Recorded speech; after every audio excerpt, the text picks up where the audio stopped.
Chapter 2944. However, Jiang Shichang had provoked her time and time again, so how could she let him off so easily? Hence, she smiled lightly and nodded. Indeed, I've offended you. I've already said that such a small thing isn't worth mentioning in the same breath as me. However, seeing that young Master Jiang was in high spirits, I wanted to accompany you in the bet. Since both of you have said so, I naturally can't be used as a wager. She looked at them with a smile in her clear eyes and said, How about this?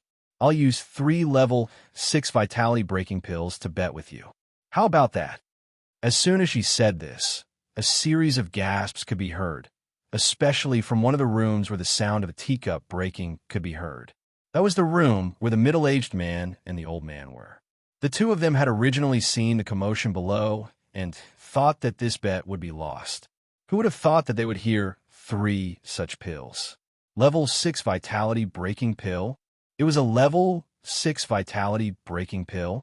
In their four-corner city, there had never been a level 5 vitality breaking pill, but this woman had mentioned a level 6 vitality breaking pill. Was what she said true or false? Did she really have such a pill in her hands? At that moment, the two of them were somewhat agitated, especially the old man. He was so agitated that the teacup in his hand shattered, and he didn't even realize that the tea had splashed onto his robes. He only stared blankly at the woman in red and asked the middle-aged man sitting beside him, Did I hear wrongly? Is it a level 6 vitality breaking pill? Yes, you didn't hear wrongly. She said a level 6 vitality breaking pill, but how precious is a level 6 pill? Moreover, it's a level 6 vitality breaking pill. The middle-aged man took a deep breath and calmed himself down before saying, Don't be too agitated. Perhaps it's just a false hope. How can I not be agitated? A level 6 vitality breaking pill. You know that if I have a level 6 vitality breaking pill, I can break through my current cultivation and enter the fairy realm, increasing my lifespan by another 200 years. At that time, I won't have to worry about my lifespan. The old man took a deep breath and felt his heart beating rapidly. Nervousness, apprehension, uneasiness, and agitation surfaced in his heart one by one, to the point that his forehead was covered in sweat and his palms were wet. Compared to the two of them, the others who heard this were extremely shocked as well. 3 level 6 breakthrough pills? One had to know that 6th level medicinal pills were extremely precious, especially the 6th level spirit breakthrough pill. Even 100,000 crystal stones and 10,000-year-old spiritual herbs couldn't buy one. But now, this woman actually said that she would bet 3 of them? For a moment, everyone's eyes fell on her. They were sizing her up, probing her, and shocked her. When the 3 people from the Jiang clan heard this, they were also stunned. Jiang Shichang looked at the red-clothed girl in astonishment and asked, You have a level 6 breakthrough pill? How is this possible? Young lady, are you talking about the 6th grade origin-breaking pill? Is it really a level 6 breakthrough pill? The first elder of the Jiang clan and the third elder of the Jiang clan asked at the same time. Their voices carried a trace of urgency as they stared closely at Fengjiu. Level 6 breakthrough pill. If they really had such a treasure, then they could use the level 6 energy breakthrough pill to break through to the celestial sage stage. Chapter 2945. No matter which peak level of strength one was at, they would definitely be able to break through again.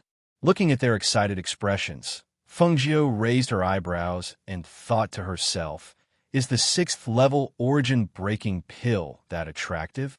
Then she remembered that there weren't many 6th level pills in Four Corner City, and there were even fewer 6th level origin breaking pills that could allow one to break through cultivation. It seemed like the 3 6th level origin breaking pills she had mentioned earlier was too much. She was deep in thought until she heard a voice. Then she came back to her senses. Miss, do you have a 6th level origin breaking pill? My Yuan family is willing to buy it for 200,000 crystal stones and 10,000 years old spirit herbs. Yuan He, who was on the other side, quickly said, his eyes burning as he stared at Fengjiu. Miss, if you have a 6th level origin breaking pill, I'm willing to buy it for 400,000 crystal stones and 10,000-year-old spiritual herbs. When the Yuan clan's young master heard this, he quickly shouted, "Miss, if you sell it to my Yuan clan, I'll definitely give you the best price. Miss, I'm also willing to buy it at a high price. I'll definitely satisfy you. Sell the 6th level origin-breaking pill to me." Miss, hearing the voices scrambling to be first, Fengjiu glanced at them indifferently and said unhurriedly, "Not for sale." When the words "not for sale" came out, everyone felt as if their breath was stuck in their throats, not moving up or down, making them uncomfortable. Not for sale? If you're not for sale, then why did you say in front of so many people? How could they sit still?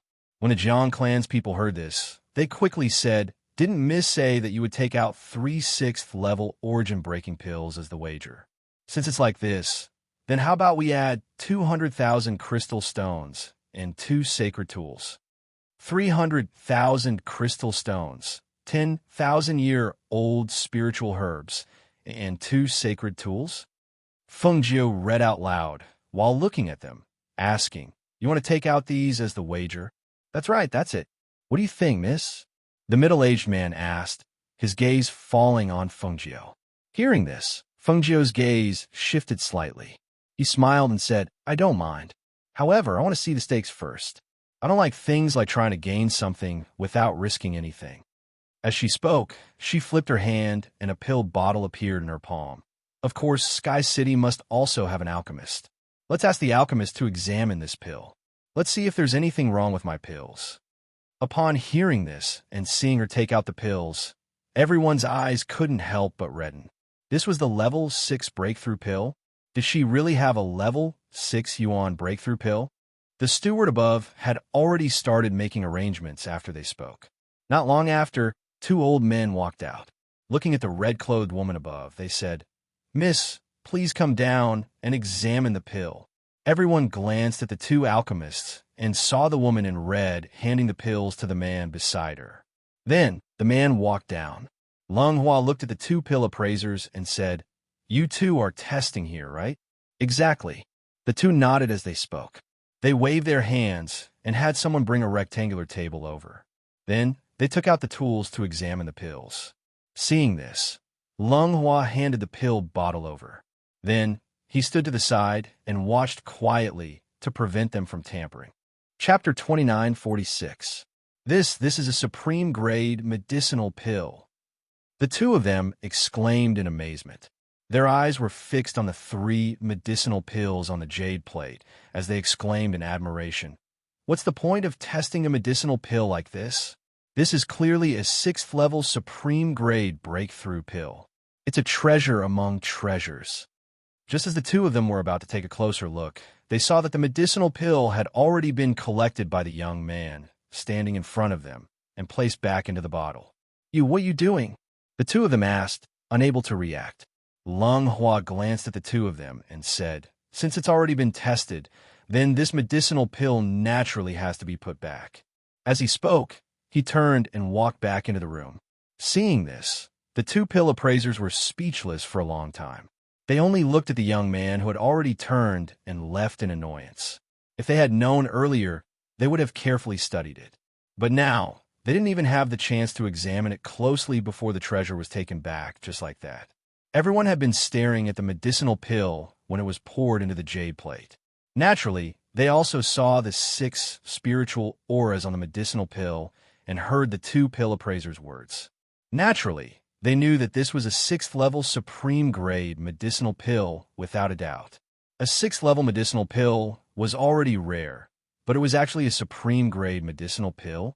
A supreme-grade medicinal pill represented a medicinal pill without the slightest bit of pill poison. Such a medicinal pill was definitely not something that an ordinary pill refiner could refine.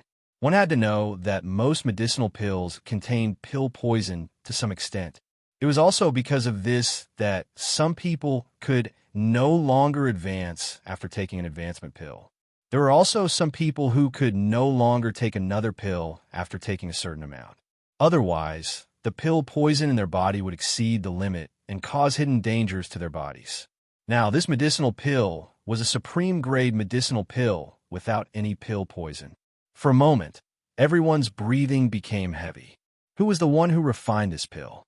When did such a powerful person appear in Four Corner City? A supreme-grade medicinal pill. As far as they knew, even the pill refiners of the four great immortal sects were unable to do this. On the other side, the Jiang family members were already impatiently asking, "Miss, can we begin?" Of course. Feng Jiu's lips curled into a smile. With a wave of her sleeve, the shrunken Tun Yun appeared beside her. She reached out her hand, and Tun Yun leaped into her embrace. She hugged the little thing in her arms and looked at the Jiang family below. She asked, "Where are your contracted beasts?" Seeing the little pet in her arms, the surrounding people were a little dumbfounded. "You're using this little pet to fight them?" Someone exclaimed, looking at her with an expression that said, "Are you stupid?" The members of the Jiang family were also stunned when they saw it. Compared to Jiang Shichang's joy, the great elder of the Jiang family and the middle-aged man narrowed their eyes and fixed their gazes on the little pet. Why couldn't they tell what rank this little pet was as a contract beast? Was this really just a pet? If she didn't have a certain level of battle prowess, how could this woman possibly take out 3 top-grade pills as a bet? For a moment, they were confused. If the other party had also summoned a divine beast, perhaps they would not have been so surprised and shocked. However, the other party had summoned such a small thing, which inexplicably made them feel uneasy. No one would gamble when they knew that they were going to lose. Those who knew how to gamble all thought that they could take a gamble. So when they came here, the other party's contracted beast should be on par with theirs. But now, Chapter 29:47. "This is a cloud-swallowing beast," Feng Jiu said as he stroked the cloud-swallowing beast's head. Looking at them, he asked with a smile, "Where are your contracted beasts? Since you want to fight, then hurry up. We don't have time to waste here." Hearing this, the great elder of the Jiang family glanced at Jiang Shichang. Jiang Shichang waved his hand and summoned his contracted beast. "Raging Flame Dog, come out." His expression was somewhat complacent. As soon as his voice fell, a light flashed, and a huge black beast about 1 meter tall appeared beside him. When they saw the contracted beast, the surrounding people looked at it in astonishment, and then suddenly understood. They were wondering, how did the Jiang family's rank 5 divine beast end up in the hands of the second branch, Jiang Shichang? So it was because the rank 5 divine beast was a dog. Looking at this huge dog, it was completely black without a single strand of hair. Its dog skin was like a cushion that was suffused with luster. Although its 4 legs were covered in flames, its slender dog head and bulging dog eyes made it unlikable. If it was a small pet-type dog, its small body and appearance would be very likable, and some young ladies from aristocratic families would like it. However, if it was a huge type of dog, it was generally seen as ferocious. Even if it was a very high-ranked dog type, those with status would not contract it. Think about it. If a family head had a contract beast that was a dog, he would be laughed at by others. The contract beasts they wanted were generally strong in battle, high in rank, and also of good breed, worthy of their status. Therefore, no matter what, people with status would not choose a dog as their contract beast, even if it was already at the level of a divine beast. Looking at the enlightened expressions of the crowd, Jiang Shichang's complacent expression stiffened, and he shouted, "What's with that look? This is a rank 5 divine beast." "Hee, so it's a dog beast. No wonder young Master Jiang could obtain it." Yuan chuckled and looked at the somewhat angry Jiang Shichang with ridicule. His gaze turned and fell on the woman in red. What kind of contract beast was that in her arms? My Sky City has never encountered such a gambling situation. Since it's like this, let me, the host, be the witness for the two of you. A middle-aged man in luxurious clothes walked out with his hands behind his back, followed by a steward. It's the master of Sky City. I didn't expect him to come out. That's right. How could 3 rank 6 breakthrough pills not alarm him? The surrounding people discussed in low voices. They were incomparably looking forward to this battle. They were even thinking that if the Jiang family won these 3 pills, they must return to the family and try their best to obtain one. Only a small number of people thought that the Jiang family would lose this battle. The divine beast's roar, the rank 5 divine beast, and the rank 5 divine beast inside was released. Inside the cage, the rank 5 divine beast was roared in the cage, and roar, the rank 5 divine beast was. In its roar, the rank beast roar, beast the king, the dragon king. Feng Jiu patted Tun Yun's head. Go! Chapter 2948. Just this one was enough to extinguish the flames on the 4 hooves of the majestic raging flamehound. Its original roar also turned into a whimper because of this one glance. Hearing that whimper, the surrounding crowd was stunned. Although it was a dog beast, it was still a 5th-level divine beast. Why? Why did it cower in such a short time? However, what shocked them even more was the following scene. The cloud-swallowing beast walked forward and stopped in front of the giant dog beast. It raised its short claws and slapped forward. The seemingly weak slap actually caused the giant dog beast to flip over. It fell nearly 10 meters away and crashed heavily into the black iron cage. Without waiting for them to recover from their shock, they saw that tiny cloud-swallowing beast pounce forward and violently beat up the rank 5 divine beast. Although it was only its tiny claws and short legs, the banging sound from the beating actually caused them to involuntarily shiver. What rank was this cloud-devouring beast? It actually suppressed a 5th-level divine beast. Hearing the continuous blood-curdling screams and the fact that the rank 5 divine beast didn't even have the chance to retaliate and was being beaten to a pulp, the surrounding people couldn't help but turn their stiff necks to look at the 3 people from the Jiang family. The 3 men from the Jiang family looked as if they had seen a ghost and didn't know how to describe it. That was a 5th-level divine beast. Even if it was a canine, it was still a divine beast. But it was actually beaten to such a state by a small pet. Seeing that the dog beast's head was swollen beyond recognition and its body was scratched so deep that its bones could be seen, Jiang Shichang finally couldn't take it anymore and rushed forward. Stop hitting it! Stop hitting it! Stop it! Stop it! That was his contracted beast. No matter what, he had obtained it with great difficulty. If he continued to hit it, it would be wasted. The cloud-devouring beast flipped over and kicked it again. The divine beast howled and spat out a mouthful of blood. A few of its sharp teeth also fell out. Woof woof! The canine beast curled up into a ball, holding its head as it screamed in panic. Its body trembled, and its swollen eyes could no longer be opened. It didn't even dare to look at the cloud-swallowing beast. Master, is this all right? Tun Yin turned around and looked up at his master. Upon hearing such a small pet speak, everyone's expression changed again, especially the people from the Jiang family. Their bodies trembled as they glared at Feng Jiu. You're not an ordinary pet. Feng Jiu raised his eyebrows. Can I summon an ordinary pet to fight with your mythical beast? As soon as these words were spoken, the faces of the 3 Jiang clan members immediately turned red. They originally wanted to use a level 5 divine beast to win the other party's 3 medicinal pills. This was indeed not very generous, but they had a level 5 divine beast. Even if he won, it was only right. But now, with the situation reversed, they couldn't accept the ups and downs of their emotions. Those were all real gold and silver. 10 stalks of 1,000-year-old spiritual herbs, so many crystals, and 2 sacred weapons. If they lost all these things, how could they explain it to their families? Chapter 2949. Hearing this, everyone looked at the woman and read in shock. Sacred beast? Just this little beast? Feng Jiu smiled but didn't reply.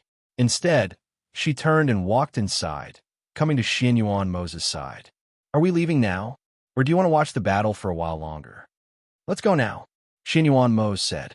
He stood up, took her hand, and walked down. Luo Yu followed behind them to the first floor.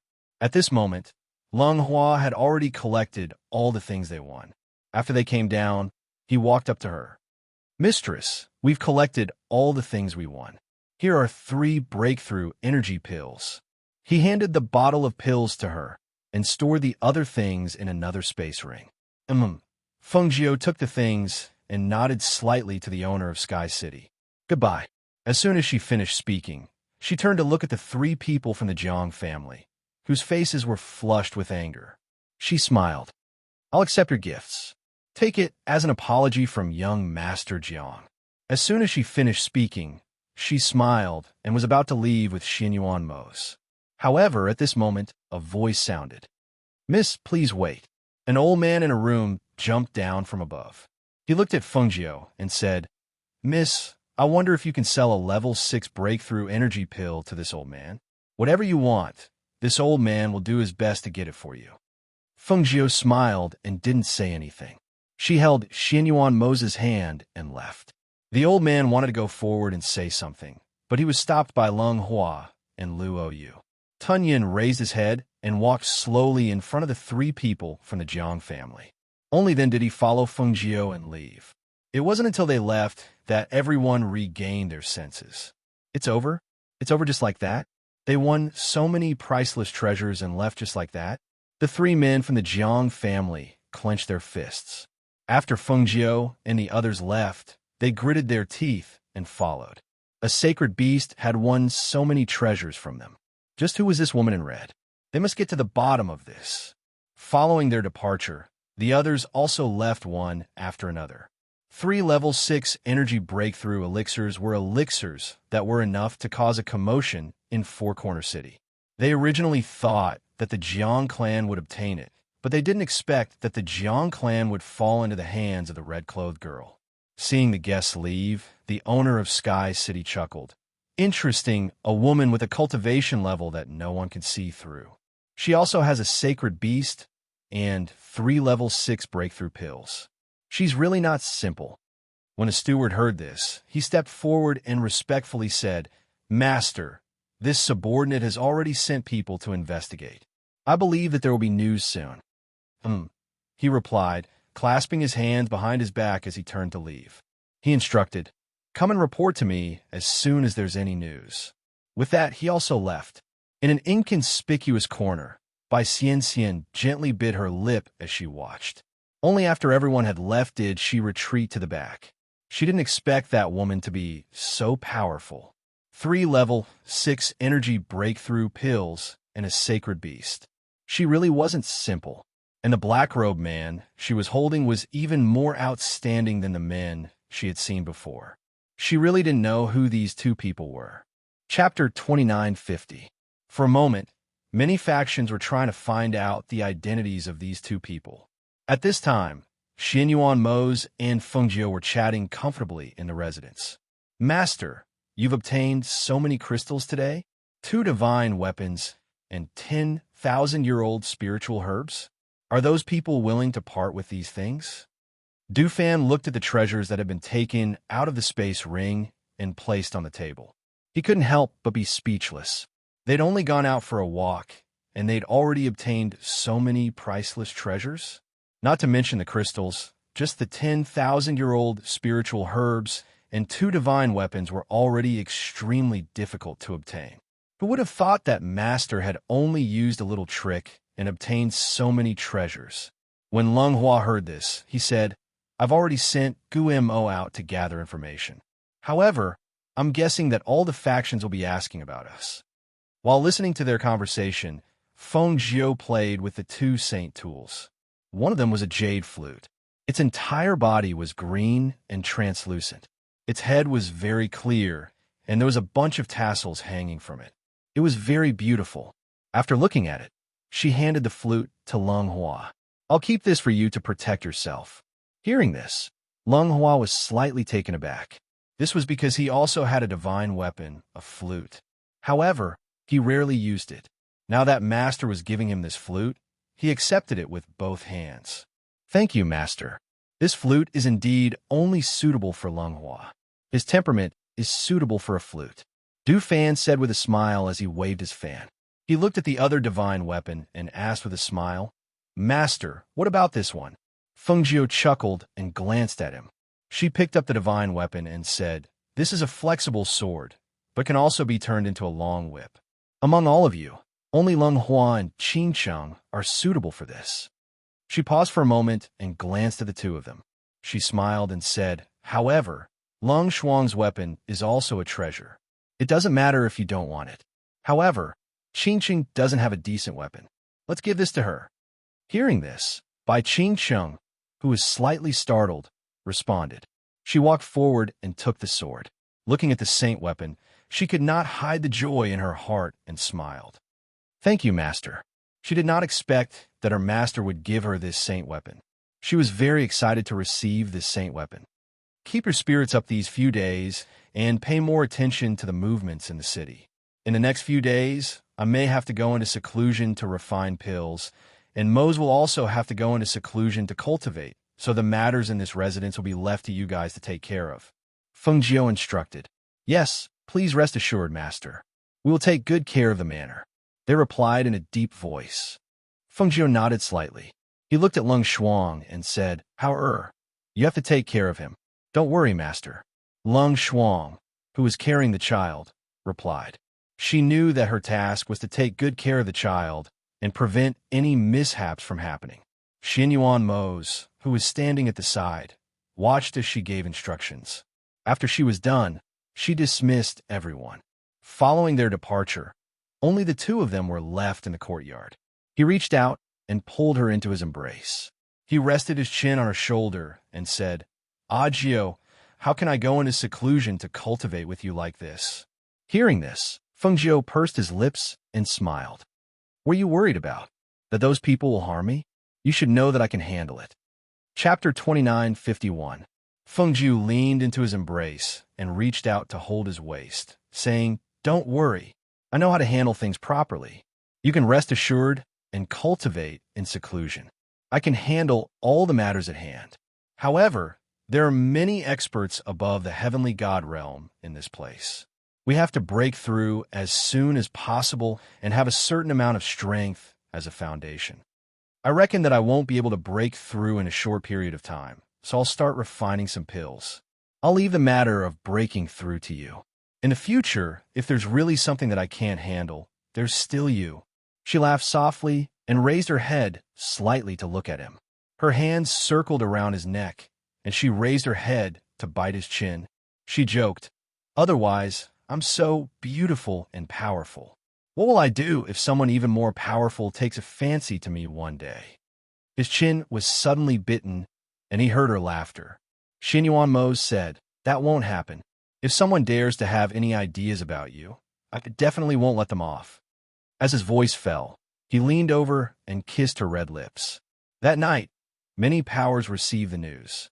In the Jiang family patriarch stared at the three people standing in the hall and said in a deep voice, So the person who won 10,000 years old spiritual herbs, 2 sacred tools, and 300,000 crystal stones only came to Four Corner City in the past 2 days? The three people stood below and didn't even dare to raise their heads as they answered, Yes, yes. According to the news that we've heard, they lived in the residential area we're in as soon as they entered the city. Moreover, that residence is the one with the best terrain. What about their other origins? The Jiang family patriarch asked in a deep voice. We only know that the Shao family bought a residence for them. We didn't find out anything else. As they said this, their heads drooped even lower. Hearing this, the Jiang family patriarch narrowed his eyes. A mere girl actually has a sacred beast in her hands? And she even has 3 6th-level origin-breaking pills?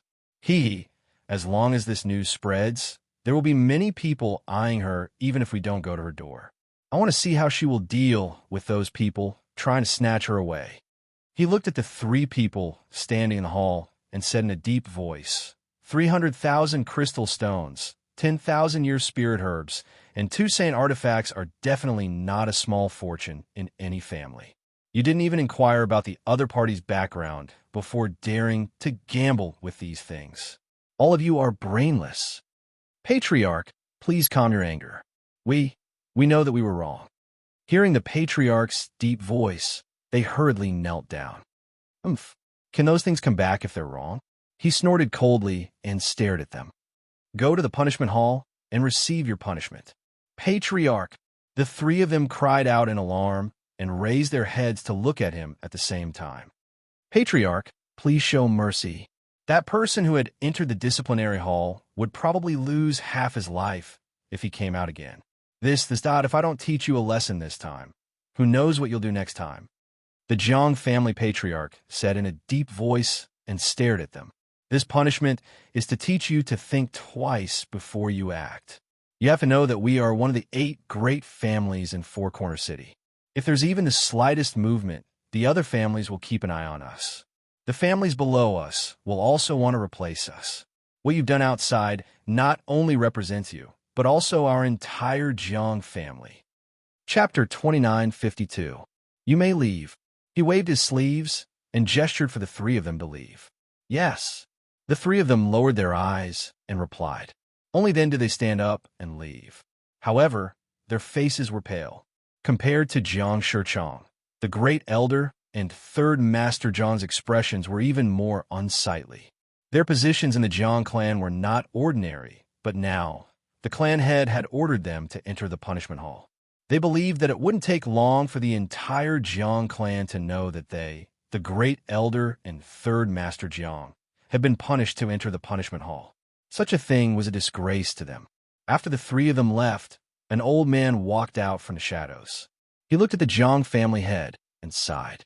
He asked, "Family head, by sending the great elder and 3rd master to the disciplinary hall, will it be too much?"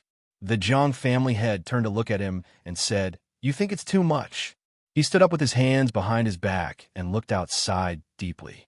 He said, "How many people are eyeing the Jiang family? How many people want to overthrow our Jiang family? Compared to the other families, our Jiang family doesn't have any reliable family powerhouses. We can only rely on ourselves to maintain our status. If we don't be careful, how can the Jiang family stand tall in Four Corner City?" He sighed softly. The great elder and 3rd master are too arrogant.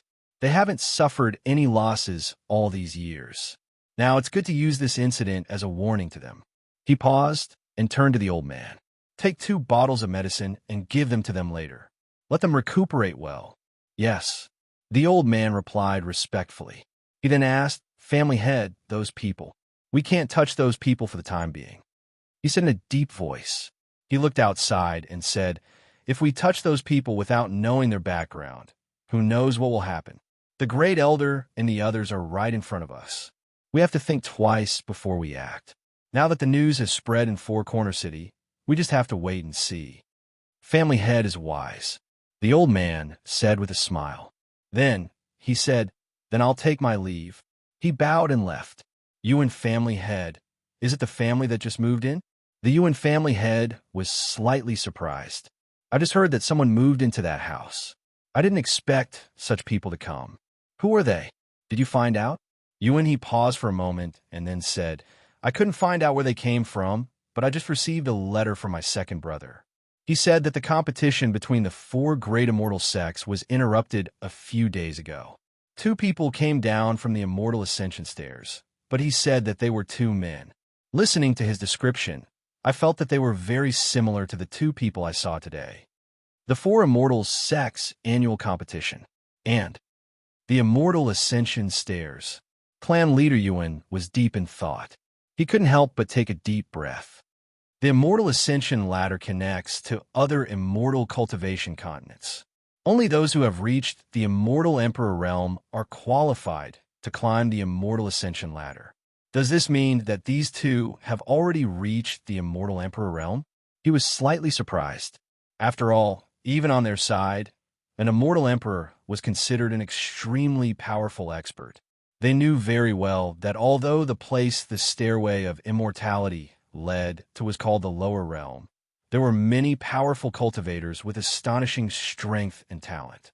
Yuan He's expression was strange. He wanted to speak, but he didn't know where to start. Chapter 2953.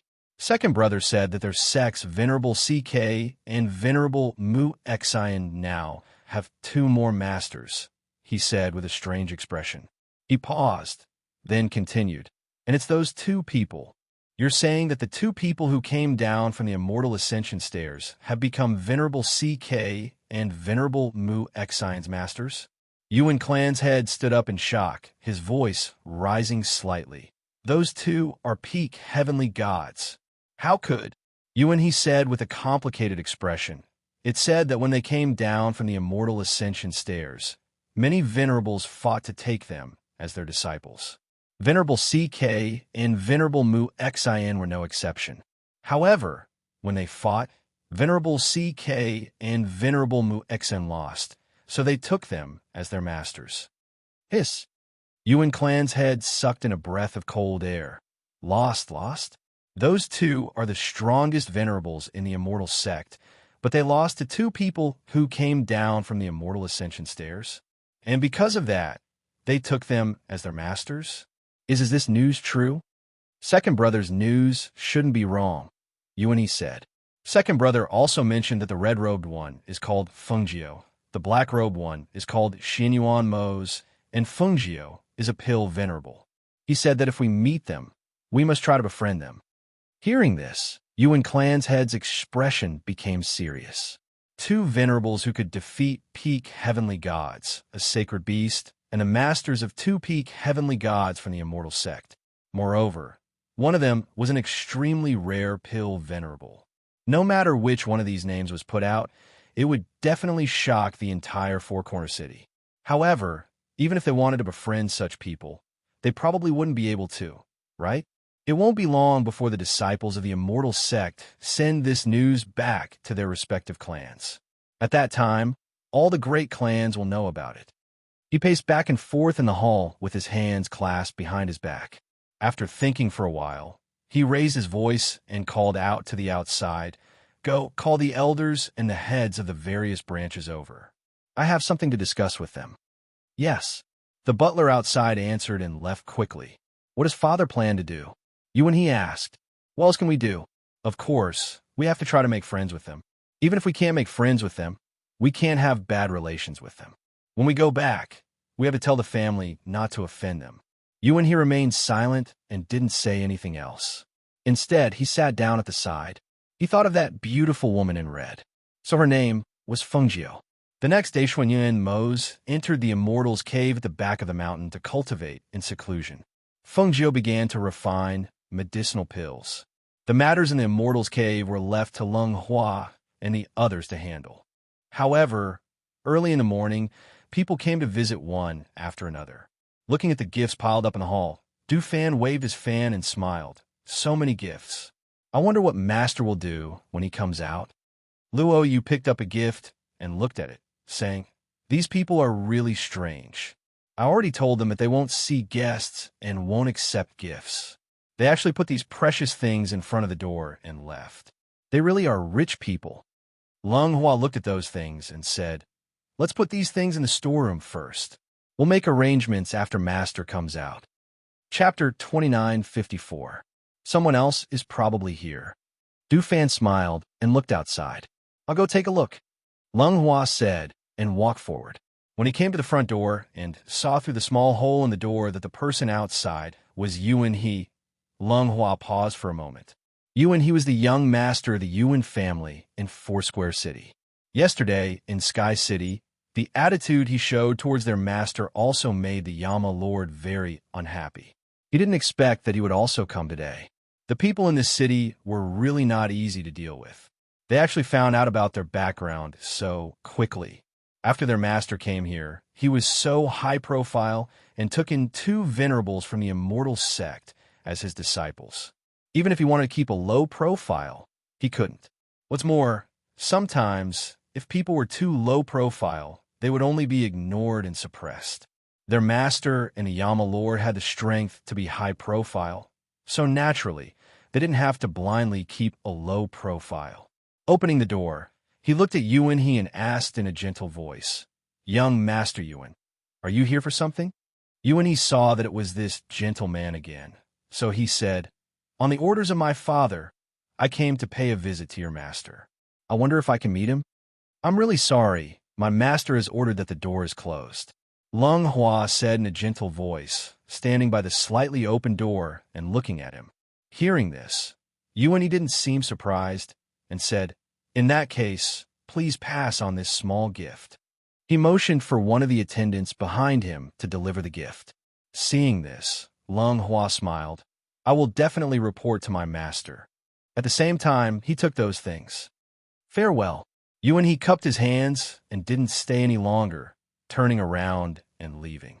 After Leng Hua closed the door, he carried the things inside and put them in the storeroom first.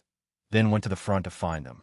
At this time, he saw Du Fan and Luo Yu patting their sleeves and walking over from backyard. When he saw the two of them, Lung Hua asked, "Someone broke into the mansion again?" "Yes, 2 more people who aren't afraid of death came. This is already the 5th group since last night." Du Fan said, waving his fan, "These people know that they can't enter, but they still want to break in. Tell me, if they don't want to live too long, what are they doing? The mansion has layers of defense, and you and Master work together to set up formations and barriers. How can ordinary people break in? However, at most, there will only be people coming over these few days. After a few days, there shouldn't be any more. I haven't heard of any powerful, ferocious beasts in Sifong City. Otherwise, it wouldn't be a bad idea to bring back 2. Luo Yu said, putting his arm around Du Fan's shoulder. Let's go have a drink." "Lung Hua, do you want to join us?" Lung Hua shook his head. "I won't. I still have to go to the kitchen and take a look at my sister. You guys go ahead." "All right." The 2 of them agreed and left first. Lung Hua then went to the kitchen and took a look around. Then he went to his sister's courtyard and saw her teaching the little master to walk. He called out, "Sister." Lung Hua looked up, her beautiful eyes filled with a gentle light. "Are you done with the things in front?" Chapter 2955. Master and the Yama Lord are in closed-door cultivation, while the other is refining pills. You have to keep an eye on the mansion, especially the people who came to give gifts, as well as the news from outside. You have to get people to secretly inquire about it. Only then will you not disappoint Master's high hopes for you. Her voice was gentle as she reminded him. She was also very happy to see her brother's growth in the past few years. "Sister, don't worry. I know." Lung Hua replied with a warm smile. He knew better than anyone that they were able to achieve what they had today because they followed a good master. In order to be able to stay by Master's side, he worked harder than anyone else in everything. He was more attentive than anyone else. He would arrange everything that Master needed to do in advance. He would also take care of the trivial matters in the mansion so that Master would have no worries. He knew that it was because of this that the 2 of them were chosen by Master out of so many people.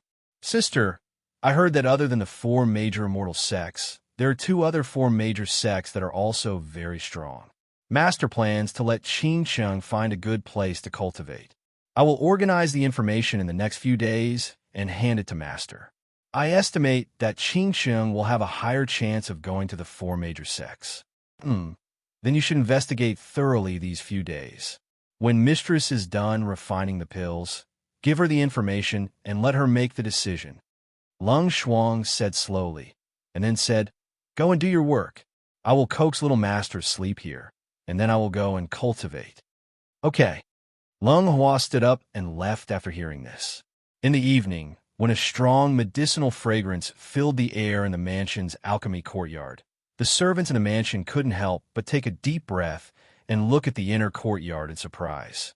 There was unconcealable curiosity in their eyes. After they were bought back by their masters, only a few of them were allowed to enter the inner courtyard. However, they also had to follow the rules and didn't dare to overstep the boundaries.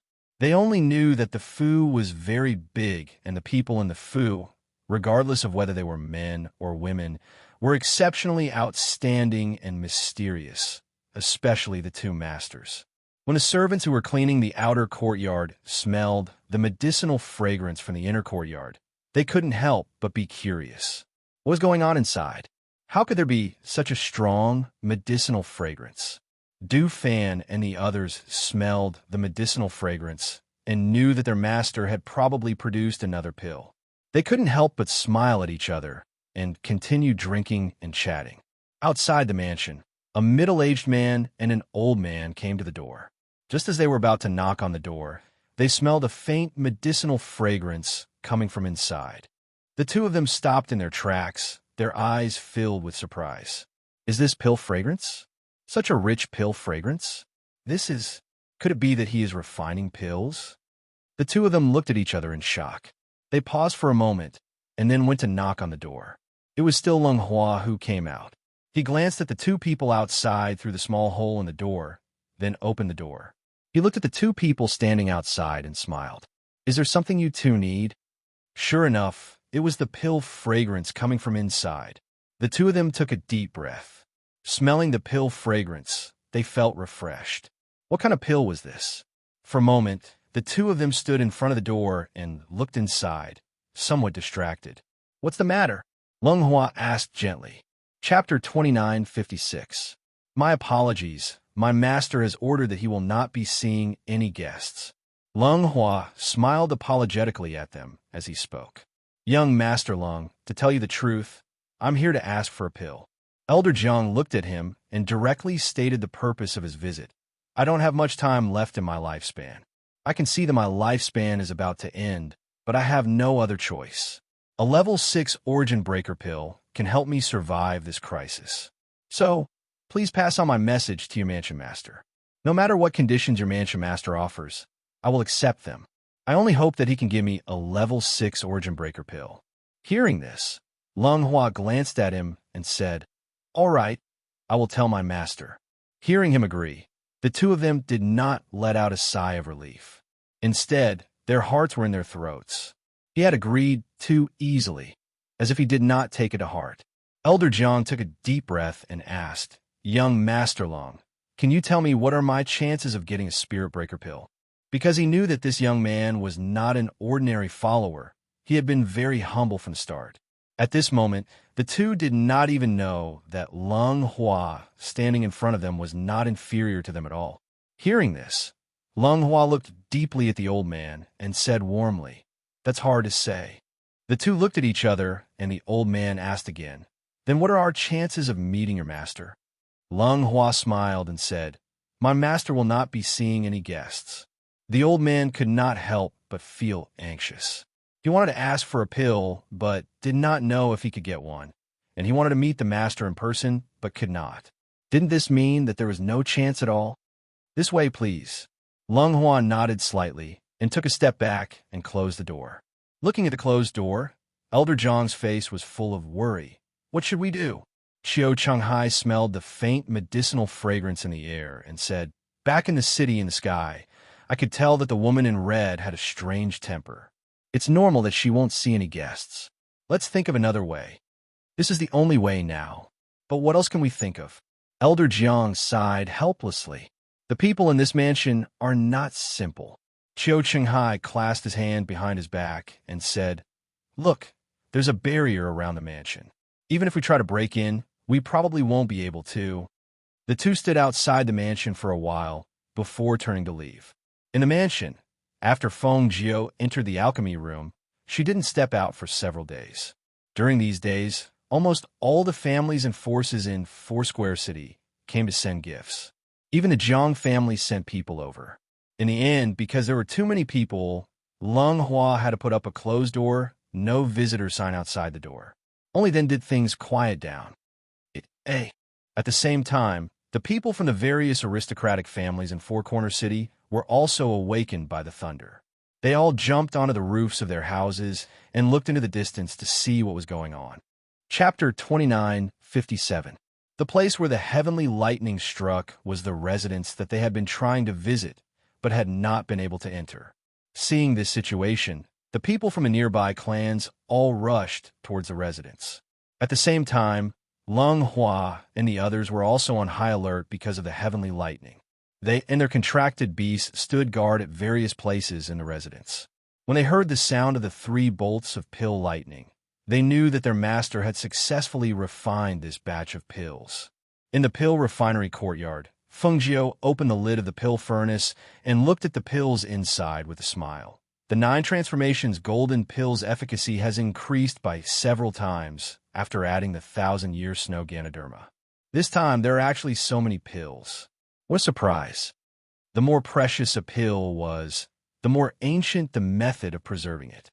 She immediately sealed the 9 transformations golden pill and stored it away. She planned to give one to CK when the time came. After all, if it wasn't for his 1,000-year snow Ganoderma, she wouldn't have been able to refine this pure 9 transformations golden pill. However, just as she put away the pills and walked out of the pill room, she saw over 20 figures rushing towards her from the gradually brightening sky. They gathered their spiritual energy and tried to break the barrier she had set up. Seeing this scene, she raised her eyebrows. What were they trying to do? Were they trying to steal her pills? The people guarding the other places quickly rushed over. Seeing that they had all arrived, Fengjiu glanced at them and said, "These people will be your practice." As soon as she finished speaking, she flicked her sleeve, and a stream of spirit energy shot up, opening a hole in the barrier. When the black-robed men saw this, they raised their heads and laughed. "Fengjiu, you're courting death." That person laughed, and together with the other two people beside him, they broke the barrier. With a loud bang, a stream of spiritual energy spread out as the barrier was broken. Seeing this scene, Fengjiu narrowed her eyes. Divine Realm Practitioners. The three people in the lead were actually Divine Realm Practitioners. Where did these three Divine Realm Practitioners come from? Kill the others. Capture Fengjiu alive. A cold and gloomy voice rang out. The 20 or so black-clothed men replied in a deep voice, "Yes, that will depend on your abilities." Fengjiu coldly snorted. With a flick of his sleeve, a sharp air current shot out and struck the bodies of several black-clothed men. The black-clothed men who rushed forward were fiercely thrown back. The powerful hidden energy caused the blood in their bodies to surge, causing them to spit out mouthfuls of blood. However, before they could stand up, their bodies twitched, and black, poisonous blood flowed out from the corners of their mouths. Their eyes rolled back, and they died. "Hiss, you used poison." The three leaders sucked in a breath of cold air. Several black-clothed men were killed by her just like that. While they were shocked, it also made them even more determined. "This Fengjiu must be captured alive." Fengjiu smirked. "So what if I use poison? If you can't hide from me, only death awaits you." As soon as her cold voice resounded, her clear eyes narrowed, and her gaze descended onto one of the Divine Realm Practitioners. In the next moment, her figure flashed out. On the other hand, Lung Hua's group, Tun Yun, Senior Bai, and the others were dealing with the other black-clothed men. Hui Lang had joined them as well. As for Lung Hua and Ying Yi, they were protecting little Hao in the backyard and didn't come here. Chapter 2958. Seeing that the Shao clan's people had entered to help, the other clans didn't move. The three heavenly gods were in the lead, and the black-clothed men weren't weak either. If they suddenly went forward, there would be countless casualties. However, Elder Jiang and Qiu Chenghai, who had been paying attention, rushed over and saw many black-clothed men besieging the mansion. Elder Jiang's eyes lit up, and he immediately wanted to go forward. "What are you doing?" Qiu Chenghai hurriedly pulled him back and said in a low voice, "Don't you see how strong those people are? They're all stronger than us. You're not helping. You're courting death." Elder Jiang's eyes lit up, and he said, "I'm not courting death. I'm trying to find a way to survive." With that, he pushed Qiu Chenghai away, and with a tap of his foot, he charged into the mansion as well. "This old Jiang." Qiu Chenghai sighed helplessly. Elder Jiang was an old friend of many years, so he naturally couldn't just watch him throw his life away. At that moment, he didn't have time to think any further, and hurriedly followed in, "Wait for me." Seeing two more people enter, the others couldn't help but be stunned. Were those two tired of living? They actually dared to get involved in a battle between such experts? Yuani's eyes flickered at this scene, and he lowered his voice to his father. "Father, if you want to make friends with them, this is a chance." Hearing this, Patriarch Yuan frowned. "How could I not know that this is a chance? However, do you know how high the price will be?" Three heavenly gods and those black-clothed men. Only the main figures of their clans had the strength to resist such a force. Moreover, they might not even survive the battle. Everyone present knew this, but it was precisely because of the risks involved that they didn't dare to take this risk. As for the Shao clan, their main ancestor was the immortal sex Venerable CK, and Venerable CK was Fengjiu's disciple, so they couldn't just stand by and watch. However, it was different for the others. Even if they knew that this was a chance to make friends, no one was willing to risk losing the main pillar of their clan to help them. Hearing his father's words, Yuan sighed in his heart. He watched from afar and listened to the sounds of battle. They could only hear the sounds of swords clashing inside, as well as the miserable screams. However, due to the high walls of the mansion, they were unable to clearly see what was happening inside. In the manner, Feng Jiu glanced at the two people who rushed in. Seeing that they were the two people he saw in Sky City, he couldn't help but raise his eyebrows. Seeing the two of them working together to fight the enemy, he also focused on dealing with one of the heavenly gods. When she saw the sharp sword in the hand of another heaven god stabbing into Gu Mo's back, a cold glint flashed in her eyes. She instantly attacked with the Qing Feng sword in her hand. Swish! Hiss! The sharp sword aura slashed past. The heaven god cultivator who thought he would kill Gu Mo couldn't dodge in time. His sword hand was chopped off by Feng Jiu's sword aura. In an instant, the severed arm and the sword fell to the ground and rolled twice. Blood splattered all over the ground. Feng Jiu. The man gritted his teeth and roared in anger. He quickly sealed his acupoints and retreated. His cold gaze was like a venomous snake's as he stared at Feng Jiu. He looked like he wanted to eat her flesh and drink her blood. Chapter 29:59. Her figure flashed, and at the same time, she raised her sword and pointed it at the heavenly god cultivator whose hand she had cut off. A sharp killing intent was instantly released from her body, and with her extremely fast speed and strange movement technique, she appeared behind the heavenly god cultivator in a breath's time. The long sword in her hand slit his throat, and when blood spurted out, his body stiffened. Killing you is as easy as pie. As soon as Feng Jiu's voice fell, she pulled out the long sword in her hand. The long sword immediately swept across the man's neck, cutting open the wound and taking his life. Bang! You actually killed him. When the other two celestial gods saw this, their faces turned pale. They didn't expect that a celestial god realm expert would be killed so easily in her hands. One should know that even in Four Corner City, celestial god realm experts were already top-notch existences. However, they were killed just like that. Chi! Feng Jiu sneered and waved the long sword in her hand. Sword Chi shot out, hitting a black-robed man. With a muffled groan, the black-robed man also fell to the ground. Do you think I have to spare the lives of those who attacked me? Her lips curled into a smile, and her clear eyes stared at them, saying, Since you've come, don't even think about leaving. Inexplicably, hearing these words, the two of them were shocked. If she had said these words before, they would definitely have raised their heads and laughed, laughing at her overestimation of her strength, laughing at her arrogance. But now, seeing her take the life of a heavenly god cultivator in a few breaths' time, this kind of strength was already strong enough to make them wary. They were all heavenly gods, and when they received the order, they thought that the people around her were not strong enough, and that she could take their lives with a flick of a finger.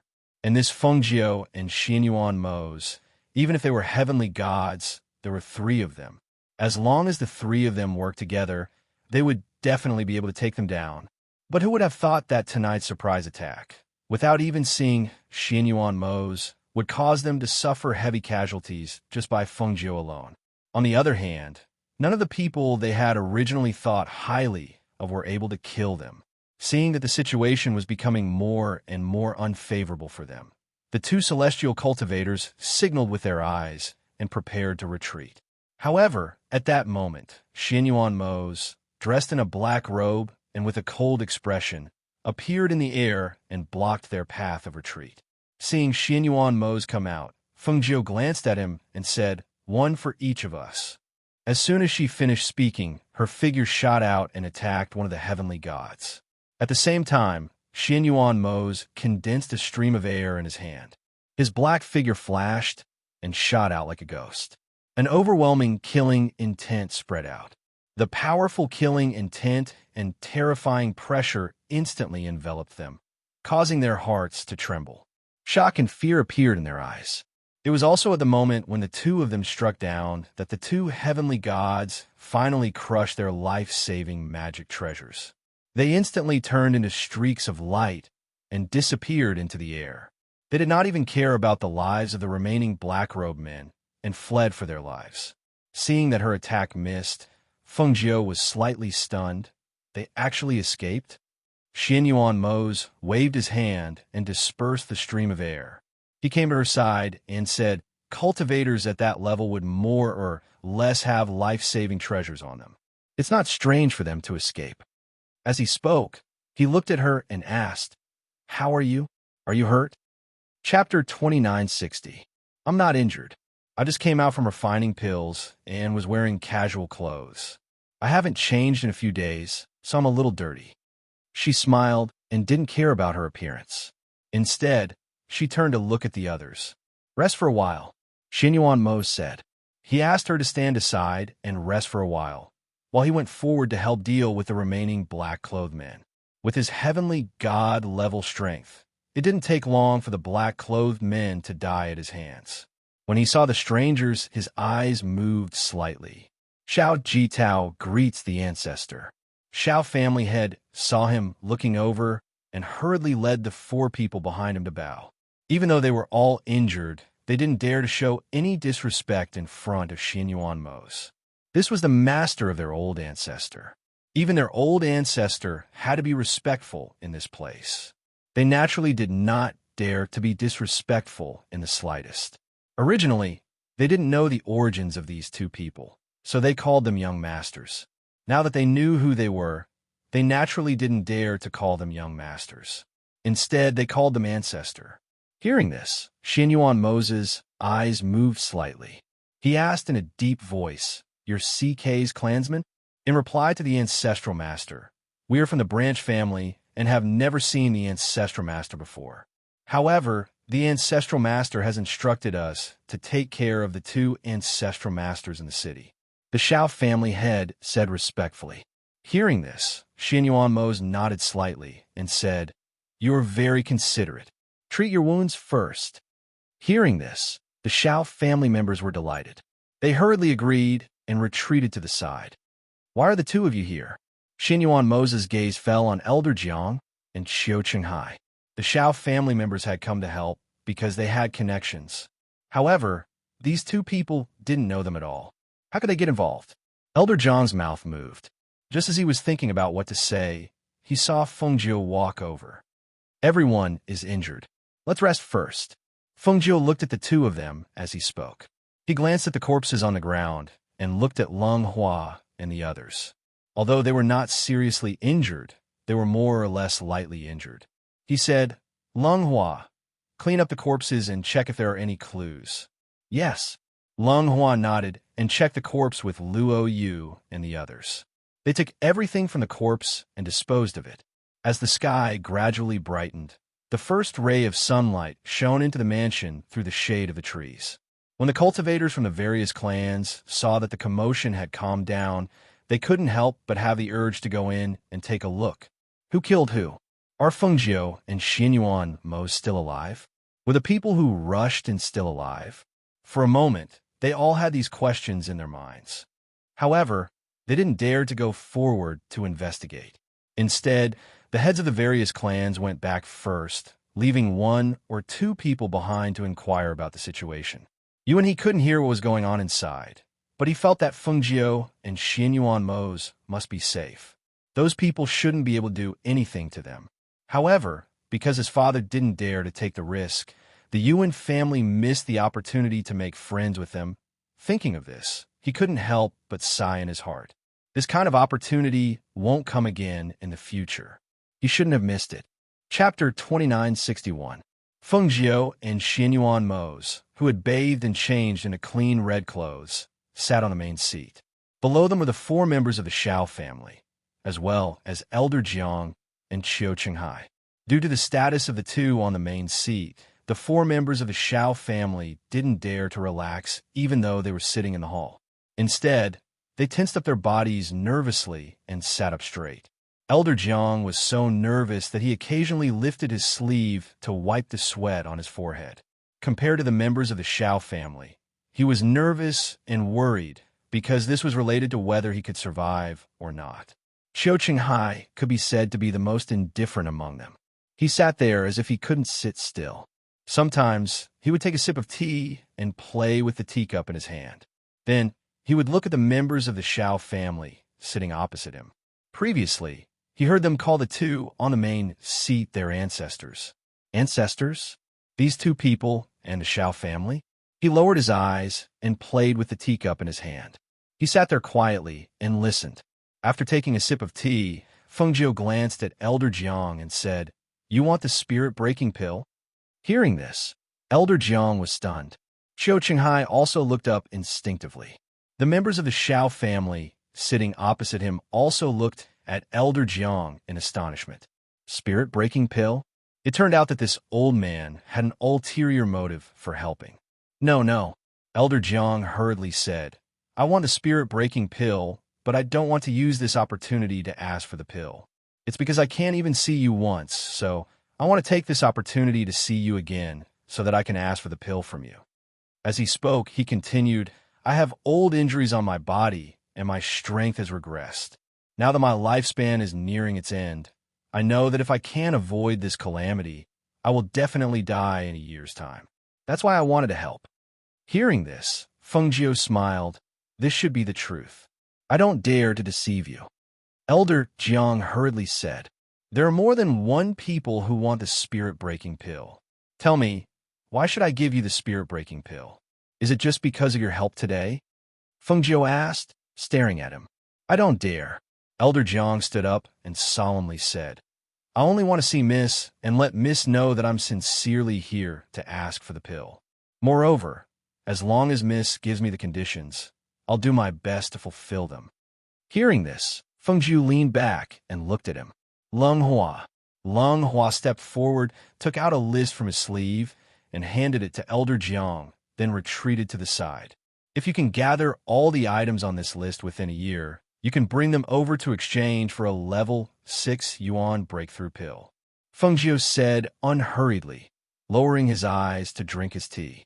Hearing those words, Elder Jiang was overjoyed. He hurriedly lowered his head to take a look. Upon taking a look, he couldn't help but smile bitterly. The things on it were no ordinary things. It would not be easy to find them.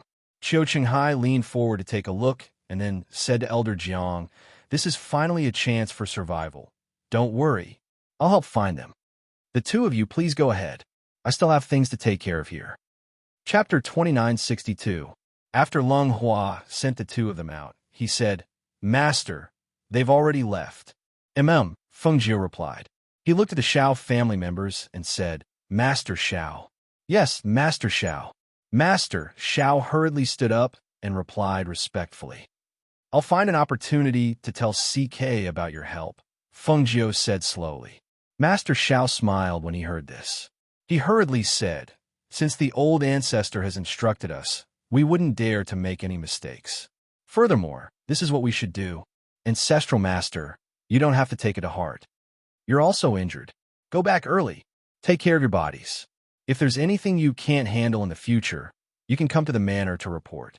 Thank you, Ancestral Master. Master Xiao thanked him happily. Thank you, Ancestral Master. The others hurriedly stood up and thanked him. Leng Hua, send them out. Fengjiu gestured. Yes, Master. Leng Hua replied and gestured for them to leave. After they left, Fengjiu asked, How and the others? Don't worry, Master. The little master is being protected by Leng Hua and Ying Yi. He's very safe, Du Fan replied. Fengjiu nodded when he heard this. He glanced at them and saw that they were all injured. He said, You're all dismissed. Yes, Master, they bowed and left. Only Fengjiu and Xianyuan Mose were left in the hall. You said you were going to cultivate in seclusion. Why did you come out when you heard the commotion? Fengjiu held Xianyuan Mose's hand and asked with a smile. The commotion caused by your alchemy was so big that I knew it would attract a lot of people. I was worried that I wouldn't be in the mood to cultivate, so I came out to take a look. He paused for a moment before continuing. We've only just arrived here, so we haven't made any enemies yet. Who could these people be? 3 heavenly deity cultivators. Clearly, they are not from an ordinary power. Also, they said that they want to capture me alive. They must have taken a liking to my pill concoction technique. It's really hard to guess. She sighed and said, In short, we have to be more careful in the future. Xianyuan Mose looked at her and said worriedly, Then you have to be more careful. Don't let others take advantage of you. Yes, I know. She chuckled and asked, Are you still going back to the back mountain to cultivate?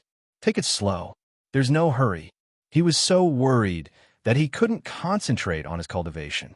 Although he knew that she could handle it, he couldn't relax when he thought about how he wasn't by her side when she was in danger. That's right. CK gave me 1,000-year snow Ganoderma last time.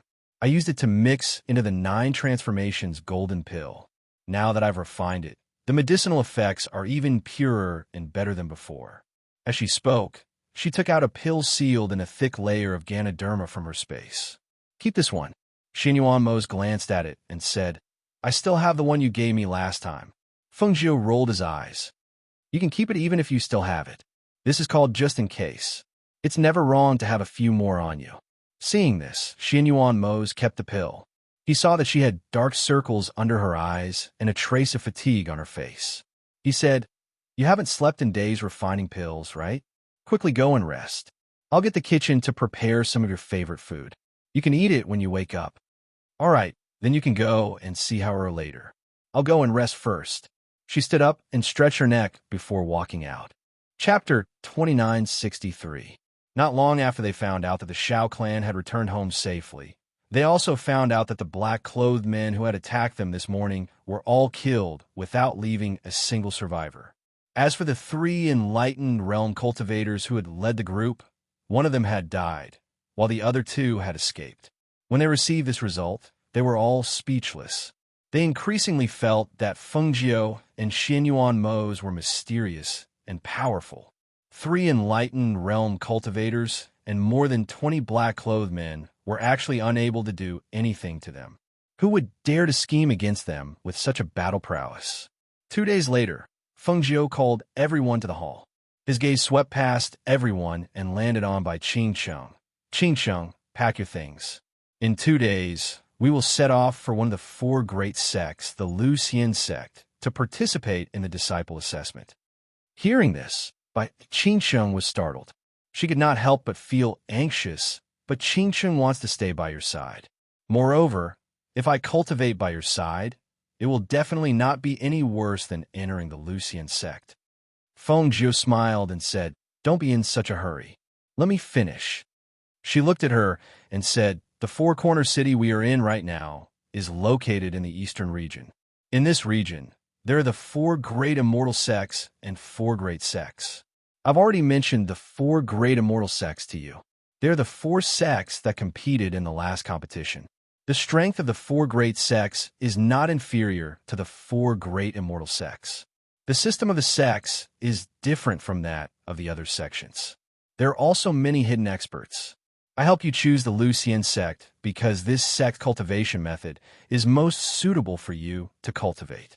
If you follow me, I can only give you a few pointers. However, it will be different if you go to the Lu Xian sect. Every year, they will have a secret realm to train. That is a place where one's opportunities depend on one's luck. I also saw this point, which is why I let you go to the Lu Xian sect for the assessment. With your strength and talent, you will definitely be able to stand out in there. When the time comes, if there is a secret realm to train, you must do your best to fight for it. Who knows, you might have a great opportunity. Hearing this, Qingsheng bit her lips and replied softly, Yes, Qingsheng will listen to Master's arrangements. Master had schemed every step of the way, but it was all for them. How could she disappoint her? You've only been by my side for a short period of time, but in the past 1 or 2 years, your temperament has become much more stable. You can deal with things outside by yourself. If there are any problems or troubles that you can't solve in the future, you can come back to us for help. Fengjiu explained. At the same time, he handed her a spatial ring. There's something I've prepared for you. You can keep it. Thank you, Master. She stepped forward and received it respectfully. She held it tightly in her hands. She knew that she would not be able to see them for a while. As for the others, you've just advanced on the Immortal Ascension stairs. You won't be able to advance any further in a short period of time. However, during this period of time, you can stabilize your strength. The few of you can form a small mercenary team at the Mercenary Guild in 4 Corner City. You can go on missions to improve your combat strength and adaptability. Hearing this, everyone looked at each other. Master, are we all going? Hearing this, it seemed that Master and the Yama Lord would not be going. Only the few of them would be going. Chapter 2964. Luo Yu glanced at them and calculated before he said, "So in this way, it's me Du Fan, Fan Lin, Gu Mo, and Wei Feng. If we add Hui Lang, it'll be 6 people? 6 people in a small mercenary group? Yes, you're all experienced. Here, you're all in a small group, so it shouldn't be a big problem for you," Feng Jiu said. He looked at them and said, "Let's arrange things like this for now. Go and prepare yourselves. Also, Qing Cheng, when you're leaving, don't let anyone see you leave from this residence. Otherwise, you'll be targeted," Feng Jiu instructed. "Yes, master, don't worry. I understand," Bai Qingsheng replied. "Hui Lang, are you going?" They looked at Hui Lang and asked. Hui Lang scratched his head and asked, "When are we going?" "The carriage I ordered needs to be checked in 2 days. Later, we'll go to the Mercenary Association to take a look. After registering, we'll accept a mission and leave. If you don't want to go, you can leave," Luo Yu said. Hui Lang thought for a moment and said, "It doesn't seem like there's anything wrong with staying. How about this? I'll ask if the carriage is ready and ask them to hurry up. Then, I'll go with you. With Master and the Ghost Doctor here, nothing will happen. There's no need to worry too much." Thus, after discussing, they went their separate ways. Du Fan and the others went to the Mercenary Association to register a mercenary group. Hui Lang went to see when the carriage would be ready. Bai Qingsheng was also preparing to leave for the Lucian sect. Leng Hua continued to observe all the big and small matters in the manor, while Leng Shuang took her with her. Seeing that Feng Jiu had arranged everything, Xin Yuan Mose went to the cave in the back of the mountain to cultivate in seclusion. Feng Jiu, who was idling in the residence, flipped through medical books and researched medicine. A day passed in the blink of an eye. The next day, Hui Lang arrived at Feng Jiu courtyard and called out, "Ghost Doctor, the carriage can be retrieved today. Do you want to come with us to take a look? If there's anything you're not satisfied with, you can ask them to change their defeat." Feng Jiu was mixing the medicine. He wrapped the medicine and handed it to Bai Qingsheng. "Keep some for yourself and give the rest to Luo Yu and the others. Tell them the use of these medicine." "Yes," Bai Qingsheng replied before she walked out. Feng Jiu looked at Hui Lang, stood up, and flicked his robe. "That's fine. I've been staying in the mansion for the past few days and haven't gone out at all.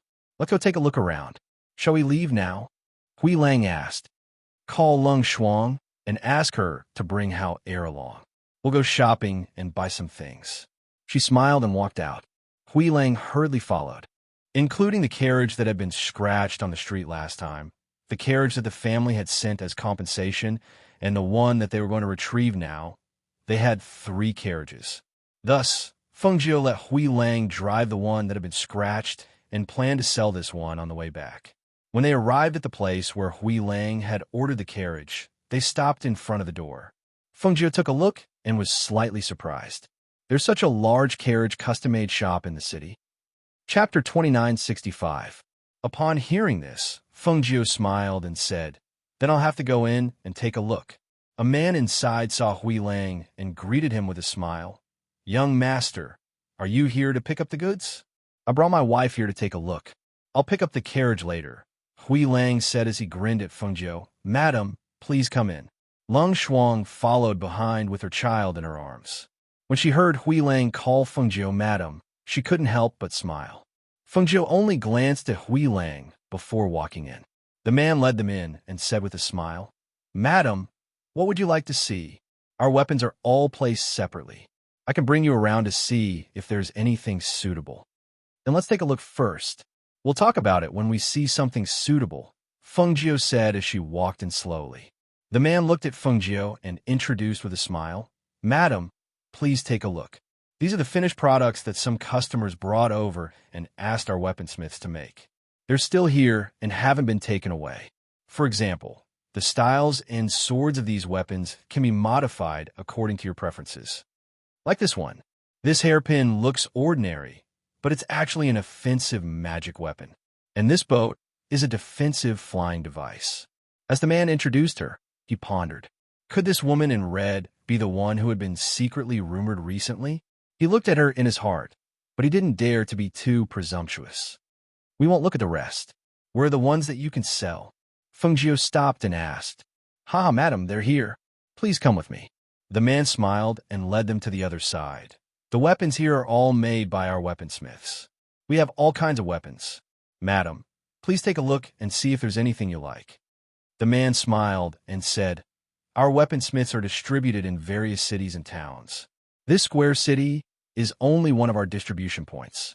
Our weaponsmiths are all first class, so the weapons they make are naturally extraordinary. As long as Madam likes it, you won't go wrong if you buy it. Feng Jiao picked up a dagger and looked at it. She saw that the dagger's jacket was exquisitely carved and was inlaid with a few gems. It was very gorgeous. She lifted the cover of the dagger and looked at it. A sharp cold light flashed, and a trace of icy aura spread out. Good dagger, she praised. The cold light of this dagger was very intimidating. It was a treasure that could cut iron like mud. Ha, Madam has good eyesight. This is the only dagger in our building. It's a soul-chasing dagger made by a weaponsmithing venerable. This soul-chasing dagger isn't simple. As long as you drip blood on it and recognize it as its owner, this soul-chasing dagger can be hidden in your hand. Moreover, it's incomparably sharp. Even a copper wall will be left with a light scratch. Feng Jiao played with it while looking at the dagger and the gorgeous jacket. Seeing that the two didn't seem to match, she asked, Did you add the jacket on the dagger yourself? It looks too gorgeous and doesn't match the dagger. Chapter 2966. However, if Madam doesn't like this set, you can just buy this soul-chasing dagger. However, this soul-chasing dagger alone costs 200,000 crystals. The man said as he looked at Feng Jiao's expression. Hui Lang heard this and exclaimed, You're robbing us. 200,000 crystals? This is just a broken dagger? This is a dagger refined by a weapon refiner supremacy. It can't be compared to an ordinary dagger. The man said with a smile, still looking at Feng Jiao. He knew that whether he bought it or not, it was still up to her. Take it first. Let's look at the others, Feng Jiao said as she continued to walk inside. Her gaze swept past the weapons and finally landed on a neatly folded black item. She gestured and asked, What's that? That's a defensive soft armor. It's a mid-tier sacred weapon. It's refined from the toughest beast tendons and black spirit, rhinoceros skin. It can withstand 3 attacks from a heavenly god. Its defensive power is extremely strong. Moreover, it has the effect of reducing force and reducing damage. It's a treasure that's hard to come by. Show it to me. She gestured. All right. The man took it out and unfolded it for her to see. He said, As long as you drip blood on it, the size of this defensive soft armor will change according to your figure. What's the price? Hui Lang couldn't help but ask. This is cheaper than the previous dagger because this isn't a treasure refined by a weapon refiner supremacy. It's the work of a weapon refiner grandmaster. If Madam wants it together, this defensive soft armor can be sold for 20,000 crystals. Take it. We'll settle the bill together later. Feng Jiao said and gestured for him to take it. All right, Madam, let's look at the others. We also have things like boots, and the man said as he brought out the items for her to see. However, looking at those items, Feng Jiao didn't have much interest. In the end, she only bought these 2 items. After settling the bill, she passed these 2 items to Lang Shuang. Drip blood on it and let's see. She gestured and hugged little Hao who was looking around in her arms. Lang Shuang was stunned. Master, this is for me? Yes, keep it for self-defense. Feng Jiao replied. But it's so expensive. She thought that her master was buying it, but she didn't expect that it was for her. It's fine, take it. As she spoke, she gestured for her. Seeing Master Lang Shuang's, the dagger disappeared from her hand. With a thought, the dagger with the SS hand, with 8 T looking at this scene, Lang Shuang was slightly surprised. It really became smaller. A smile appeared in her eyes, and she asked again, Is there a place to change clothes? This way. The man glanced at Lang Shuang and led her to the side. Not long after, Lang Shuang, who had also put on the soft armor, came back and said, Master, it really is as he said. It can automatically change size and is very light. I can't feel its weight. Yes, as long as it's useful. Feng Jiao smiled and nodded.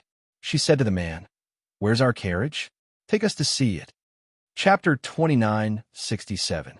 The black cloth fell to the ground, and the luxurious yet low-key carriage appeared in front of them. Feng Jiu looked around the carriage while Hui Lang went inside and opened some mechanisms. She nodded with satisfaction. Not bad. It's really good. It's good that Madam is satisfied. This carriage cost a lot of money. Hui Lang grinned. Did you pay for the carriage? Feng Jiu asked. Yes, we can leave after we get the carriage. Hui Lang said. Seeing this, Feng Jiu nodded and waved her sleeve. 2 purple gold spirit deer appeared in front of them. Looking at the 2 beautiful spirit deer, Hui Lang's eyes widened. He wanted to touch the spirit deer with curiosity, but the spirit deer took a step back and avoided his hand. At the same time, they cried out. Aha!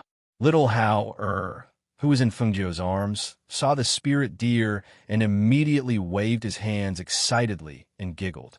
Madam, these are the purple gold spirit deer? They're so beautiful. Is Madam going to use them to pull the carriage? Hui Lang asked while looking at the 2 spirit deer. These 2 spirit deer actually didn't let him touch them?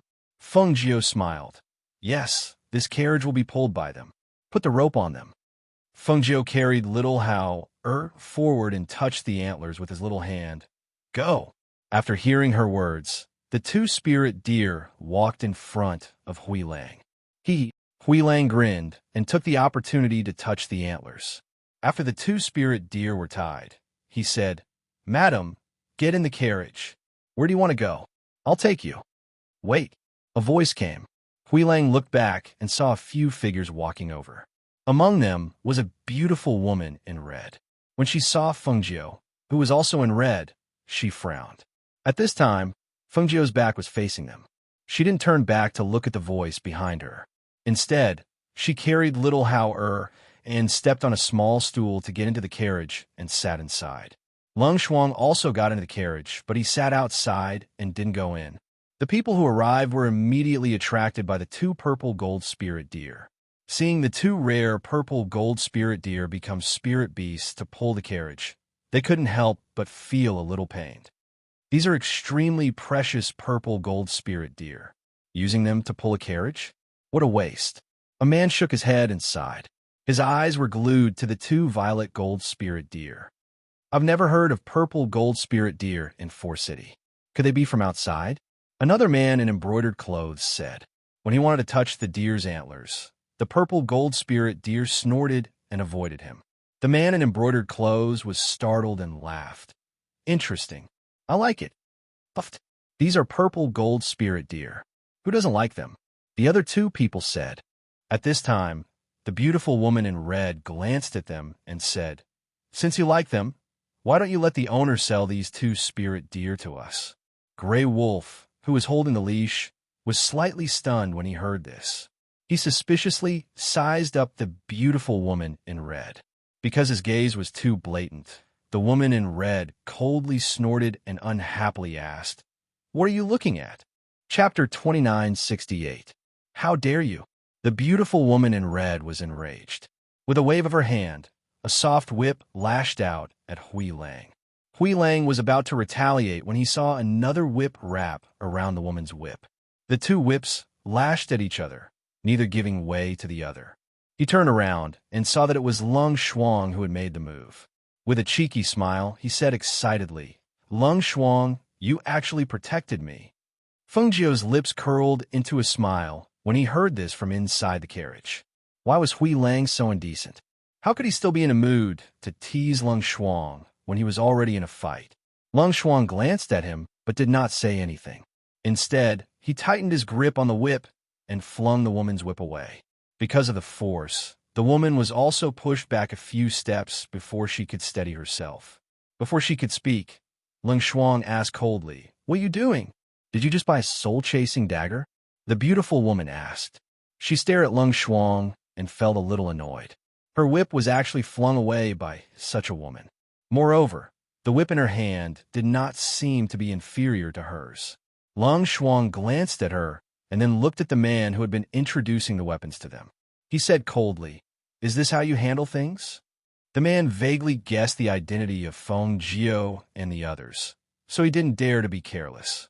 When he saw the woman in tight black clothes staring at him, he hurriedly said, "We didn't call them here." As he spoke, he looked at the brocade-clad people and said, "Young masters and young mistresses, your weapons have already been bought. If you continue to act like this, I'm afraid you will be blacklisted by our foundry." The beautiful woman clenched her teeth and stared at the woman in red sitting in the carriage without saying a word. However, now that the carriage door was closed, she could not see what the person inside looked like. She did not want to leave like this, but with one look, she knew that these people did not lack crystal stones. She had no other choice but to retreat to the side with her whip. Meanwhile, a man in luxurious clothes at the side stared at the two violet gold spirit deer for a few moments before he turned to look at Lung Shuang and asked, "Miss, may I ask if we can buy some antler powder from you?" Lung Shuang put away his whip and returned to his horse. He sat down and said to Hui Lang, "Let's go." "Okay," Gray Wolf answered, then jumped onto the carriage and drove the two purple gold spirit deer away. That man still wanted to say something, but the man in the building who couldn't stand it stepped forward and said, "Young masters, it's best if you don't provoke them. These people aren't ordinary people." Hearing this, the man in luxurious clothes turned to the man and asked, "What do you mean? You're not from here, right?" The man in the building asked with a smile. The man in luxurious clothes smiled. "That's right. We just arrived here yesterday. We plan to celebrate my uncle's birthday." "Oh, young masters and young mistresses, you have an extraordinary bearing. Presumably, your uncle is also a person of importance in the city?" the man said with a smile and stared at them. Hearing this, the man in luxurious clothes smiled. "My uncle is the head of the Jiang family, one of the 8 great families in Foursquare City." Chapter 2969. They looked at each other and asked, "What's the meaning of this?" Why did they feel that this person's smile was somewhat ambiguous? "Hee, you'll know when you make a trip to the Jiang family. I won't say much. I have to go back and greet the guests." "Excuse me." He smiled, cupped his hands in salute, and then turned to leave. Who was that, madam? Perhaps the ordinary people in the city didn't know, but the various forces knew. They probably already told their disciples to be careful not to provoke her when they went out. These people actually dared to snatch something from him? Were they tired of living? Looking at this scene, the man in luxurious clothes pondered and said, "How about this? I'll make a trip to the Jiang family first. Don't you want to make a trip to the main family? Then let's make an appointment to meet in the evening." Seeing this, the others nodded, seeing that the carriage wasn't something that ordinary people could afford, and the words of the man in the building made them feel somewhat uneasy. They were afraid that they would accidentally offend a powerful person. At that time, it would be too late for regrets. After they left, they went to their respective main families. Apart from a man in luxurious clothes who came to celebrate his uncle's birthday, the others were disciples of some of the city's branch families. This time, they also came with a mission. After they left, the man in the building also went inside and told the steward about receiving the fungio. On the other side, 2 purple gold spirit deer were pulling a luxurious and low-key carriage. However, it couldn't be low-key. Almost as soon as it entered the street, everyone's eyes fell on the spirit beast carriage. They had seen carriages and spirit beasts pulling carriages, but it was almost impossible to see such a rare purple gold spirit deer pulling a carriage. Even if someone obtained a spirit beast like the purple gold spirit deer, they would be kept in captivity. How could they be tied with ropes and become spirit beasts pulling carriages? Some people didn't recognize what kind of deer those two were, but they saw that the 2 spirit deer were exceptionally beautiful and knew that they were extraordinary. They began to whisper to each other, "What kind of deer are those? Why haven't I seen them before?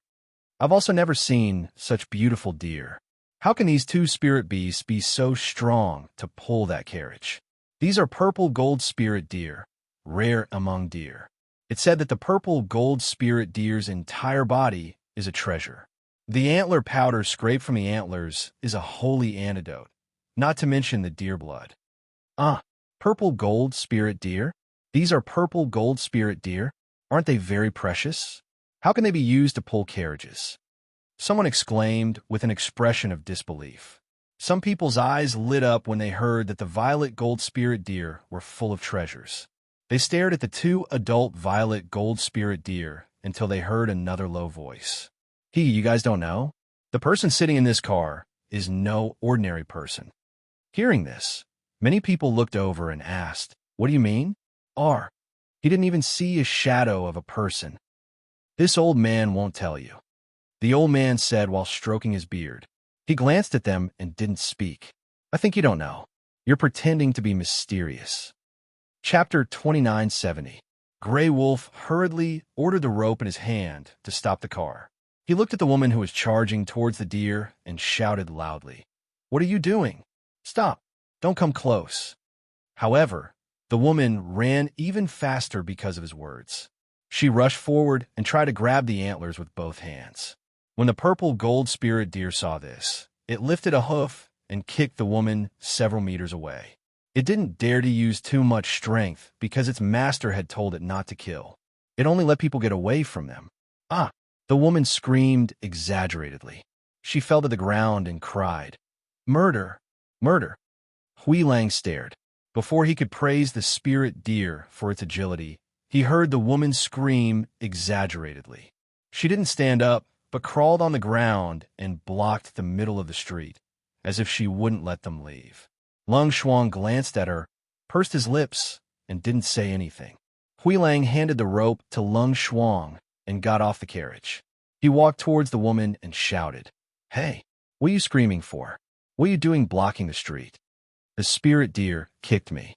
I'm seriously injured and can't get up. You have to compensate me. Compensate me." Before she finished, Hui Lang interrupted her. "Compensate you?" Hui Lang looked at the woman with a startled expression.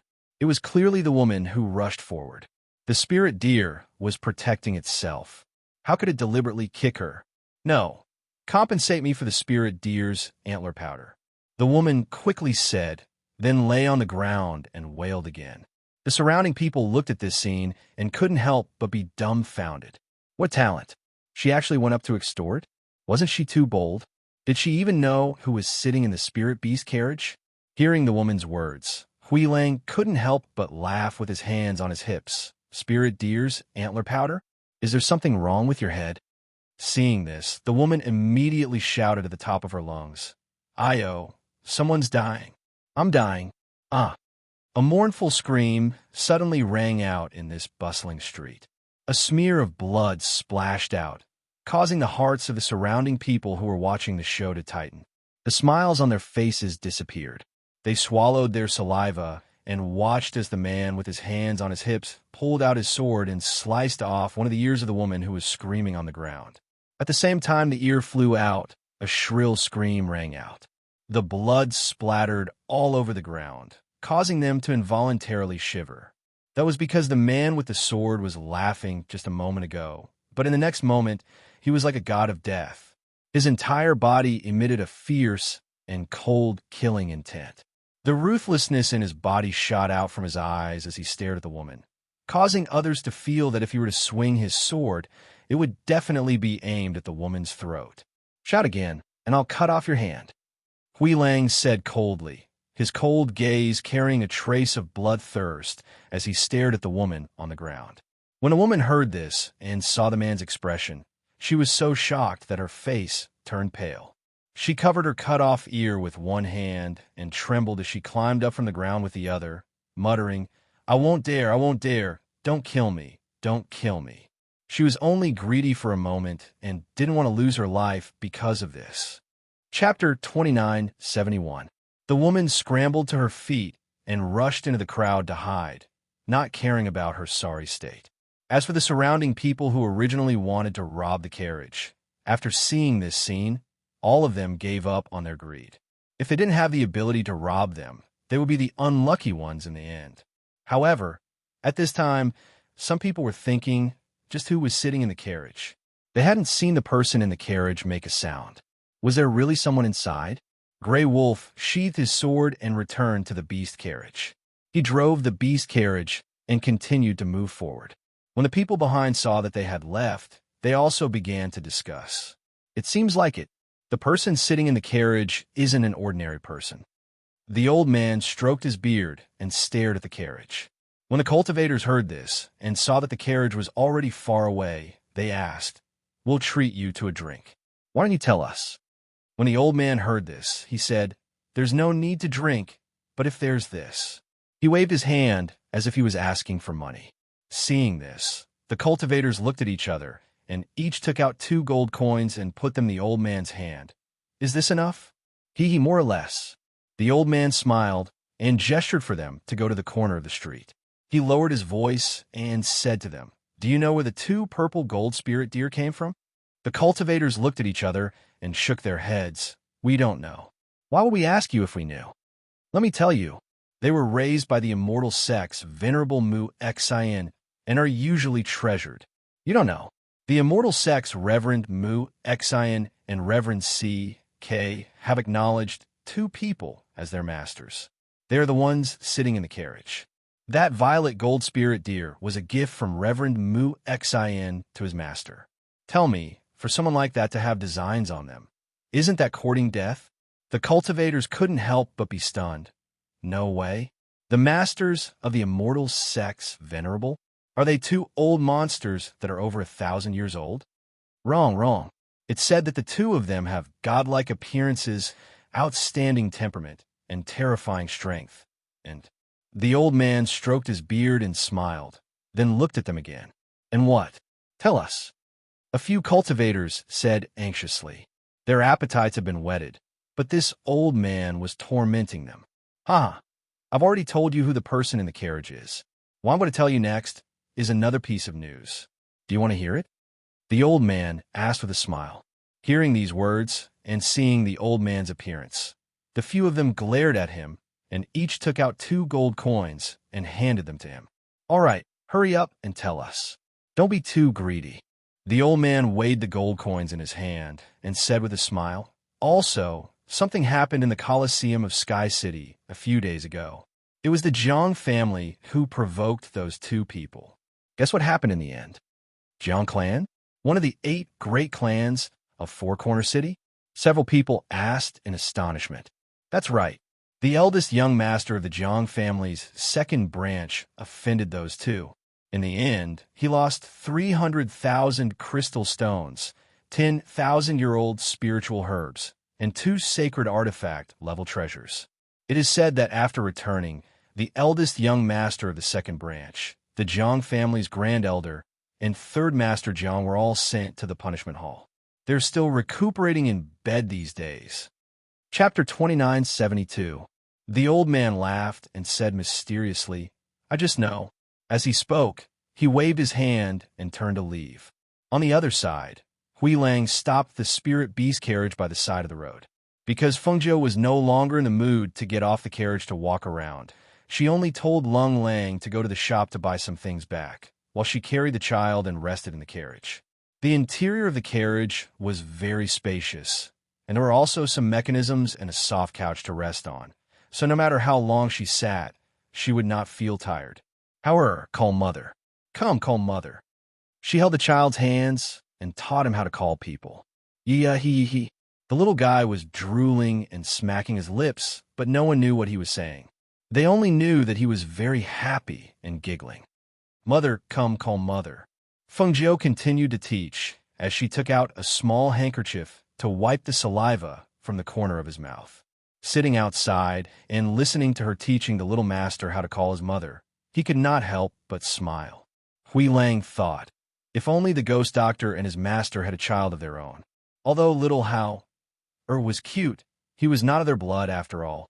Who knew when he would be able to hold their child? "No, I don't want to go. Help. Suddenly, a cry came from outside. Feng Zhou, who was in the car, paused for a moment. The sound was still some distance away from them, so it shouldn't be directed at them. Therefore, she continued to play with the child. Hui Lang, who was sitting in the carriage, looked in front curiously and saw that something seemed to have happened. There was a faint crying sound, so he looked around and saw the surrounding people disperse. A beautiful woman ran out crying, followed by a few men chasing after her. The men rushed forward and surrounded the woman. One of them cursed a few times, then raised his hand and slapped the beautiful woman. The force was so strong that the woman fell to the ground. Hearing the loud slap, Hui Lang frowned. He didn't like hitting women. What kind of man was a man who hit women? The woman's face was swollen and she was sobbing on the ground. Before she could stand up, one of the men carried her up. Who told you to run? Run again if you have the guts. If you dare to run again, I'll break your legs. The man scolded fiercely. He carried the crying woman and was about to leave. However, due to the woman's crying and the man's cursing, little Hao, who was playing, was frightened. The little fellow was startled and began to cry. Feng Jiu hurriedly picked up the child and comforted him softly. Be good, little darling. It's okay. It's okay. Don't be afraid. Mother is here. She softly coaxed him, and the little fellow gradually stopped crying in her arms. He only blinked his beautiful watery eyes and stared at her. He looked so adorable that Feng Jiu couldn't help but lower his head and kiss his cheek. Don't be afraid. Mother is here. Mother is with little Hao. The little fellow in her arms seemed to have understood her words. A pair of small hands tightly grasped her clothes and rubbed against her chest. He listened to her heartbeat and calmed down. Chapter 2973. The man felt the pain and loosened his grip, throwing the woman to the ground. The crying woman hurriedly got up and fled into the crowd. The other men wanted to chase after her, but they all bent their knees in pain. With this delay, the woman slipped into the crowd and disappeared without a trace. Damn it! Who did this? The men stood up and shouted angrily. They glanced around and saw that the people surrounding them had retreated. Then, they looked towards Hui Lang. However, when the leader saw that the carriage was pulled by two outrageously beautiful spirit deer, he couldn't help but take another look at the luxurious spirit beast carriage. However, he didn't dare to go forward and ask. Instead, he shouted to the other men, "Quickly chase after her. Bring her back." After watching those people leave, Hui Lang scratched his head. Was it the ghost doctor? However, why did the ghost doctor save that woman? Not long after, the Lung Shuang returned with the goods and said, Mistress, I've bought everything. I heard that this pastry shop in the city has many varieties of pastries and that they taste good. I bought some for Mistress to try. Hearing this, Feng Jiu said, Bring them in. Yes. The Lung Shuang replied. After opening the carriage door, he lifted the curtain and walked in. He took out the pastries from his chinquan bag and placed them on the small table inside. Hui Lang, let's go back. Feng Jiu said. Okay. Hui Lang replied and rode the two purple gold spirit deer back. However, at this time, an old man walked out with a smile. He followed the spirit beast carriage to the left and asked, Mistress, do you need a steward? I recommend myself. Feng Jiu, who was eating pastries in the carriage, raised her eyebrows when she heard this. She handed the child to the Lung Shuang and lifted the curtain to look outside. She saw an inconspicuous old man in gray walking beside the spirit beast carriage. His pace was relaxed and not slower than the spirit beast carriage. Moreover, he had a smile on his face. Seeing her lift the curtain, he also looked towards her. I don't lack a steward, Feng Jiu said and lowered the curtain. I don't lack a steward. I can help sweep the floor or serve tea. As long as you take care of my food and shelter and give me a caddy of spirit wine every day, that's enough. A caddy of spirit wine. I can hire several servants to sweep the floor and serve tea. Feng Nine said leisurely. She ate a piece of pastry and looked at the person outside the curtain. He still didn't fall behind at all. One had to know that the speed of the spirit beast carriage wasn't slow, but this person was leisurely following beside it. It could be seen that he had some skill. However, she could not tell the old man's cultivation level with just a glance. Was he hiding his strength? Who was this person? Why did he recommend himself to be your steward? Mistress, I'm all alone. I've been starving for several days. Please be kind and take me in. You're too old. I'm afraid you can't sweep the floor well. I'm afraid you'll knock over the teacups when I serve tea. What's the use of having you around? Feng Jiu said casually. She leaned on the soft couch and chatted with the old man outside the carriage. Chapter 2974. As the old man spoke, he saw that the people in the spirit beast carriage did not speak, so he continued to talk to himself until they reached Feng Jiu's residence. The door opened, and the flying beast carriage entered, while the old man was locked outside. "Si, that's it. I've already recommended myself the entire way, but they're still so heartless." The old man shouted outside, talking to himself. After circling the residence once, he squatted in a corner in front of their residence to rest. "Master, who's that old man outside? He's squatting in front of our door, and it looks like he doesn't want to leave," Long Hua said. When the door closed, the old man kept pacing around outside and did not leave. "He followed us halfway. I don't know where he came from," Feng Jiu said as he fed. "However, ignore him. If he can't enter, he'll leave." Seeing this, Long Hua didn't bother with the old man outside and said, "Master, Qingsheng is preparing to leave tonight. Luo Yu and the others are planning to go out on a mission tomorrow. Their first mission is a level 2 escort mission." "I understand," Feng Jiu responded. After feeding little Hao he handed him over to Long Hua and returned to the courtyard to concoct medicine. Night fell. After bidding farewell to her, Qingsheng disguised herself and left from the back of the mountain. She left Four Corner City in the middle of the night. As the night deepened, the old man who was squatting outside the mansion slipped into the mansion due to the cold wind and drizzle. He found a place to take shelter from the wind and rain and lay down to rest. No one in the residence noticed his arrival because there was a formation set up here. To enter the residence from outside, one had to pass through the formation first. However, the formation in the residence did not give off any warning, so they did not know that the old man had sneaked in. On the morning of the next day, Long Hua was patrolling the estate. When he arrived at the outer courtyard and saw the old man lying at the entrance, his pupils constricted slightly. He walked up to the old man and sized him up. At this moment, the old man was still sleeping soundly, and it seemed as if he didn't notice that someone was approaching. "How did you come in?" Long Hua asked, staring at the old man. He looked around. The array formation was not touched, the door was not damaged, and the barrier that covered the entire residence was not broken. Then, how did this person come in so quietly? The old man continued to snore as if he did not hear him. He continued to sleep without making a sound or even moving. Seeing this, Long Hua raised his hand and a wind blade slashed out towards the old man. It was also at this moment that the old man who was sleeping soundly flipped over and leaped up, dodging his attack. At the same time, he rubbed his eyes and looked at Long Hua with displeasure as he said angrily, "Kid, why don't you know the rules? How can you attack an old man like me? If you hurt an old man like me, I'll stick to you and not leave." "How did you come in?" Long Hua stared at him and asked.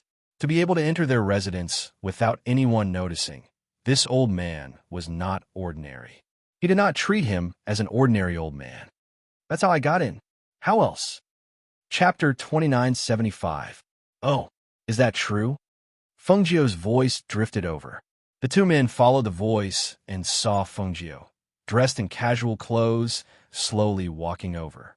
"Master," Long Hua called out. "This old man slept here last night and didn't cause any damage to the surroundings. I don't know how he got in." "Ayaya, what madam? She's just a young and beautiful fairy." The old man narrowed his eyes and smiled as he stared at Feng Jiu. He sized up Feng Jiu and said, "Why don't you call her miss instead?" Feng Jiu walked over and looked at the old man. "Why aren't you leaving? What are you doing here? You even trespassed into my residence. Do you really want to stay and be my butler? Food, lodging, and wine are all provided." The old man smiled at Feng Jiu. "It's a good deal. There are some rules here that cannot be broken. Don't worry, I won't cause trouble." The old man waved his hand. Hearing this, Feng Jiu glanced at him and said, "If that's the case, then come with me first." With that, he turned and walked inside. Seeing this, the old man followed. Feng Jiu went around the array and came to a training ground inside. He said, "It's early in the morning and I want to stretch my muscles and bones. Why don't you practice with me?" The old man who followed behind him stopped and looked around. His gaze fell on Feng Jiu, and he said with a smile, "Practice with you? But I can't really go all out." Hearing this, Feng Jiu's mouth twitched. He glanced at him speechlessly and listened to him speak in distress. "Tell me, if this old man uses all his strength, you definitely won't be his opponent." but you're this old man's bread and butter. If this old man defeats you, what will you do if you lose face and drive me away? Feng Jiu's eyelids twitched. He said calmly, I won't.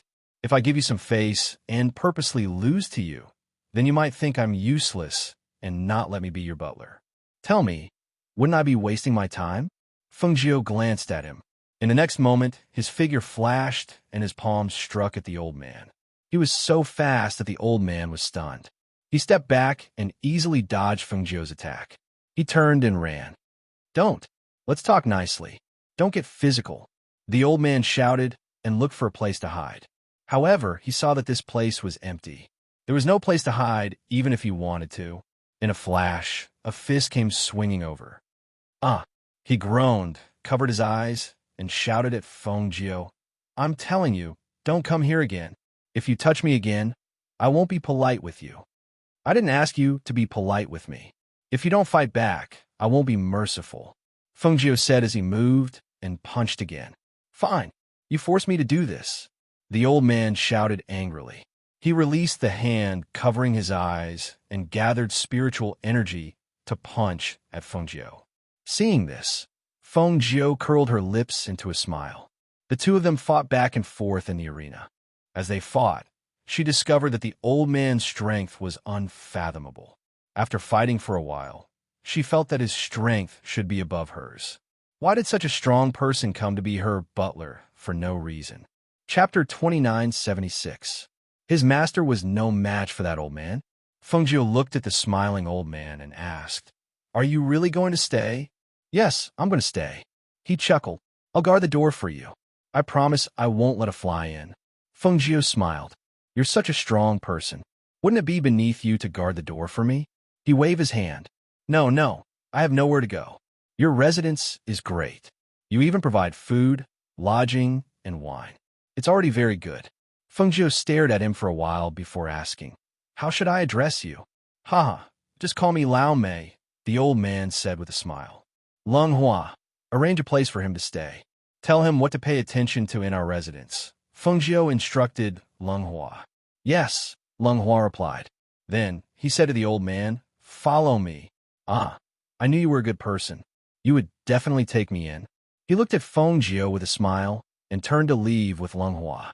At the same time, he said cheerfully, This is great. I finally have a place to stay. I don't have to wander anymore. Feng Jiu watched the old man leave until he could no longer see him. Then he walked out. He couldn't see through this old man, but he was sure of one thing. He wanted to stay here. But what was he going to do here? Since he couldn't see through him, he might as well wait and see. After a long time, would he not be able to see through him? The old man followed Lung Hua into the inner courtyard. He looked around, and when he heard a child's giggling, his eyes moved slightly. He asked with a smile, Why do I hear a child's voice? Are there children in the residence? Lung Hua turned to look at him. Seeing the smile on his face and a hint of curiosity, he said, That's the young master of the residence. Hearing this, the old man didn't ask any more questions. However, when he walked inside, he just happened to see the black-clothed woman walking out with the child in her arms. Lung Shuang looked at the man Lung Hua brought in and asked, Why is he here? Sis, this is Elder Mei. As Lung Hua spoke, he glanced at the old man and said, This morning, he snuck in by himself and slept at the gate. Master asked him to stay and guard the gate. I'll take him to the courtyard to settle down. I'll come back to find you later. After hearing this, Lung Shuang didn't ask any more questions and nodded. Aya, this child is so cute. She's white and chubby and has a likable appearance. She's really cute. The old man took a step forward and stared at little Hao with an expression of extreme fondness. He asked, Can I hug him? He's so cute. He must be so soft to hug. Lung Shuang took a step back with the baby in his arms and stared at him warily. Aren't you going to the yard? Hurry up and go. Seeing this, the old man looked regretful and muttered, That chubby boy is so interesting. I wanted to hug him and play with him. Aya, I can't even touch him. After watching the two of them leave, Lung Shuang carried little Hao into the garden and walked him around. When he saw Feng Jiu walking over, he walked up and called out, Master. Feng reached out to hold little Hao Er's hand and played with him. He asked, "Did you see Elder May?" Chapter 2977. Let's take a look first. I don't know what he does for a living. Feng smiled and teased Hao Er. We should be able to tell after a while. But for now, we know that he shouldn't be a threat to us. Hearing her words, Long Shuang nodded. Yes, I understand. Take Hao Er to play. I'm going back to take a bath and change my clothes, Feng said, and kissed the little guy before heading inside.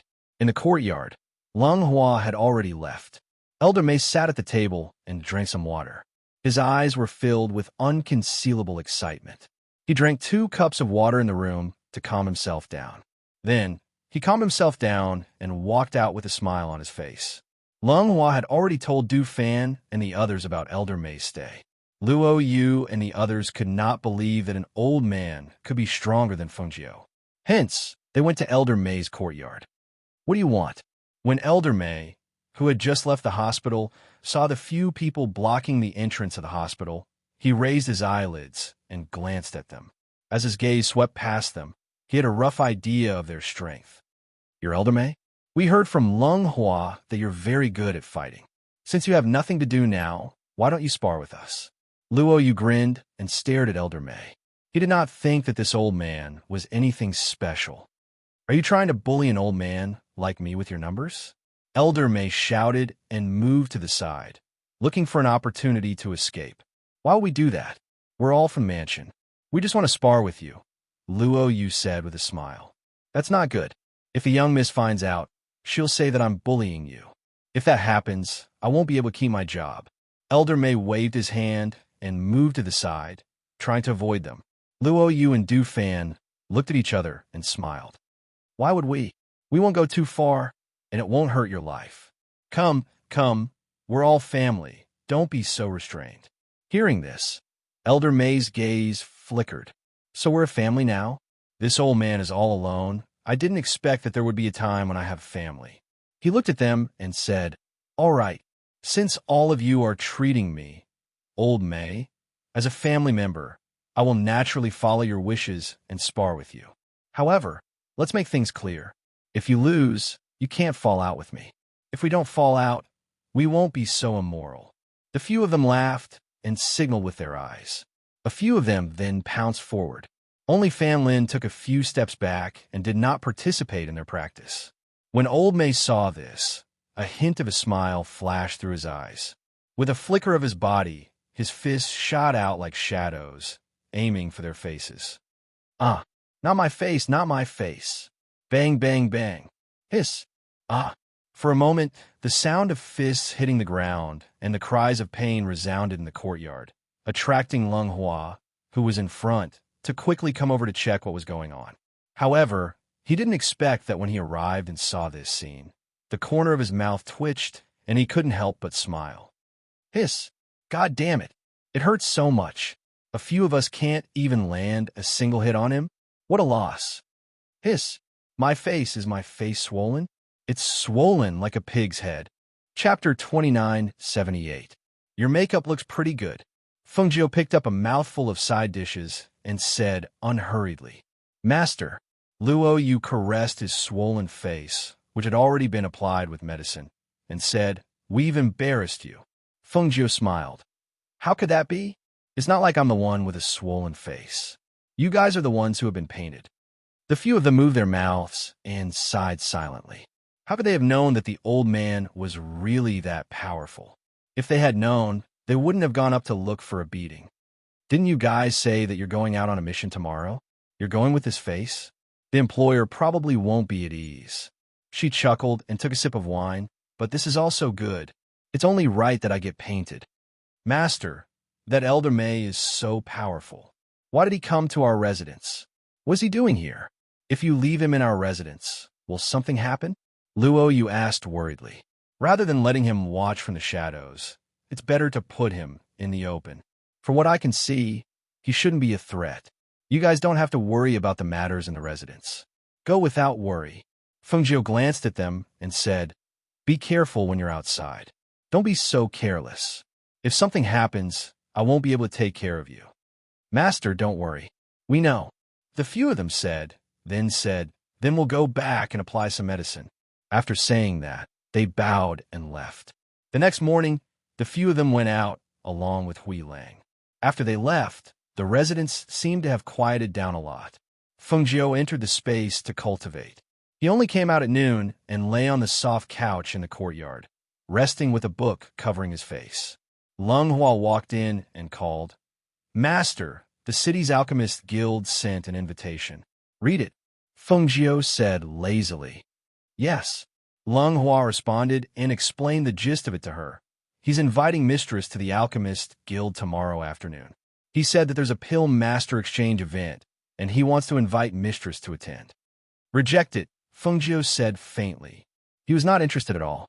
"Yes," Leng Hua responded and put away the invitation. He then said, "The Jiang clan, one of the 8 great clans in the city, sent an invitation. They said that tomorrow is their clan head's birthday, and they want to invite Master to their residence." Jiang clan. Under the cover of the book, his lips curled up slightly. "This Jiang family is quite interesting. They actually want to invite me to their residence? It's just that I don't have a good impression of the Jiang family, so I don't really want to go." Hearing this, Leng Hua smiled and said, "Then I'll reject it on behalf of Master. But there is one that Master might be interested in." "Oh, what is it?" Feng Jiu asked. Hearing him say this, she was somewhat curious. The city's largest auction house, Treasure Heaven Pavilion, will be holding an auction tomorrow. It said that there are many good things. "Master, are you interested in taking a look?" Feng Jiu removed the book covering his face and said, "Auction house? I can go take a look. You arrange it tomorrow." As he spoke, he paused and asked again, "Then Elder May has been guarding the entrance all this time?" "He's been dozing off at the entrance all this time," Leng Hua said. When he thought of Elder May, he was also very puzzled. Why would a person whose strength was even higher than their master be guarding the door at this time? Chapter 2979. It was rare for her to encounter someone stronger than her. It would be a pity if she didn't use this opportunity to practice and improve her combat strength. When Leng Hua saw this, he walked out and called Elder May to the training field. When Elder May heard this, he muttered helplessly, "Practice again. She can't beat me. It's the same no matter how much she practices." He shook his head and went to the training field. As he said, Feng Jiu couldn't beat him. The two of them practiced for an entire afternoon until Elder May shouted, panting, I can't. If I continue, I'll lose my life. How can an old man like me compete with you young people? I can't." As he spoke, he retreated. "I need to go back and rest." As he spoke, he ran away as fast as he could. Feng Jiu smiled. She waved her hands and wiped away the sweat on her face. She felt refreshed. It had been a long time since she had practiced so freely. However, as expected, different levels of strength led to different speeds. Her attacks were always half a beat slower than Elder May's. She couldn't hit him. However, after this kind of training, her body movement and dodging skills had improved. It wasn't like she didn't gain anything. She went to the courtyard, planning to go back and take a bath and change her clothes. After Elder May left, he ran into Leng Hua and the child on his way to the courtyard. When he saw Leng Hua, he stroked his beard and smiled. "Leng Hua, you're carrying little Hao out to play again. Ah, this is great. You're not married yet, and you're already taking care of a child. You'll be much better at taking care of your own child in the future." When he heard this, Leng Hua glanced at him and asked, "What are you doing here again?" I'm just about to go back to the courtyard after training with the young miss. I didn't expect to run into you guys." He smiled and narrowed his eyes. His gaze fell on the child, and he said, "How did you raise this little guy? He's so chubby. My heart itches when I see him. I really want to carry him over and play with him." Not everyone can hug the little master, Leng Shuang said as he carried the giggling Hao and walked past him. "Since you want to go back to the courtyard, then go back quickly. I still have to take the little master to the master's place. I don't have time to chat with you here." "All right, go ahead then." He waved his hand and stood in the same spot as he watched them leave. Only when they could no longer be seen did he slowly walk into the courtyard while stroking his beard. "It's also a blessing," he said softly, and the smile on his face deepened. However, No one heard what he said, and no one knew what he meant. That night, the Plum Blossom Guardian, who was on night watch, was patrolling around with his hands clasped behind his back while humming a small tune. When he arrived at the back door, he saw two figures sneaking in. Just as they were about to step into the formation and trigger it, the Plum Blossom Guardian dodged to the side and chopped down with his hand like a knife. In an instant, the Plum Blossom Guardian knocked them unconscious and pulled them up. He pulled down the black cloth covering their faces and looked at them. He laughed in a low voice. "You dare to barge into this residence with such little strength? You really don't know what's good for you." He grabbed the unconscious Plum Blossom Guardian's collars and happily dragged them away. He planned to get some rewards from them tomorrow. The next morning, when Feng Jiu was about to go out, he saw Elder Mei excitedly dragging two men in black into the courtyard. Chapter 2980. Isn't this part of your duty? Why do you need more wine? Feng Jiu raised his eyebrows and glanced at him. Don't forget, who was the one who said that food, lodging, and 500 grams of wine will be taken care of? Even a fly wouldn't be able to fly in. Now, even if someone was caught sneaking in, it would only be your duty. However, adding 500 grams of spirit wine isn't out of the question, Feng Jiu said with a smile. Come with me today and be my coachman. I'll give you 500 grams of spirit wine when we get back. Elder Mei's mouth twitched. Half a kilogram of spirit wine would make him a coachman? She was probably the only one who could say something like that. Why didn't she take a look at his strength? How could he be reduced to being a coachman? Thinking of this, he sighed. Fine, I'll be the coachman. When are we leaving? We'll be leaving soon, Feng Jiu said. All right, I'll deal with these two thieves first, Elder Mei said as he dragged the two unconscious people out. They left early in the morning. Feng Jiu only brought Elder Mei as his coachman. As for Lung Hua, he stayed in a mansion to look after everything. In Four Corner City, the two dazzling purple gold spirit deer had almost become the symbol of Feng Jiu and Xianyuan Mo's. Even if very few people in the city were familiar with Xianyuan Mo's, they knew that once the spirit deer carriage came out, it would be either Xianyuan Mo's or Feng Jiu sitting inside. They passed through the city and arrived at the Treasure Heaven Pavilion. Feng Jiu alighted from the spirit beast carriage and said to Elder Mei, Wait for me in the carriage. When Elder Mei heard this, he asked in astonishment, You don't need me to follow you? It wouldn't be good if no one followed you, right? Feng Jiu pursed his lips and smiled. It's only in this building. What could possibly happen? You can just wait in this spirit beast carriage. As he spoke, Feng Jiu turned and walked inside. He was welcomed by a servant girl and sat down in the first row. Spirit tea, fruits, and pastries were served. Feng Jiu sat in the first row. The left and right seats were still empty. Because it was rather dark inside, she vaguely knew that the people in the first row hadn't arrived yet. She sat diagonally while drinking spirit tea and eating, watching people come in one after another. And the first row was gradually filled with people. Most of the people here today, so they didn't recognize Feng Jiu. They only knew that the woman in red was very beautiful in the faint light. Feng Jiu didn't care about the surrounding gazes. After all, it was too common, so it became natural. She was thinking that the few things in the auction house were quite good. If she could buy them, then she would buy them. If she couldn't, then she would think of another way. Compared to the lively auction house, on the other side, Luo Yu, who was resting on the side of the road, was holding a mirror to look at his face.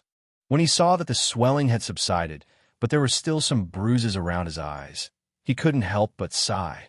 I've been walking with this face all this time. Fan Lin smiled at the side. It's already much better. It's just some bruises. At least it's not swollen to the point where you can't see. You're still talking about it. You really don't have the code of brotherhood. We all went up, but you retreated. Luo Yu glanced at Fan Lin's uninjured face and snorted to express his dissatisfaction. Chapter 2981. Hearing this, they didn't say anything else. At that time, Lung Hua had told them, but they didn't believe him. How could such a powerful person like their master lose to an old man? That was why they wanted to give it a try. Who knew that the old man would specifically pick their faces to hit? Who could they blame? They could only blame themselves. The few of them silently took out their rations and ate. At this moment, A middle-aged man who was resting among them gestured to an old man.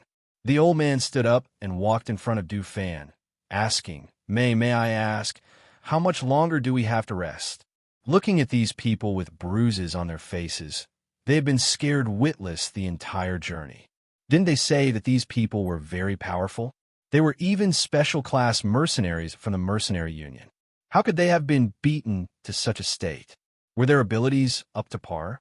Along the way, he didn't even dare to rest in case an accident happened. Let's go. Let's finish this mission and hurry back. Hui Lang stood up and patted the grass off his body. The others also stood up. Luo Yu walked in front of the old man and patted him on the shoulder, saying, Don't worry, it'll be fine. We'll definitely escort you back safely. The mission they had accepted this time was a level 2 escort mission. The main task was to escort these people back. However, according to what they knew, the middle-aged man seemed to have some kind of treasure on him. They were worried that an accident would happen on the way back, so they spent a large amount of money on a level 2 escort mission. Seeing that they had all stood up, the middle-aged man walked forward and cupped his hands, saying, Everyone, when this Yang safely arrives at the residence, I'll definitely have good wine and good food to thank you all. Please take care of us on this journey. Master Yang, don't worry. Get on the spirit beast carriage. We'll continue our journey and try to reach the next town before nightfall. Du Fan said with a smile. Let him get on the carriage first. All right, the middle-aged man replied and got on the spirit beast carriage with the old man. The remaining 2 guards followed beside the carriage. The one driving the carriage was Guillermo. After entering the beast carriage, the old man waved his hand and set up a soundproof barrier to prevent the people outside from hearing their voices. He said, Master, I feel uneasy letting these people escort us. Look at their faces, they're all beaten up. And that surnamed Luo, I don't know how many times he's taken out his mirror along the way. The old man sighed softly. He was speechless at these strange people. He only knew that these people didn't seem to be very reliable. Could they really escort them home safely? Don't worry, I've specially asked people from the mercenary union. They're strong enough to become special-class mercenaries. The middle-aged man said. Although he said that, it was obvious that his heart had been in his throat the entire time. After all, as the old man said, these people didn't seem to be reliable at all. He had never seen a man who would hold a mirror and look at his own face all the way. There was also another man who was holding a fan and looked like a scholar. He was also fanning himself all the way. If they weren't wearing the same black mercenary uniform, he would have mistaken them for scholars. Moreover, he couldn't see through their strength and didn't know what level they were at. Chapter 2982. Yes, the old man replied and removed the soundproof barrier. He bent over and got out of the carriage, sitting beside Guillermo. Little brother, are you tired? Do you want me to drive you? No need, Guillermo said and continued driving the beast carriage. The old man sat at the side and watched. Seeing Luo Yu and the others riding on horses, he asked with a smile, You are a team of 6. Who is the leader of the mercenary team? Ha! We take turns being the leader. Today I will be the leader, tomorrow he will be the leader. Luo Yu laughed loudly. Hearing this, the old man's mouth twitched. These few people were really casual in their mercenary team. So casual that he almost couldn't continue to ask. Ahem. The old man coughed softly and asked again, Then how many times have you accepted this mission? The first time. You are our first mission as a registered mercenary team. Hui Lang grinned and continued the conversation. Seeing the old man's expression change, he couldn't help but laugh. You don't have to worry. Although it is our first time as mercenaries, we are much more experienced than other mercenaries. Ah, yes. The old man smiled stiffly and nodded. He almost wanted to go into the carriage and ask his master why he found a group of mercenaries who had never accepted a mission to escort them. This was really risky. You are registered mercenaries in Four Corner City. That means you are from Four Corner City? The old man asked again. No, we just moved here not long ago. Moreover, we are not born to be mercenaries. Luo Yu grinned and said, We were sent out by my master to gain experience. That is why we formed a mercenary team to accept missions when we have nothing to do. Hearing this, The middle-aged man in the beast carriage couldn't help but be surprised. They actually had a master, and it was their master who sent them out to gain experience? Generally speaking, if they were guards, they should be by their master's side. Why would they be sent out to gain experience? This was really strange. When the old man heard this, he was also surprised. Just as he was about to ask again, the galloping beast suddenly stopped. The old man, who was caught off guard, was almost thrown out.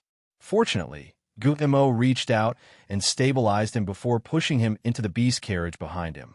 "Go in, don't come out." The old man was instantly pushed inside, causing his expression to change. The middle-aged man in the beast carriage also tensed up at this moment. He pulled open the curtains and looked outside with a grave expression. His pupils constricted when he saw what was happening. There were actually more than 30 men in black. His expression turned solemn as he stared outside. He could feel that in an instant, even the air was filled with a chilling, killing intent.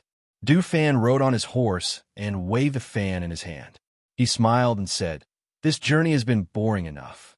If there wasn't such an ambush, I really don't know what's the point of accepting this mission. That's right. I've been waiting for a long time, but he only came out now." Luo Yu grinned and rubbed his fists as he stared at the men in black in front. His face was filled with excitement. Gu Mo and Fan Lin, protect the beast carriage. Let's practice with these people. As Luo Yu spoke, he took the lead to leap off the back of his horse and attack the black-clothed men in front of him. Chapter 2983.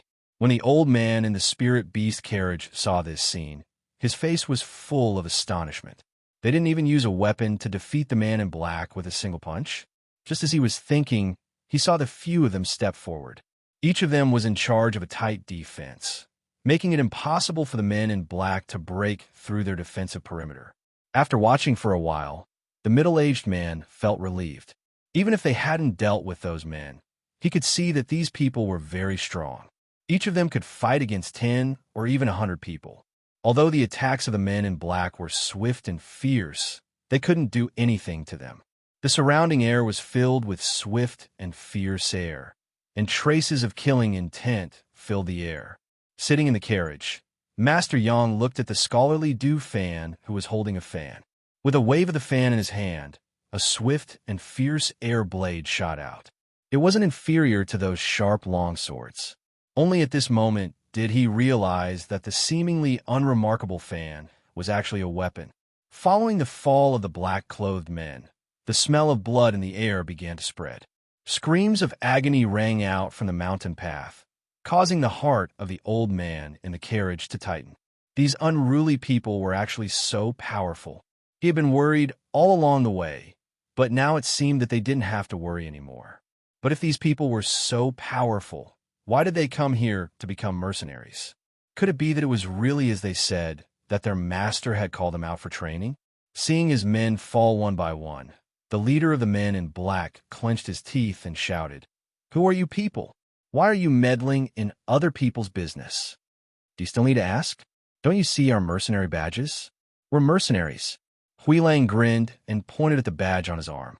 Hearing this, the man in black narrowed his eyes and said, "I'll pay 10 times the price. Help me take their lives.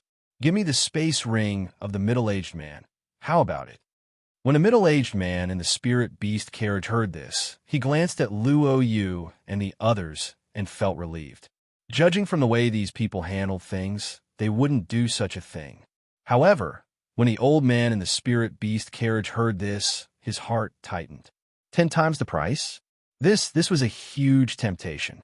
Would they not be able to resist this temptation and kill them? Nothing. Dufan said coldly as he waved the fan in his hand. "This is our first mission. How can we mess it up? Wouldn't that be destroying his own reputation? Brothers, don't you agree?" "Ha ha. Of course, we're planning to make a name for ourselves. How can we mess it up because of this?" Luo Yu flashed forward and snatched the sword from one of the black-robed men. He waved his hand and slashed at the black-robed man. Ah! A miserable cry sounded out as a corpse appeared on the ground, as well as a pool of blood. Seeing this, the leader of the black-clothed men gritted his teeth and gestured, "Retreat." Damn it! Where did they find such perverted escorts? If he continued to fight, He and the rest of his men would all die here. Seeing that the men in black had retreated, the old man in the beast carriage let out a sigh of relief. He looked at them with excitement in his eyes. I didn't expect you to be so powerful. It seems that we don't have to worry for the rest of the journey. Chapter 2984. When the middle-aged man saw this, he walked out of the carriage and bowed solemnly to them. Everyone, please accept my bow. Old Master Yang, there's no need for this. Du Fan extended his hand and did not accept the bow. He only said, this is what we should do. Since they had accepted this mission, they would escort them safely to their destination. Naturally, nothing would happen on the way. Luo Yu glanced at the corpses on the ground and smiled. Come, let's collect the spoils of war. Before they left, their master had instructed that the spoils of war from the enemies they killed in the future would belong to them. In other words, they did not need to hand over the space rings, Chinquan bags, and other valuables they obtained from the dead people. Although they had obtained quite a lot of valuables in the past, this method of splitting the spoils of war made them look forward to it even more. When the middle-aged man, the old man, and the two guards beside the horse saw them keep the Chinquan bags they obtained from the men in black, they could not help but be slightly surprised, because they did not give any to Gu Mo and Fan Lin, who were driving the carriage.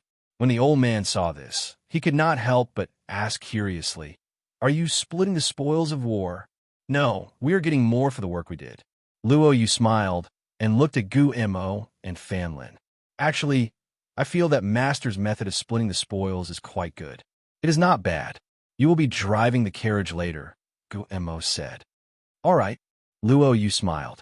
After dealing with the corpses, he pulled the horse to the side of the carriage. Here, you can have it. Let me drive. Hence, after the group was organized, they continued to move forward. After this, old Master Yang and the old man were already relieved. They thought that they had really profited from this level 2 mission and hired this mercenary group with only 6 people.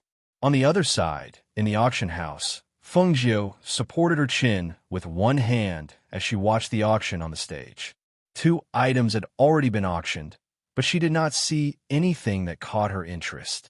As she was thinking, she suddenly felt someone caressing her thigh. She turned her head slightly and glanced at the man sitting next to her. He looked to be about 35 or 36 years old and was looking at her. He smiled apologetically and said, Sorry, I accidentally touched you. When Feng Jiu heard this, the corners of her lips curled up slightly. Her clear eyes fell on him as she said casually, It's all right. When the man heard this, the smile on his face deepened, and he asked, How should I address you? Are they from Sifong City? Feng Jiu turned her eyes away and did not look at him again. However, when she heard the voice by her ear, a dark light flashed through her eyes. She reached out her hand towards the small table with the teacups on it. As she waved her sleeve, a fragrant wind filled the air. When the man smelled the fragrance, he couldn't help but take a deep breath. The sound of the auction continued on the stage. Feng Jiu watched as the next item was brought up for auction. As the red cloth was lifted, many people below began to discuss it. The man from the auction house introduced the item to the crowd. At this moment, the man sitting next to her rubbed his temples and shook his head. He felt a little listless. Chapter 2985. With the bidding of the auction item on the stage, the man sitting next to Feng Jiu also raised his sign and shouted, 2,000 crystal stones. 2,500 crystal stones. 5,000 crystal stones. The man shouted. Hearing this price, many people glanced at him. Seeing that he had increased so much all of a sudden, they couldn't help but pause for a moment. Someone paused for a moment, then added another 500 crystal stones. That person shouted a higher price again. As the price of the crystal stones became higher and higher, the number of people shouting became fewer and fewer. At this moment, the auctioneer on the stage shouted, 50,000 crystal stones going once, 50,000 crystal stones going twice. 70,000. Feng Jiu raised his sign and shouted unhurriedly. 75,000. The man shouted again. 100,000. Feng Jiu raised his sign leisurely. 110,000. 150,000. 190,000 crystal stones. The man raised his sign again, which made the man waiting on the side a little anxious. He wanted to stop him several times, but he was glared at by the man. 200,000 crystal stones. As soon as Feng Jiu's words came out, the crowd went into an uproar. The auction item on the stage was a mid-level defensive artifact. Tens of thousands of crystal stones was already a high price, but he didn't expect it to be called for a price of more than 200,000 crystal stones. This was not a small amount. Second master, you can't bid anymore. We only brought 250,000 crystal coins. The man whispered. He was already as anxious as an ant on a hot pan. 250,000. The man shouted again. He only knew that there seemed to be a voice in his mind urging him to buy the auction item. The voice in his mind almost dominated his actions, making him involuntarily follow the voice. Until, when the price was shouted, his eyes were already a little red. But this time, he didn't hear anyone shouting a price. 250,000 crystal stones going once. 250,000 crystal stones going twice. 250,000 crystal stones going thrice. Sold. The third auction item will be won by the seventh buyer. Please go backstage to settle the bill and receive the item. The auctioneer on the stage said, and someone came to ask the man to leave. The man stood up in a daze and followed those people. He didn't recover for a long time until he was taken to the back to collect the crystal stones. His whole body suddenly woke up. He looked at the people around him who were smiling at him. Then, he looked at his bodyguard who was crying. He asked, "What's wrong?" "Second master, you spent all 250,000 crystal stones just to buy a mid-grade magic weapon. The blood jade ginseng that we're going to buy this time hasn't been auctioned yet. How are we going to explain this when we return?" The guard asked with a sullen face, looking at him with a hopeful expression. "Second master, you spent such a high price to buy this thing. Do you have other uses for it?" The man was dumbfounded. How is this possible?" "This master, this is your auction item. Please accept it." The steward of the auction house handed the auction item to him. The man quickly took it and looked at it. He almost fainted. He screamed, "I bought this? How is that possible?" Chapter 2986. How is this possible? How could I spend such a high price on something like this? His face was filled with disbelief as he glared at the guard. "Why didn't you stop me?" "Second master, I tried to stop you, but you—" He wanted to cry, but had no tears. He had clearly tried to stop him, but as soon as he did, he glared at him as if he wanted to eat him alive. What else could he do? "But why did I buy it? I didn't want to buy it at all. Moreover, I bought it at such an expensive price.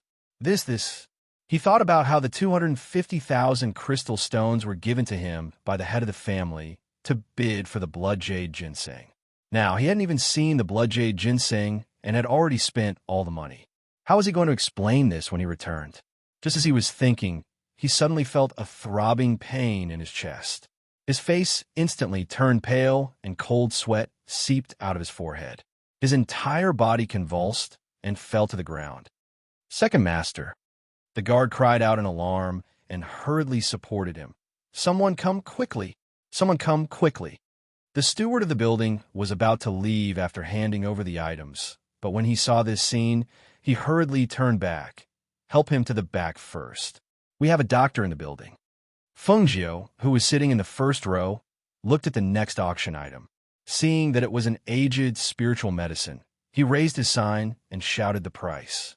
In the end, he won it at the price of 37,000 crystal stones. "Miss Feng, would you like to settle the bill first or later?" The steward asked with a smile and a respectful attitude. His attitude was completely different from the others, causing many people to raise their eyebrows. Who is that person? Why is even the steward of the auction building so polite? A middle-aged man asked a servant girl who was waiting in the building. The servant girl didn't know who that person was, so she only said softly, "I don't know." Hearing this, the middle-aged man was surprised and looked at the person beside him. "Brother Lin, do you know her?" "Of course. In Square City, there's no one who doesn't know her," the other middle-aged man said with a smile. Hearing this, the middle-aged man was even more curious. "Oh, what do you mean? Could it be that she has a great background?" "That is indeed the case.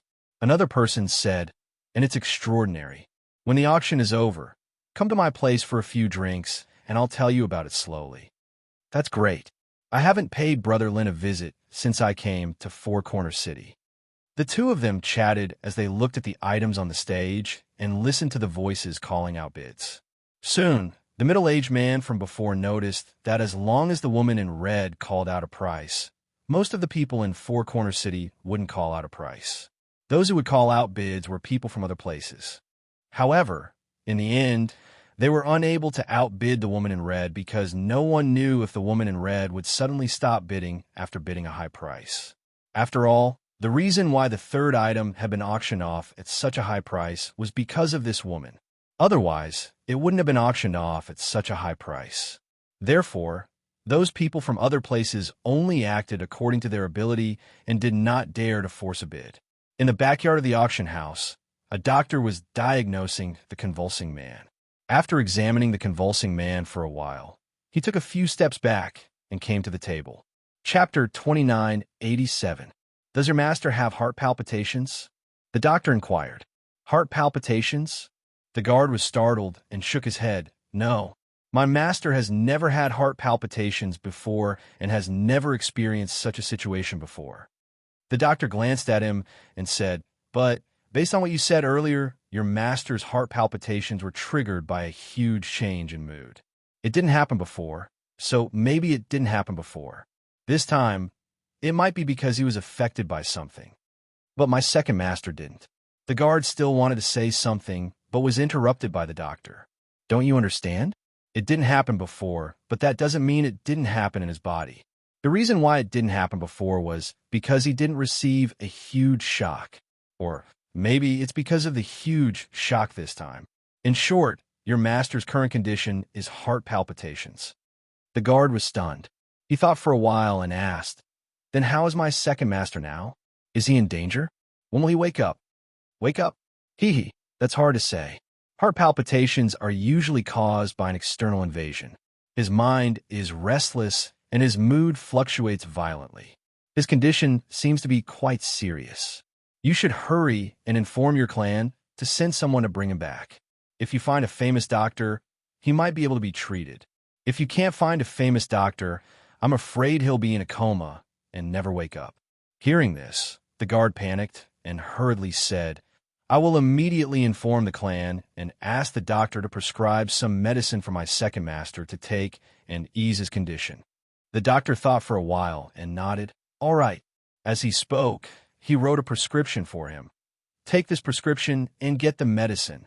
Brew a few for him to drink. If he can't drink it, force it down his throat and see how his condition is. Thank you. The guard hurriedly thanked him and sent him out. Turning back, he saw his second master lying on the bed and hurriedly used the sound transmission jade token to report to the clan.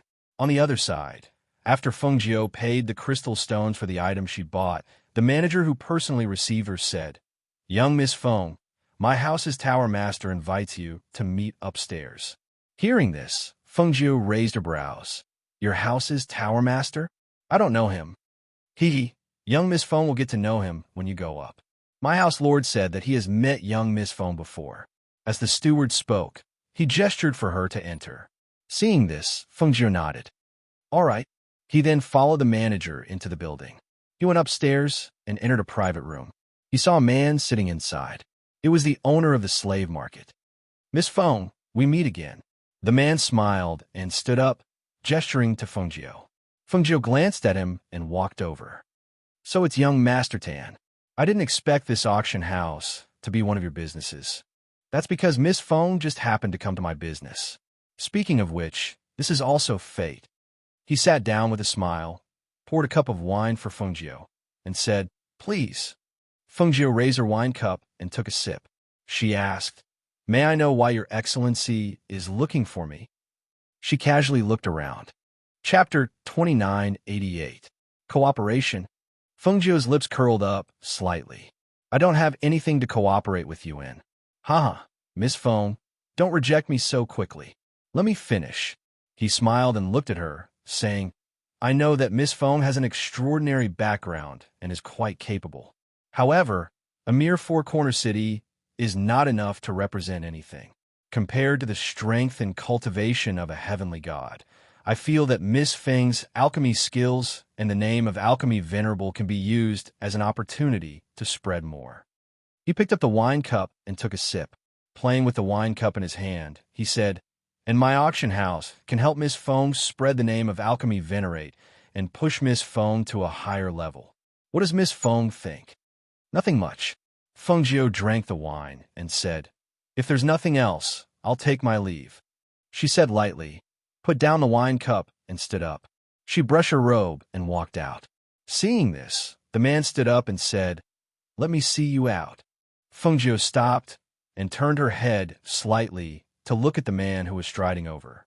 He said with a smile, "Even if we can't cooperate, we can still be friends." As he said this, he gestured for her to leave and personally saw her out. As she walked out, the man smiled and said, "By the way, the person sitting next to Miss Feng just now was diagnosed with heart palpitations. He's still unconscious, but his guard has already informed his family." "I don't know him. What's the point of telling me?" Feng Jiu said lightly. When she came out, she saw Elder May waiting in the spirit deer carriage. She nodded to the person beside her and said, "Goodbye." Seeing Feng Jiu walk away, Elder May's eyes flickered. He said slowly in a low voice, "My name is Tan Hao Ian." Hearing this, Feng Jiu's footsteps paused. However, she did not turn around. Instead, she walked toward the spirit deer carriage. Elder May got down from the spirit deer carriage and glanced at Tan Hao Ian. He then moved a small stool for Feng Jiu to step on. He chuckled and said, "Miss, did you attract another man when you went out? If that person in the mansion saw the way he looked at you, they would probably fight." Feng Jiu glanced at him and said, "Have you met that person in the mansion?" Elder May walked into the spirit deer carriage and sat down. Then he also got on the spirit deer carriage and drove it away. "Yes, I've met you two before I enter the mansion," Elder May said with a smile. "You two are a good match. But I'm curious, you two haven't consummated your marriage." Feng Jiu was sitting in the car with her eyes closed. When she heard this, she opened her eyes and looked outside. She looked at Elder May through the curtain and said, "You're quite nosy. It seems that you have too much free time." Ahem. Elder May coughed lightly and changed the topic. He asked, "Miss, did you manage to get anything when you went in?" "V. Miss, there are a few people following us. Sit tight. I'll speed up and get rid of them," Elder May said as he sped up the spirit deer carriage. Feng Jiu said, "This is the main street. Don't go too fast. Don't hit people. Slow down and go out of the city." "Okay," Elder May said. He slowed down the carriage and went out of the city. When they reached the main street outside the city, he stopped the spirit deer carriage and turned around to ask, "Miss, this person is following us. He doesn't seem to be with us. Do you want to come out and take a look?" Chapter 2989. The corner of Elder May's mouth twitched. "Miss, I don't think I should be responsible for this. Since when did he become her coachman?" However, Feng Jiu didn't say anything in the carriage. It was as if he had already fallen asleep.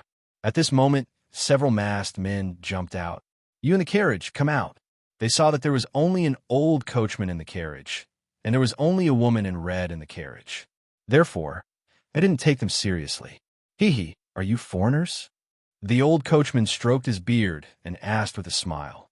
When those people heard this, they glared at the old coachman and shouted fiercely, "Old man, get out if you don't want to die." "Hey, I should be the one saying that to you. Hurry up and leave. You can still live if you leave now. If you don't leave now, it'll be difficult for you to survive later." The old coachman looked at them and shook his head. He sighed softly. "Only foreigners would dare to follow her all the way. You must be tired of living.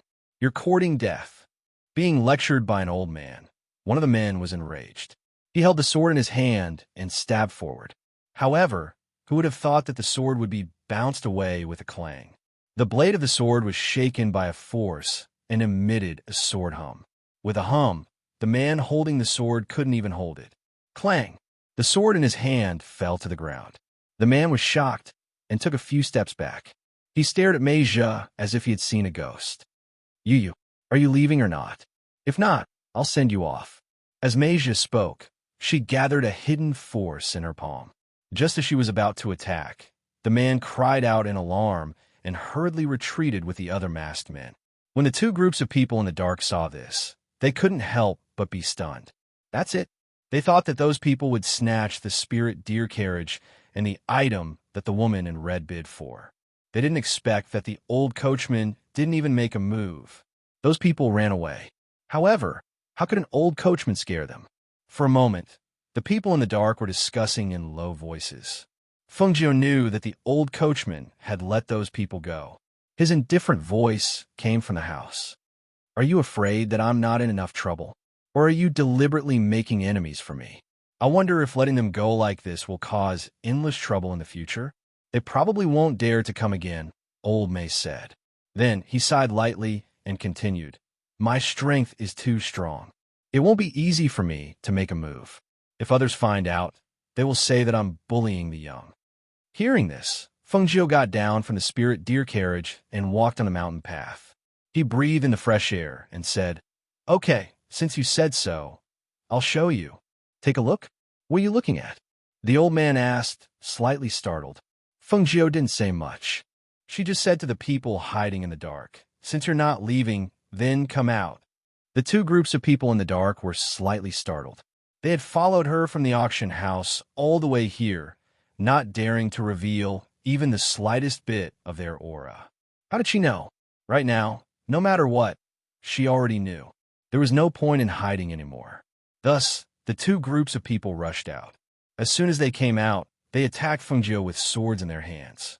Someone even shouted, Those two deer are purple gold spirit deer. They're also very precious. Chapter 2990. Feng Jiu glanced at the fainted crowd and said to Old May, I didn't expect you to be the kind of person who would show mercy. Actually, I just felt that they weren't a threat to us, so I just wanted to teach them a lesson. Old May chuckled. As he spoke, Feng Jiu walked forward and squatted down, taking everything from them. Seeing this, the corner of his mouth twitched. You're already so rich, yet you're still robbing others? These people wanted to rob me from the start. If I only knocked them out, wouldn't that be too light of a punishment? Moreover, haven't you heard of the saying, spending money to ward off disaster? Feng Jiu said with a calm expression as he plundered the belongings of those people and put them into his space. Old May pursed his lips and said in a low voice, The way I see it, you're more like a bandit. Feng Jiu chuckled. Collecting things is my hobby, especially those who offended me. I won't be polite. She paused and looked at him meaningfully. That's why you better not have any bad intentions. Otherwise, you won't be able to ward off disaster with just money. Old May's heart skipped a beat. He stroked his beard and smiled. What bad intentions can I have? Don't think too much. I'm an honest person. As he said that, he heard a series of footsteps approaching them. He turned his head slightly and looked in the direction of the city gate. He saw 30 to 40 cultivators rushing toward them. You're not here for us, right? Old May blinked and asked. What do you think? Feng Jiu said casually and glanced at those people. You said you wanted me to take a look. Is this what you meant? You knew they would send people here? Old May frowned as he looked at those people. He felt that human nature was really fickle. He had spared their lives and allowed them to leave. Unexpectedly, they were so reckless as to send people to besiege them. He hadn't come out for many years. Had the world become like this? Feng Jiu was already sitting outside the spirit deer carriage. She looked at those people casually, as if she wasn't worried about being besieged. Not to mention her strength. Old May's strength alone was enough to deal with these people. These people had brought people to besiege them not long after. She guessed that they hadn't asked for permission from their superiors. Otherwise, why would they do something so stupid? Tan Haoqian had invited her to cooperate and said that he could spread her name as a pill venerate. Actually, it didn't matter to her. She didn't care. What was important was that she could protect those she wanted to protect and do what she wanted to do. That was enough. Ever since they had descended the immortal ascension stairs and arrived here, they had been keeping a high profile in order to quickly gain a foothold in Four Corner City. In less than half a month, the various forces in the city had a certain understanding of them and would not dare to offend them. At the very least, she knew that no one would dare to lay a hand on them as long as they cultivated and settled down in Four Corner City. Only these outsiders who didn't know the situation would rush here to their deaths like this. She didn't think of herself as a good person. She would never show mercy to those who tried to offend her again and again. Chapter 2991. This old man's strength seemed to be very powerful. His previous attack had been repelled by a force, causing him to lose his grip. This old man, could it be that this old man wasn't a coachman? The older man recognized the two spirit beasts pulling the carriage as the rare purple gold spirit deer. He couldn't help but be inwardly shocked. How could someone who owned a purple gold spirit deer be an ordinary person? Had they gotten themselves into big trouble? Thinking of this, he raised his hand and gestured for the people around the beast carriage to step back. At this time, he retracted his arrogance and looked at the woman in red sitting on the spirit deer carriage.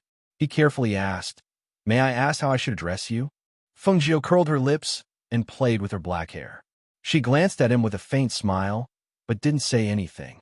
Seeing this, the man's heart sank, and he quickly said, "Today, we have offended you. Please don't blame us. It's because my family's madam has a strange illness and can't see the sun. I heard that only the blood jade ginseng can cure her.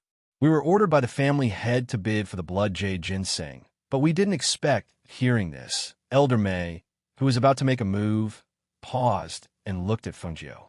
Seeing that she didn't give him a signal, he stood still. A strange illness that can't see the sun? Feng Jiu twirled the hair in her hand and supported her chin with her other hand. She casually said, "The blood jade ginseng isn't suitable for people with strange illnesses. Moreover, this blood jade ginseng isn't an ordinary medicine. It can't be used for ordinary illnesses." Seeing that she didn't give the order to kill, the older man sighed in relief and said, "We didn't mean to offend you. Please be magnanimous and forgive us this time." Feng Jiu glanced at them and said leisurely, "But I was frightened." Hearing this, Elder May, who was stroking his beard, paused and pulled out a few strands of his white beard. He hissed in pain and looked at the strands of beard in his hand with a distressed expression. He didn't have many strands of beard to begin with, and now he pulled out a few more strands. He really felt distressed. Hearing this, the man couldn't recover for a moment. Was he frightened? What did she mean?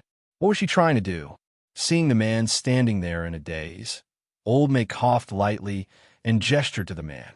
The man reacted instantly and said to the people behind him, "Quick, take off all the chinkuan bags from your waist." Everyone was slightly startled when they heard this, but they still took out their chinkuan bags and handed them over.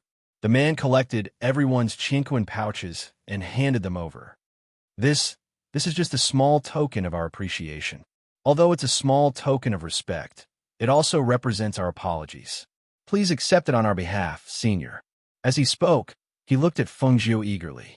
This should be enough, right? Let's go. Feng Jiu said and let them leave. The man immediately let out a sigh of relief. After thanking her, he hurriedly left with his men. After walking for a distance, he heard someone ask, "Why did you give her our chinkuan bags?" As the voices gradually faded away, Elder May turned around and looked at Feng Jiu with a smile. "If you say that you're not a bandit, no one will believe you." Feng Jiu glanced at him from the corner of his eyes. "Bring them over. Young mistress, do you want to split them equally? If not, you can take 60% and I could take 40%. If not, you can take 70% and I can take 30%, Elder May said as he walked forward with the chinkuan pouches. Chapter 2992. Feng Jiu said leisurely. With a flick of her sleeve, she collected all the chinkuan pouches and entered the spirit deer carriage. "Let's go back. Don't tarry for too long." Elder May drove the carriage back. On the way back, he asked, "Young miss, aren't you proficient in medicine? What kind of illness can't be exposed to sunlight?" Inside the carriage, Feng Jiu's eyes flickered. She asked, "Who told you I'm proficient in medicine?" The old man outside paused for a moment, then said, "Those who know about alchemy also know a bit about medicine. You're a venerable alchemist, so your medical skills must be very high." Feng Jiu didn't say anything. She just closed her eyes and rested.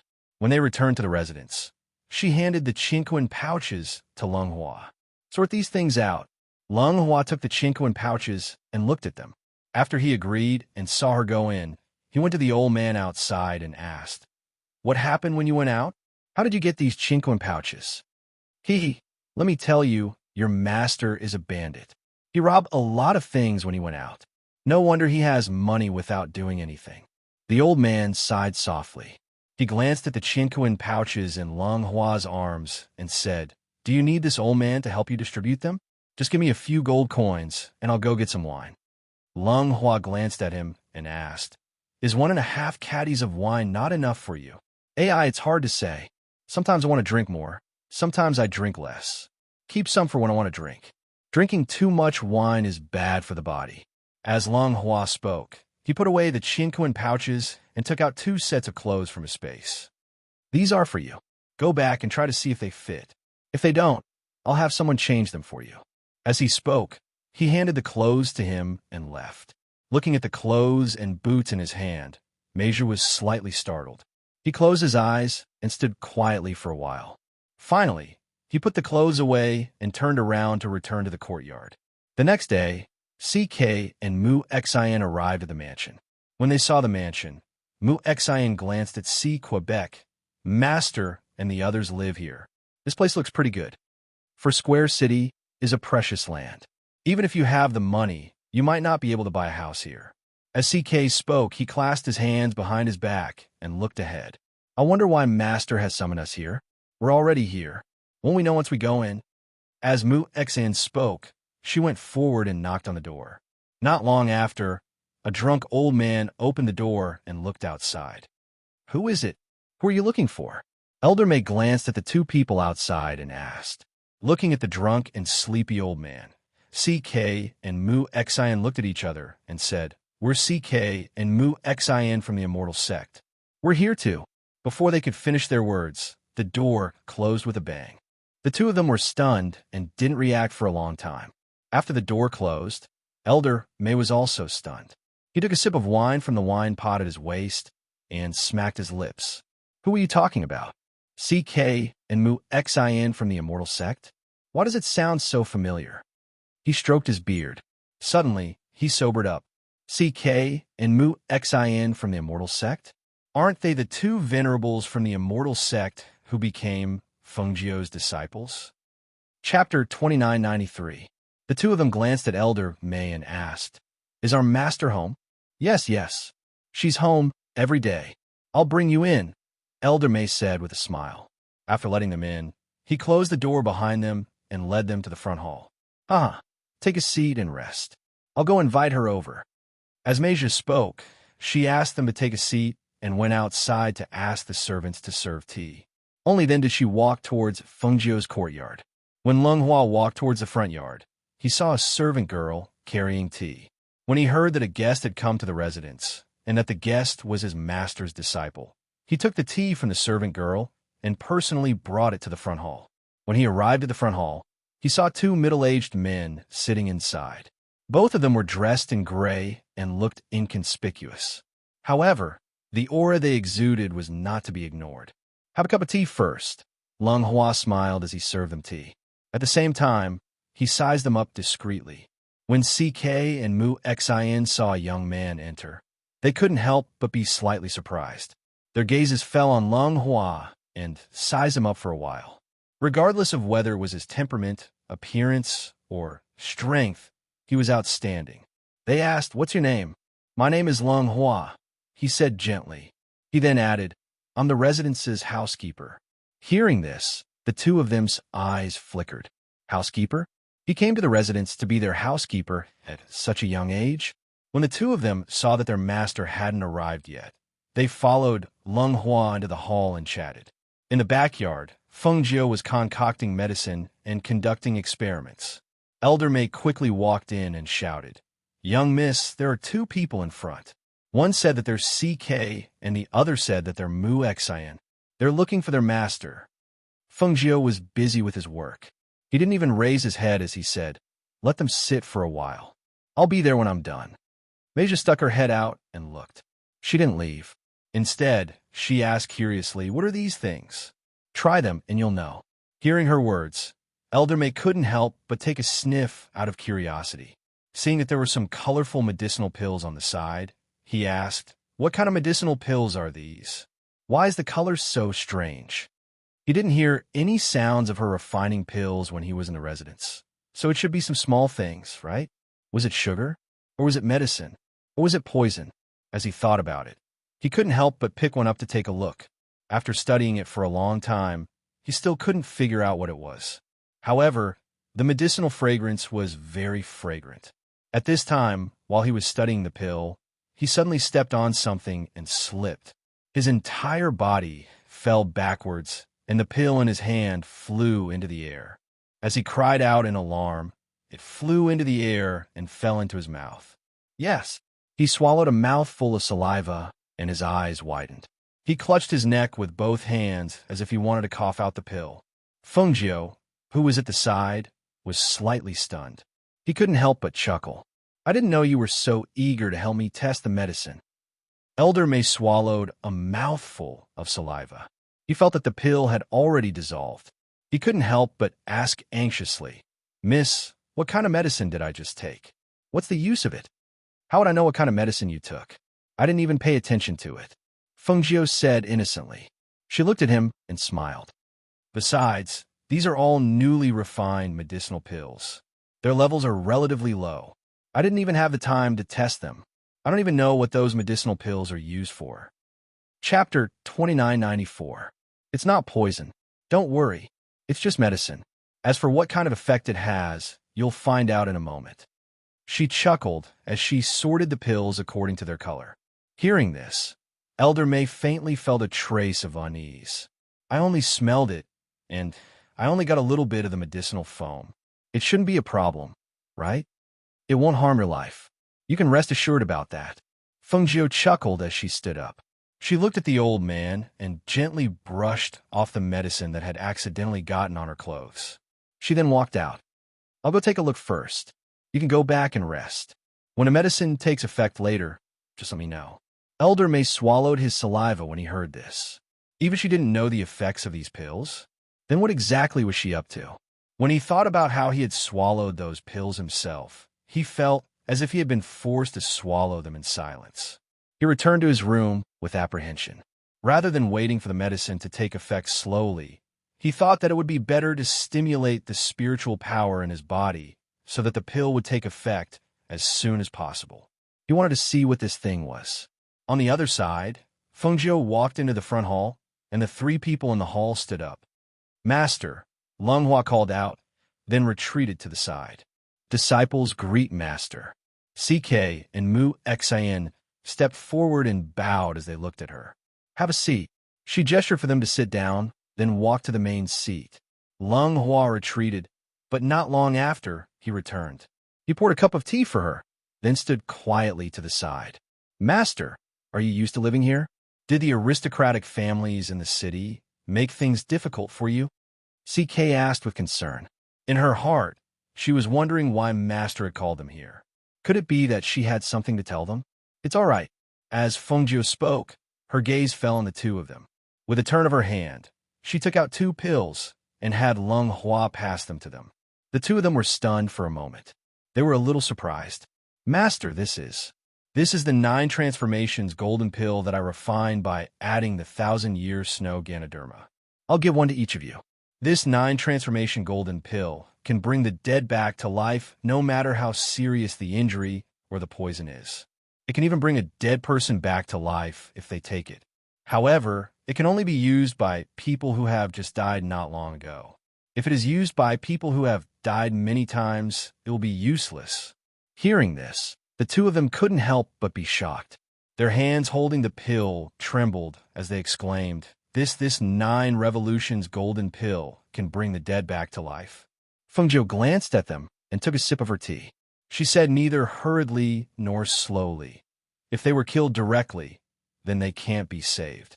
However, if they were seriously injured and died, as long as their body temperature is still there, taking this pill can restore their life force. This is an extremely precious pill that can bring the dead back to life. That's why I used a black seal on the outside of the pill. This way, the medicinal fragrance and medicinal properties of the pill won't be lost. Even if it comes in contact with water, it won't be diluted. Keep these 2 pills to yourselves. Don't let your immortal sect members know about them. The two of them stood up and said solemnly, "Don't worry, Master. We'll definitely treasure these pills." Chapter 2995. Master. Actually, other than being summoned by Master, we also came here because there's something else we want to tell Master. As the two spoke, they returned to their seats and sat down. They put away the pills, and their expressions became serious. Fengjiu glanced at them and asked, "What is it? Speak." The two paused for a moment and looked at each other. Mu Xian nudged CK and gestured for him to speak. She sat upright and took a few sips of tea to calm herself down. The two of them had only been apprenticed to Master for a short time and hadn't been filial to her. They didn't expect their Master to prepare such precious pills for them. It had to be said that this was a great shock to them. How many years had it been? How many years had it been since someone had done this for them? One had to know that they were supremacies in the immortal sect and patriarchs in their families. They were the only ones who cared about the immortal sect and their families. Very few people would think of doing anything for them. CK glanced at Mu Xian and cursed in his heart. This old thing. Every time she pushes me to do something, she just hides in a corner and drinks tea. He cleared his throat and looked at Fengjiu before saying, "It's like this.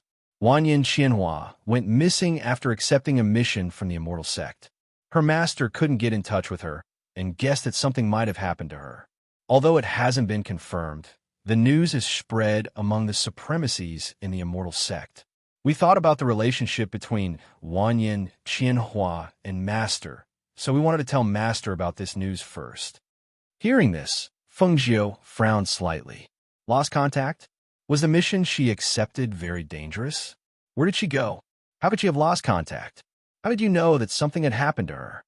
Every immortal sect disciple has a life jade token. 2 days ago, her life jade token was dim and dark. In addition, we couldn't contact her, and when she was supposed to return, there was no sign of her. Thus, we deduced that she might have encountered some danger outside. CK continued. When we went down the mountain, we asked around and found out that her mission this time was to go to a remote village to collect ghosts.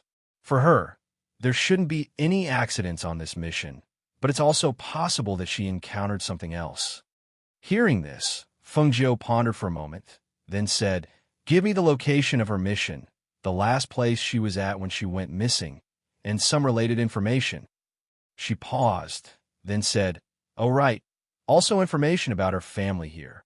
As soon as she said this, CK and Mu Xian looked at her at the same time. What does Master want those for? Could it be what they were thinking? She's my sworn sister. Now that something has happened to her, I naturally can't just stand by and watch. You can stay here for the night. After you have sorted out the information, give it to me.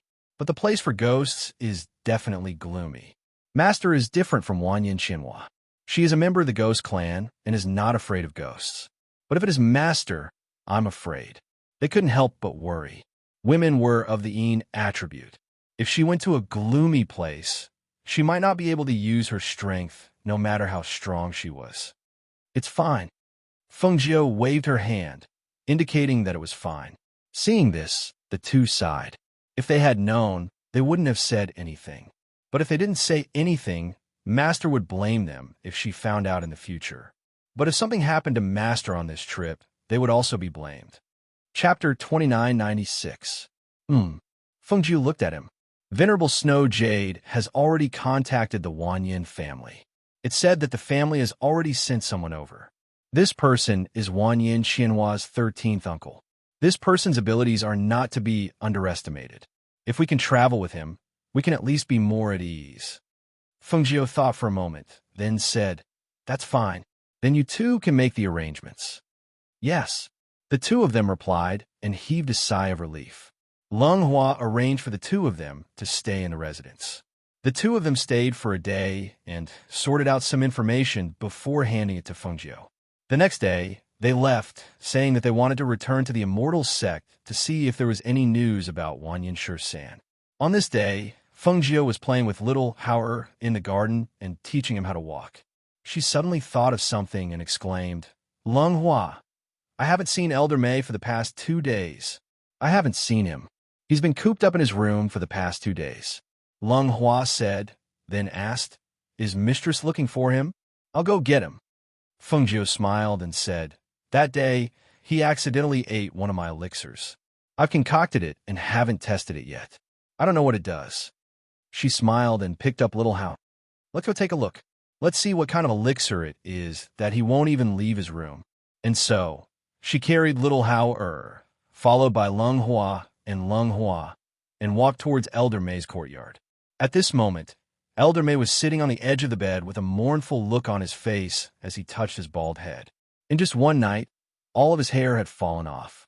Moreover, it was as smooth as a mirror and felt slippery to the touch. He picked up the mirror beside the bed and looked at it. The old man in the mirror had a bald head and looked very strange. Seeing this, he couldn't help but slap his hand. "Who told you to be so nosy? Who told you to be nosy? Now I'm bald. How am I supposed to go out and meet people? My lifetime of brilliance is ruined, just like that." Just as he was mumbling to himself, he heard footsteps coming from outside. He immediately jumped off the bed and ran to the window to take a look. What he saw made him anxious. "Why are they here? I'm like this, like this." He anxiously walked around the room, looking for something. Finally, he took a piece of clothing and wrapped it around his head. "Elder May, why didn't you go out? Why are you hiding inside?" Feng Jiu asked as he entered the courtyard. "Miss, why are you here? Why are you looking for me?" Elder May asked from inside. "I'm here to check on you. Come out. Since you ate my pill, you should at least show me the effects of that pill." Feng Jiu sat down by the stone table in the courtyard and played with the giggling little Hao. Listening to the voices outside, Elder May sighed softly.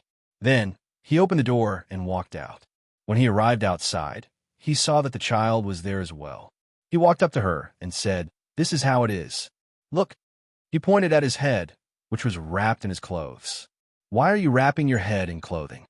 Feng Jiu was slightly surprised. "Don't tell me you've lost all your hair." Hearing that, Elder May pursed his lips and took off the clothes that were wrapped around his head. He said unhappily, "Isn't that right? Look, it's already so shiny, yet it's still so slippery. How embarrassing." Chapter 2997. Yeah. He. The little guy waved his little hands in Feng Jiu's arms, his eyes sparkling as he looked at the bald Elder May. He leaned forward, wanted to touch his head. Feng Jiu saw this and waved his hand. Come closer." Elder May went forward and looked at little Hao with a smile. "Kid, let me hug you, okay?" "Yeah." Little Hao laughed happily and hugged Elder May's bald head with his two little hands. Elder May couldn't help but smile when he saw how much the little guy liked his bald head. He suddenly felt that there was nothing wrong with being bald. Feng Jiu handed little Hao over. Elder May was stunned and a little excited. "I can hug him? You really want me to hug you?" "Go ahead. Didn't you want to hug him?" Feng Jiu said and gestured for him to take it. Seeing this, Elder May swallowed his saliva and wiped his hands on his body. Only then did he reach out and carefully carry the child over. Hugging the child's soft body, he could not help but chuckle. While weighing the child's weight, he said with a smile, "You're so good-looking. One look, and I can tell that you're blessed. This weight is not light at all. He'll definitely be tall in the future." Lung Shuang and Lung Hua watched from the side. Their eyes flickered, but they didn't say anything. Feng Jiu was watching as well. She watched old May's actions, his expression, and the look in his eyes. She rested her cheek on her hand and said in a seemingly casual manner, "Isn't he blessed? If he hadn't met me back then and I hadn't raised him as my son, I'm afraid he would have been fed to those beasts." Elder May, who was carrying the child, tightened his grip. He looked at the giggling child in his arms and said with pity, "That's right. This child isn't fated to die. Otherwise, he wouldn't have met you guys." Ha. Yeah. The little guy seemed to know that he was being talked about. He giggled and kept making yeah sounds. "Elder May, I'll probably be out for a while, and I won't be back for a while. Mose is in seclusion now, and the rest of the people in the mansion are also out on missions. Only Lung Hua and Lung Shuang are left. I'll have to trouble you to take care of them when I'm not around, especially Hao." When Elder May heard this, he looked at her. "Miss, are you going out?" "Yes, one of my sworn sisters has gone missing." I have to go and see what's going on.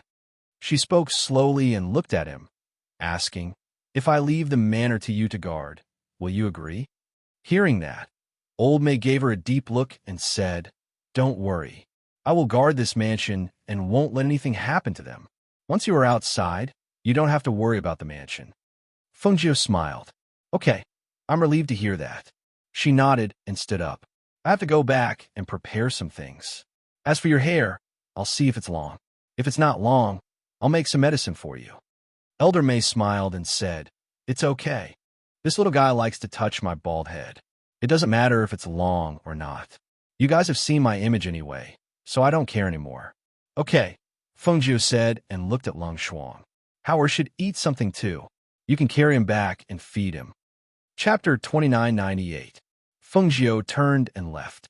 Lung Shuang followed with the child in his arms.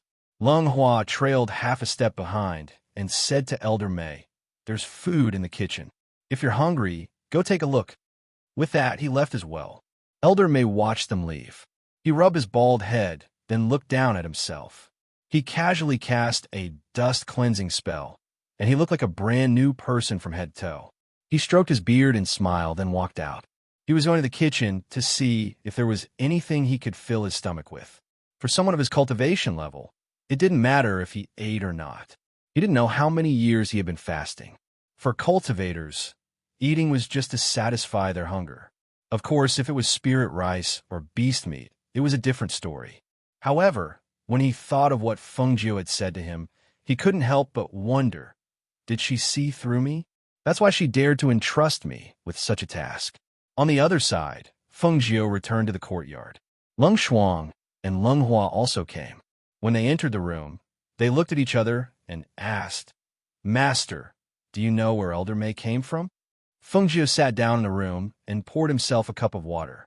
He smiled and said, I don't know where he came from, but I think I can vaguely guess why he came here. He seems to treat the little master differently. Lung Hua thought for a moment and decided to share his observations. Yes, because he came for Little Hao. Fengjiu played with the teacup as he spoke. If I'm not wrong, he should know about Little Hao-er's background. He came here for Little Hao-er. Master, don't you need to guard against him? He's so strong. What if he takes the little master away? Lung Shuang couldn't help but ask worriedly.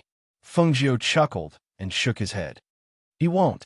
Judging from Little Hao-er's situation, his parents aren't doing too well either. Compared to bringing Little Hao-er back and enduring the danger, it's better for him to stay here and protect him. Don't worry. He won't take Little Hao-er away, at least not now. Plus, he's very strong. With him here, even if I go out, I don't have to worry about the mansion. While I'm not in the mansion, you don't have to stop him from interacting with Little Hao-er. If he wants to carry Little Hao-er, let him do it. Let him teach him. This will only benefit Hao. Hearing this, the two nodded. Yes. Although he agreed, Lung Hua was still somewhat worried. He asked, Master, Elder May hasn't admitted it.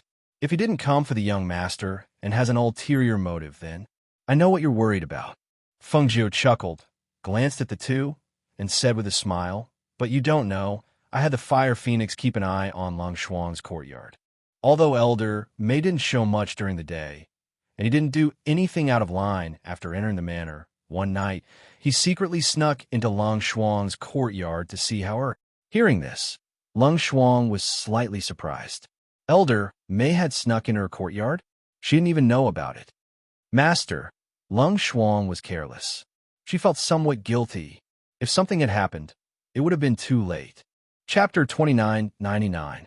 Based on my observations over the past few days, this person can still be trusted, she said to the two of them. However, during this period of time, don't see any other guests.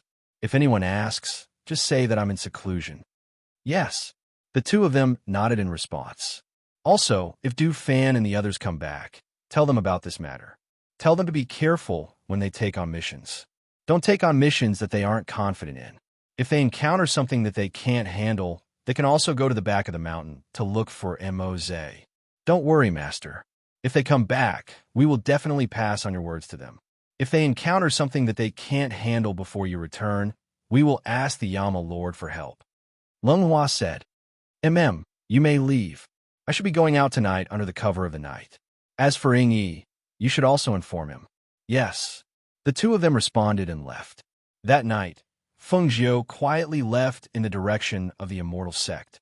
In the Immortal Sect, she left Fire Phoenix and Lao Bai behind to guard the Immortal Sect. According to the time that CK had told her, she arrived at the foot of the Immortal Sect's mountain and waited. When the sky gradually brightened, she saw a figure come down from the Immortal Sect and walk towards the big tree. A girl? Wanyan Shursan glanced at Feng Jiu, who was resting on the tree. Seeing her in a red dress, with her black hair and beautiful face, he couldn't help but frown. Why did you bring me a girl? He scratched his head in annoyance and said to Feng Jiu, Little girl, you should go back. I'll go by myself. How much trouble would it take to get a girl to follow him? Those women were all delicate, and it was extremely troublesome to take care of them.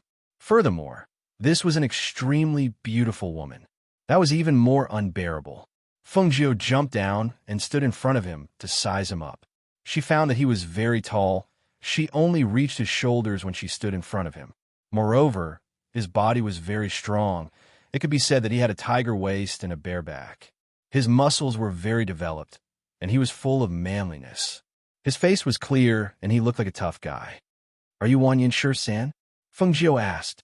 She thought that her sister's family seemed to be different from her. Impudent. A little girl like you should call me 13th uncle. Wanyan Shursan said in a deep voice. When his face darkened, it was quite scary. Hearing this, Feng Jiu smiled and asked, Didn't they mention me to you? They only said that there was someone who wanted to go with me and asked me to take care of him. I thought it would be a man, but it turned out to be a little girl. He frowned and said in a deep voice, A little girl is too troublesome. I'm here to do things, not to play. What's more, that kind of place is not suitable for a little girl like you to go. Hearing this, Feng Jiu smiled slightly. Wanyan Qianhua is my sworn sister. She is missing. I have to find her, so I must go. It's almost dawn now. Let's go. Don't waste time. Oh, you and Qianhua are sworn sisters? Wanyan Shursan stared at her from head to toe and finally smiled. It looks a bit similar. Both of them like to wear red clothes. However, their temperaments are world apart. Chapter 3000. I know. It's a place with extreme negative energy. It's said that the place isn't very peaceful. My sister went there and we lost contact with her, Feng Jiu said slowly. There are ghosts in that place, and you still dare to go with me? He asked in a deep voice, his eyes sharp. Let's go. Feng Jiu didn't say much. He took the feather from his waist, threw it out, and jumped onto it. I didn't expect a little girl like you to be so affectionate. Only then did his expression soften. He took out his aircraft and threw it into the air. Then he said to Feng Jiu, Follow me. If you lose me, I won't wait for you. Feng Jiu smiled. He watched as Wanyan Shursan flew off on his aircraft. He chased after him unhurriedly. After some distance, they also flew higher and higher, their figures disappearing into the clouds and obscuring their traces. 2 days later, they arrived at a mountain path. Seeing that the town was not far away, Wanyan Shursan looked at Feng Jiu and said, Do you have men's clothes? Find some men's clothes and change into them. Otherwise, you'll be targeted in town. Hearing this, Feng Jiu stopped in his tracks. He glanced at his red clothes and said, Wait for me here. As he spoke, he walked towards the forest on the side of the mountain path. Wanyan Shursan sat by the roadside, drinking water and looking around. Not long after, he saw a handsome young man in green walking over. Wanyan Shursan glanced at him and then looked away. Who knew that the young man would walk in front of him? What are you doing? Was there something wrong with this young man? Why was he standing in front of him?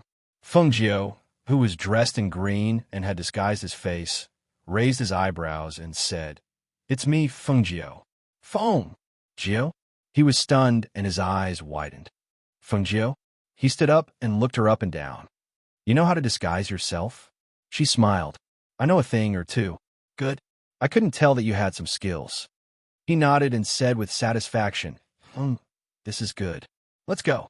We've been walking on the mountain path for the past 2 days. I'll bring you to town to eat something good. As he spoke, the two of them walked towards the town. However, When the two of them arrived at the town gate and were about to enter, they felt a violent tremor from the ground, as well as a burst of laughter. Some of the people who were walking towards the town heard the noise and turned back to look.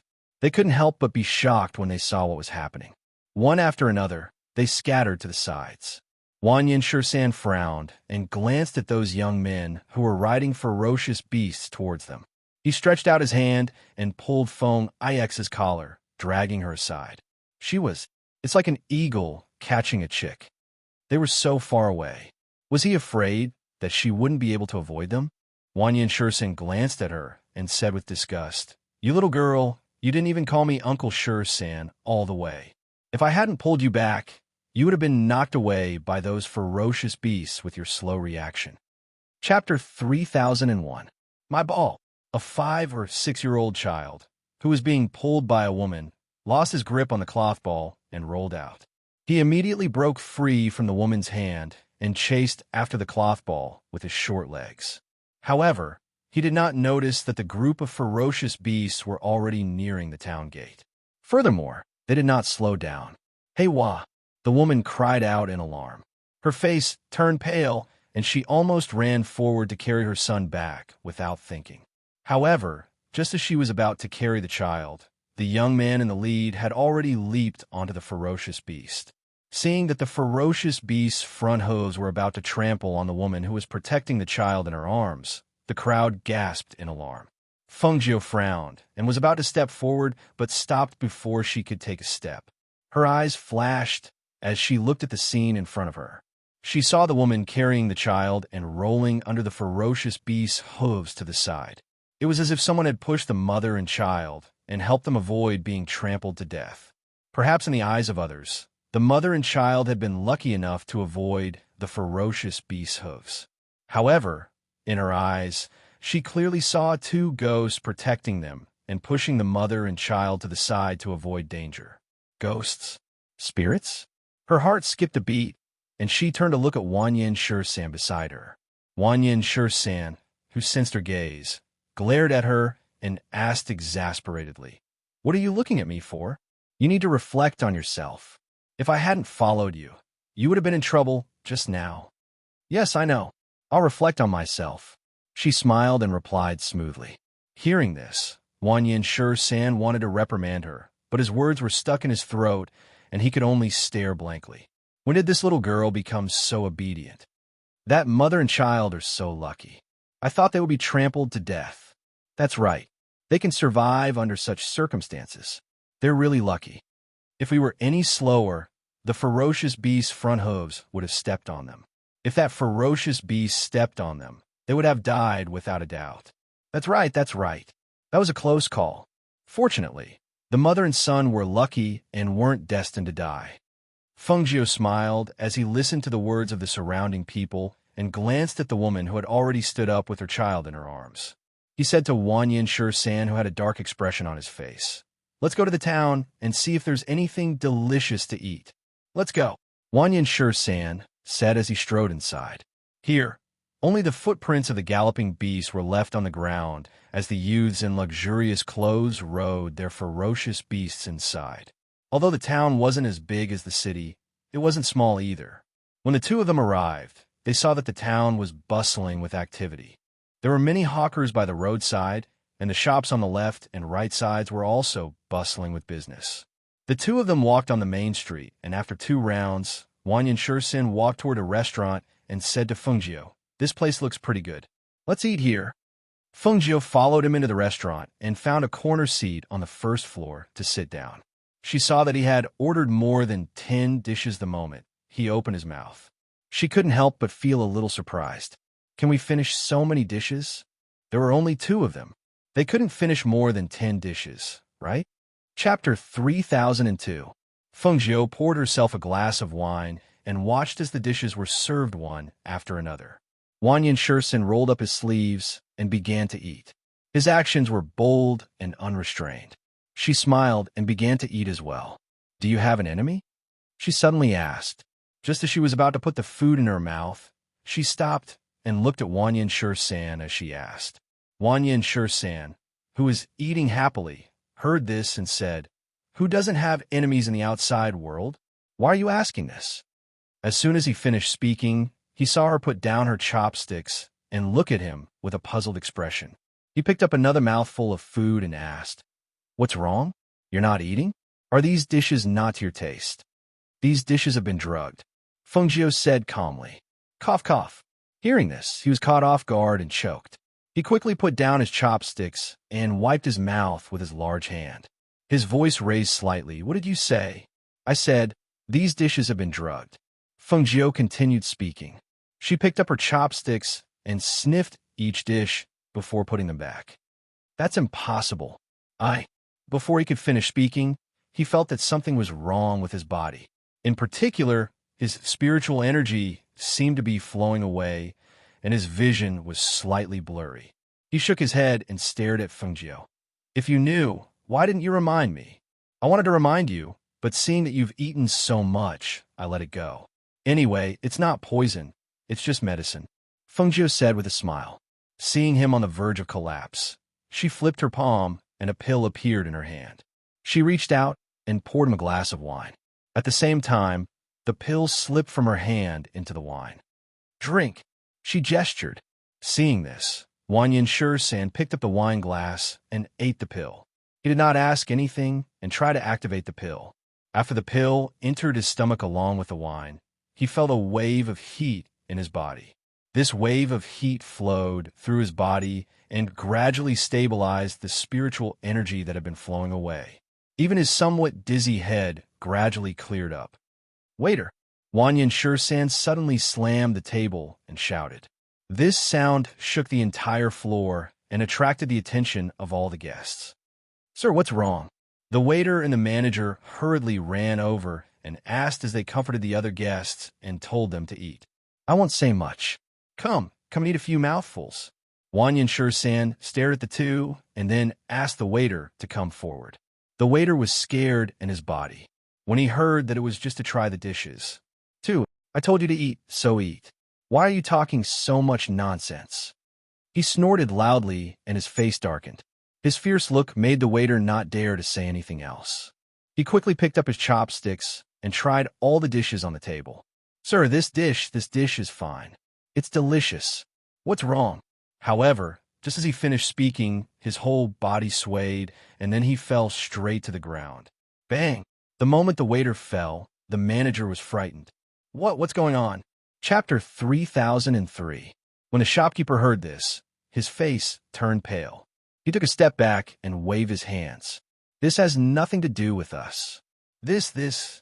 Wang Yinshu-san, don't force yourself. I specially found this medicine for you." How is it? Is the food on this table to your liking?" More than 10 men with murderous auras walked out. They held large knives in their hands and clapped their hands. They stared at Wang Yinshu-san with evil smiles. "It's you." Wang Yinshu-san narrowed his eyes. He pushed the shopkeeper away and strode out. "You dare to attack me? Are you looking for death?" "Ha ha ha ha ha." The leader of the group raised his head and laughed. He stared at him angrily. "Looking for death? We're here to send you on your way. You can't possibly think that I'll let you go just because you cut off one of my arms?" "Impossible." Fengjiu looked at the man. Only then did she see that the man was half covered by a black cloak.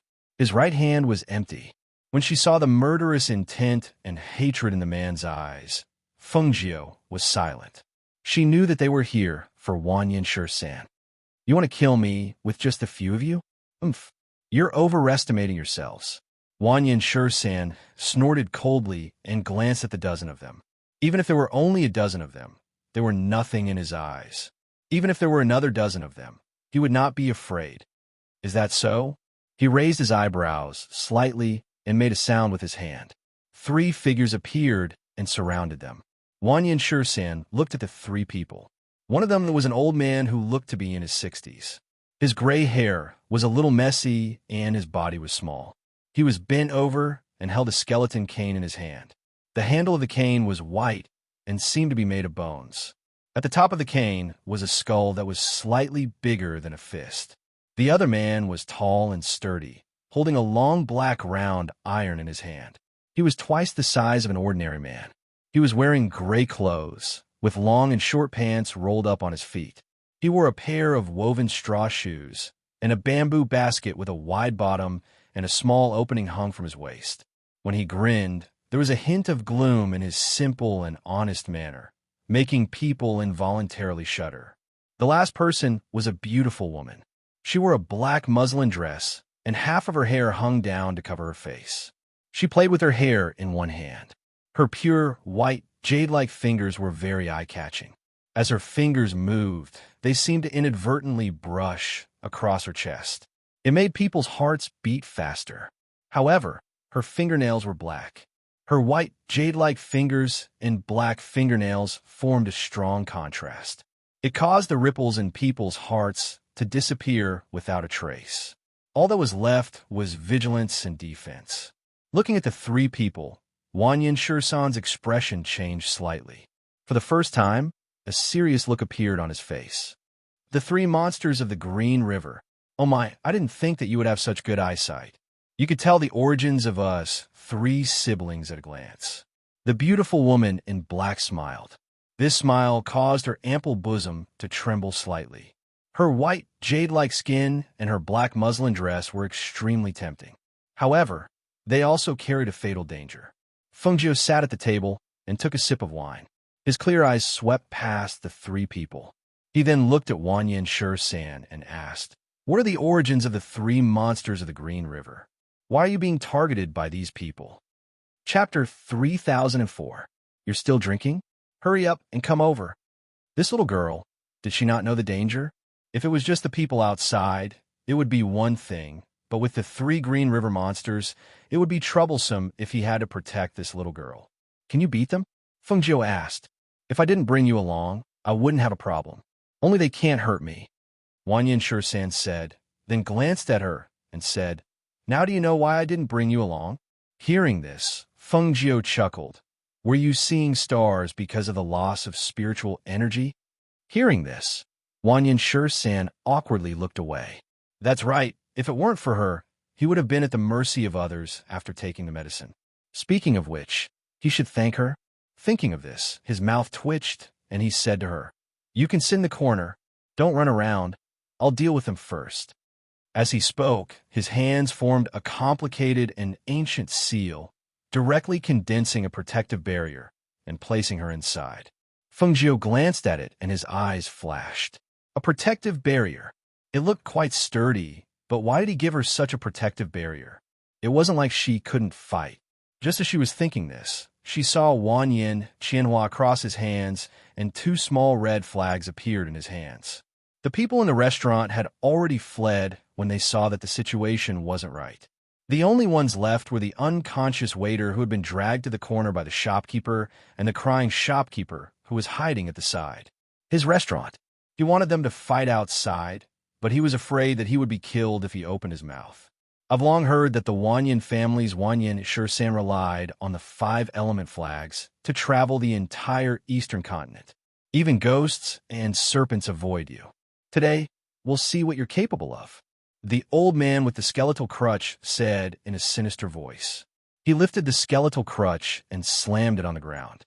A visible airflow instantly spread out from the crutch. A gloomy aura, accompanied by a dark aura, surrounded the entire restaurant. It was as if a barrier had been set up to isolate the restaurant from the outside world. The airflow in the air made the interior of the restaurant gloomy. Traces of cold air also surged in the air. The darkness of the light, the gloominess of the air, and the wisps of ghosts floating around made people feel as if they had walked into the underworld. Sitting in a corner, Fengjiu, who was protected by a defensive barrier, was drinking wine.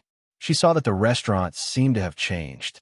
She glanced at the old man and saw wisps of white spirits surging out from the mouth of his skull and the 2 black holes of his eyes. Some of the wisps of white, drifting spirits bared their fangs and brandished their claws as they screamed in pain. Some of them had disheveled hair and their tongues drooped down. Their wails entered one's ears and messed up one's state of mind. She frowned slightly and calmed herself down. She put down the wine glass in her hand and watched quietly. Chapter 3005. Immediately after, he waved his hand and the red flag on the side turned into a black flag. He waved his hand, and several ghosts flew out. They were twice as big as the ghosts that were scurrying around. The ghosts opened their mouths and swallowed the small ghosts. Not long after, the ghosts in the air were cleaned up. At this time, the tall and sturdy man took a big step forward and attacked Wanyan Shursan with a round black iron in his hand. Whoosh! A swift and fierce air current streaked through the air. Wanyan Shursan quickly dodged the opponent's attack. The round iron flew past him and hit the table next to him. Bang! A loud sound rang out. The powerful force instantly turned the table into ashes. Not even a piece of wood could be seen. The round iron was swung and attacked Wanyan Shursan. The force was so fierce that even Fengjiu, who was inside the defensive barrier, couldn't help but raise his eyebrows. This person's round iron rod was quite good. Every strike of the rod contained a hidden force. If it landed on a person's body, even their bones would be shattered. Moreover, the round iron rod in his hand was actually able to attack at such a fast speed. It was obvious that he was not an ordinary person. Second brother, be careful. I haven't made my move yet, the beautiful woman said in a strange tone. Her voice was sinister, but there was a hint of laughter in it. Her pair of cold eyes stared at Wanyan Shursan, who was fighting with the old man and the burly man. She smiled and said, "No wonder you're from the Wanyan clan. You really have some skills. You can actually exchange so many moves with Big Brother and Second Brother." Her hand that was playing with her hair suddenly moved. A strand of hair shot towards Wanyan Shursan. At the end of the strand of hair, there seemed to be a poisonous needle that was suffused with a dark light. Whoosh! The strand of hair stretched out for nearly 10 meters. Because the strand of hair was small, the sound it made was not loud. In addition, Wanyan Shursan was fighting with the two people. For a moment, he did not notice the poisonous needle behind him. Seeing that the sword was about to hit Wanyan Shursan, Fengjiu, who was sitting in the corner of the defensive barrier, picked up a chopstick from the table and threw it. The chopstick carried a hidden force and passed through the defensive barrier, deflecting the poisonous needle. The vibration of the strand of hair and the deviation of the poisonous needle caused the beautiful woman's eyes to move. Her hands slightly twisted and her fingers moved slightly, pulling the strand of hair back. Her eyes swept over and fell on the cyan figure in the corner. Originally, they did not pay attention to the cyan-clothed youth because their target was Wanyan Shursan. From the beginning, they only stared at Wanyan Shursan. Their attention was only on Wanyan Shursan. However, at this moment, her eyes fell on the cyan-clothed youth and carefully sized him up. When she looked, she saw that the cyan-clothed youth was also staring at her. Seeing this, she swayed her waist and walked forward. She came to the front of the defensive barrier and said with a smile, "Your chopstick was very accurate, but why are you hiding in there? Come out, and I'll play with you." As she spoke, she slightly tilted her face and pulled her clothes down slightly, revealing a patch of snow-white skin.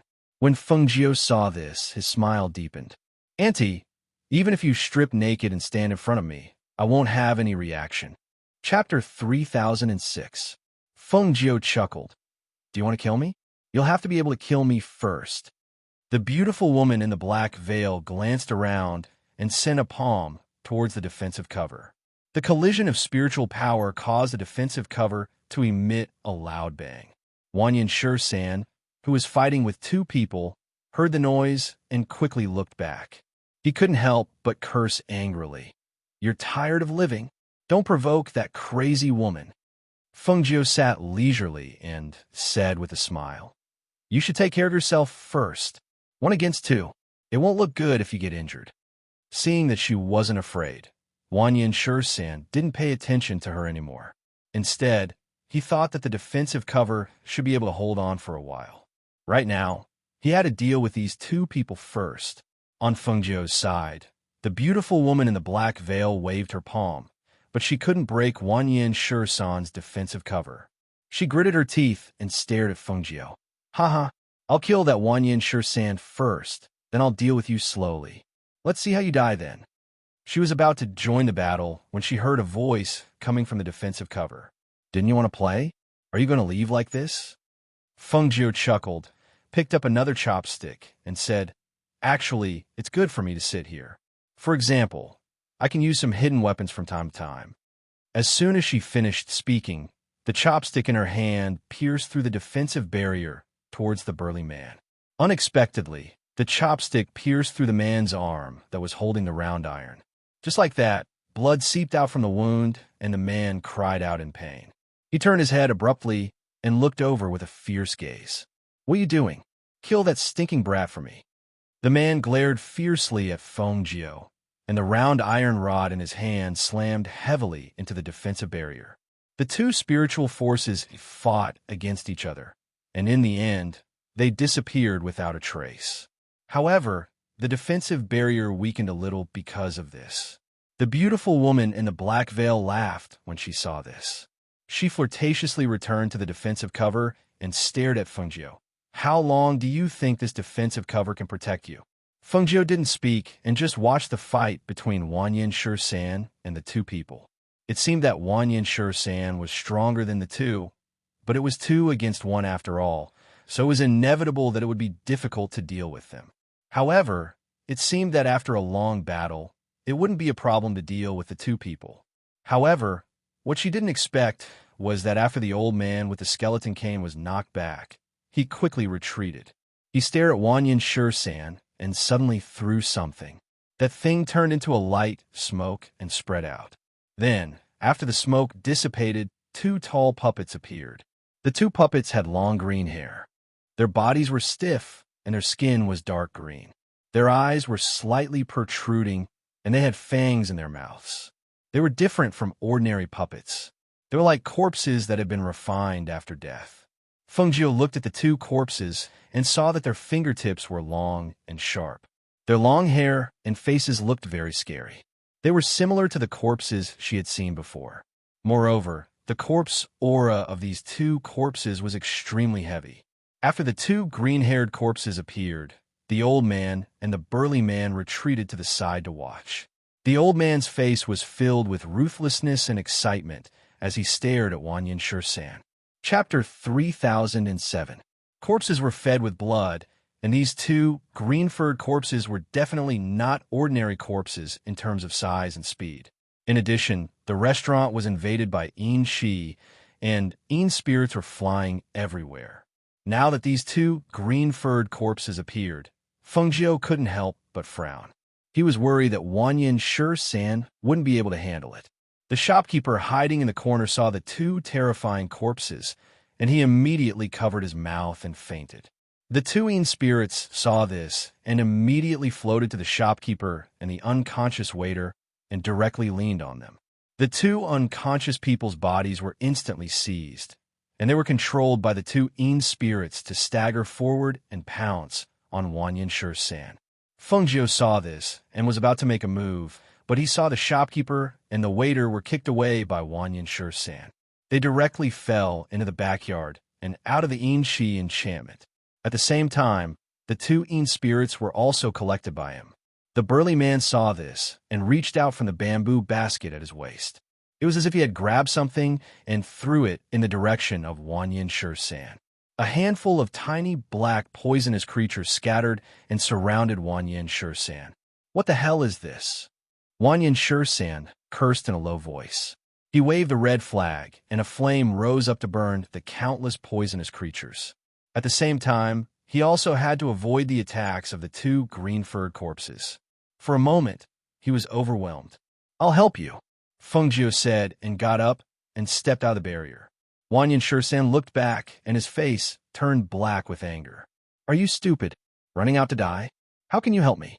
Was this little girl stupid? Didn't she know how dangerous the situation was? Didn't she know that if she went out of the barrier, she would most likely die? He said that it was troublesome to bring a woman, especially a disobedient woman. When the beautiful woman in black saw Feng step out of the barrier, she immediately moved her finger, and a hair flew out from her hand and quickly wrapped around Feng. But at this time, Feng raised his eyes and glanced at the beautiful woman in black, and the corners of his mouth were slightly raised, revealing a wicked smile. "Do you want to play? Then I'll play with you." After she finished speaking, She hooked the strand of black hair in her hand, and spirit force surged in her palm. A spark appeared and burned her black hair along the strand of hair. Ah! The beautiful woman cried out in alarm. She tried to slap away the flames on her head. However, the flames burned her hair and made sizzling sounds. How could she slap them away? Not long after, the beautiful woman's silky hair was burned into a pile of ashes. All that was left was her scalp, which had been burned red and blistered. It looked very hideous. My head, my hair. Ah, I want to kill you. Kill you. She screamed crazily, and her voice was so sharp that it penetrated the eardrums. Her hands moved, and 10 silk threads with black poisonous needles shot out from her hand and suddenly attacked Fengjiu. Wanyan Shi-san wanted to come back and help, but he was forced further and further away by the 2 green-haired corpses. Seeing the 10 poisonous needles with the aura of death flying towards Fengjiu, he hurriedly shouted, "Quickly run to my side." If she ran to his side, he could at least protect her. Chapter 3008. The cyan figure became extremely fast at this moment. He took a step forward and waved the dagger in his hand. There was a clanging sound when the dagger blocked the poisonous needle. Then a cold light flashed. The dagger was raised and fell again, cutting off the silk thread. Fengjiu turned around and came behind the beautiful woman in black gauze. The sharp dagger was placed on her neck without any pause. A trace of blood oozed out. The beautiful woman in black gauze froze. Her eyes were wide open, as if she couldn't believe what had happened. Seeing this scene, the old man and the man's faces changed. Their eyes were filled with cold, killing intent. Stinking brat. The man stepped forward and attacked Fengjiu with a round iron rod in his hand. Before the rod fell, Fengjiu quickly dodged. After dodging the attack, he moved forward again. The long iron rod was only suitable for long-range attacks, not close combat. If it was close combat, the long iron rod wouldn't be able to exert its advantage. At this moment, she leaned forward step by step while avoiding the sharp edge of the long iron rod. Clang! The long iron rod suddenly attacked her from the side. She used the dagger in her hand to block it. The powerful aura of spiritual power contained in the dagger caused the iron rod to bounce back when the 2 weapons collided. Even a man was shaken back a few steps. This attack made the man realize that Fengjiu's strength was unfathomable. As he quickly retreated, he poured out the poisonous things in the bamboo basket and sprinkled them at Fengjiu. When the poisonous things were sprinkled at Fengjiu, a wall of fire ignited in front of Fengjiu. The poisonous things were all burned to ashes by the wall of fire and fell to the ground. Even the ghosts didn't dare to approach because of the powerful flames of the other party. They shrank to the corner. Damn! Wanyan Shi-san widened his eyes in amazement.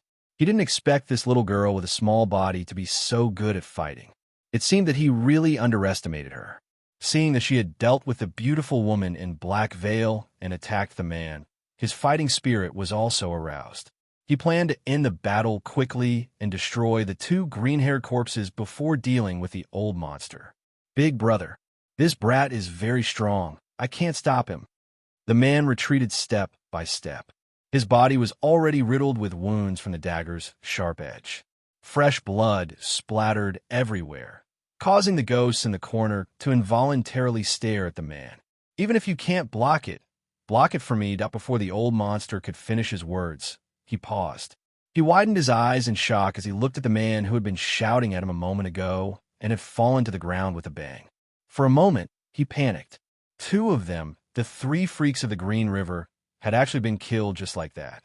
If the battle continued, wouldn't he die as well? Escape? But to let him watch them die while he himself ran for his life, even if he survived, what was the point? At that moment, a crazy idea arose in his mind. Even if he died, he would drag these 2 down with him. He heavily stabbed the skeletal crutch in his hand into the ground. The crutch directly penetrated the ground and pierced into the ground. He revealed a cold and bloodthirsty smile as he stabbed a finger into his chest. Blood immediately gushed out like a fountain. He used the blood in his heart as a guide and drew a strange blood array on the ground. Finally, he sat cross-legged in the middle of the blood array and gloomily stared at Wanyin Shursan's Fengjiu. Chapter 3009. Quick, stop him. He's using blood as a guide to attract the ghosts from all directions. Wanyin Shursan cried out in alarm. After killing one of the green-furred corpses, another one pounced forward. Hearing this, Fengjiu immediately went forward. However, as soon as he got close, he was bounced back by a stream of air condensed by a bloody light. He quickly retreated a few steps before he could stabilize himself. He watched as the old monster closed his eyes and muttered something. Blood slowly seeped out from his chest, forming a large pool of blood below him. The blood then divided into streams and flowed along the blood traces of the blood formation, strengthening the power of the blood formation. At this moment, the two eye sockets of the skeleton staff that was inserted into the ground in the middle of the skeleton staff were suffused with a bloody light. Wisps of ghosts and ghosts surged out of the skeleton's mouth and gathered in the blood formation, greedily absorbing the essence blood. On the other side, Wanyin Shursan, who had burned the other green-furred corpse, came to Fengjiu's side. Seeing the scene in the blood formation, his face couldn't help but change. This is troublesome. Where did he get all these spirits from? What are the consequences of doing this? Fengjiu asked. Underground. Wanyin Shursan looked at the blood formation and said with a grave expression, the ghosts and ghosts that absorb the essence blood will greatly increase their strength. Moreover, if they escape, I'm afraid it will bring disaster to this small town. Hearing this, Fengjiu asked again, that blood formation seems to be very powerful. I just got close and was bounced back. Do you have any good ideas to deal with it? His blood formation has already been activated. We can only make a move when the blood in his body runs out. For now, it's better to be on guard. He looked around and said, I'll first break the 3-yin barrier here, then set up another barrier to prevent the ghosts from escaping. As he spoke, he took a few steps back and took out a small flag. He waved it in his hand, and the ghosts hiding in the corners were sucked into the flag. Then, he walked around the area and found a broken point of the 3-yin barrier. He stuck a small red flag in it. After inserting the small red flag, he circulated his spirit force, and a blue flame shot out from the small flag. It quickly devoured the air in the air and purified the barrier. Then he inserted a few small flags and quickly set up another barrier. The people outside couldn't see what was happening inside, so they didn't know what was happening inside. However, when the 3-yin barrier was broken, the corpses on the ground and the scene inside made them shiver and cry out in alarm. The people outside the restaurant who were waiting to take their lives instinctively retreated step by step. In the end, they cried out in alarm and quickly fled. Wanyin Shursan and Fengjiu couldn't care less about the people outside. The two of them watched as the old monster's head drooped down. The essence blood in his body had finally flowed out. The ghosts that had gathered in the blood formation were so crowded that it seemed like they were about to explode. In particular, some of the stronger ghosts had even begun to devour the weaker ghosts. There was another round of killing and devouring inside.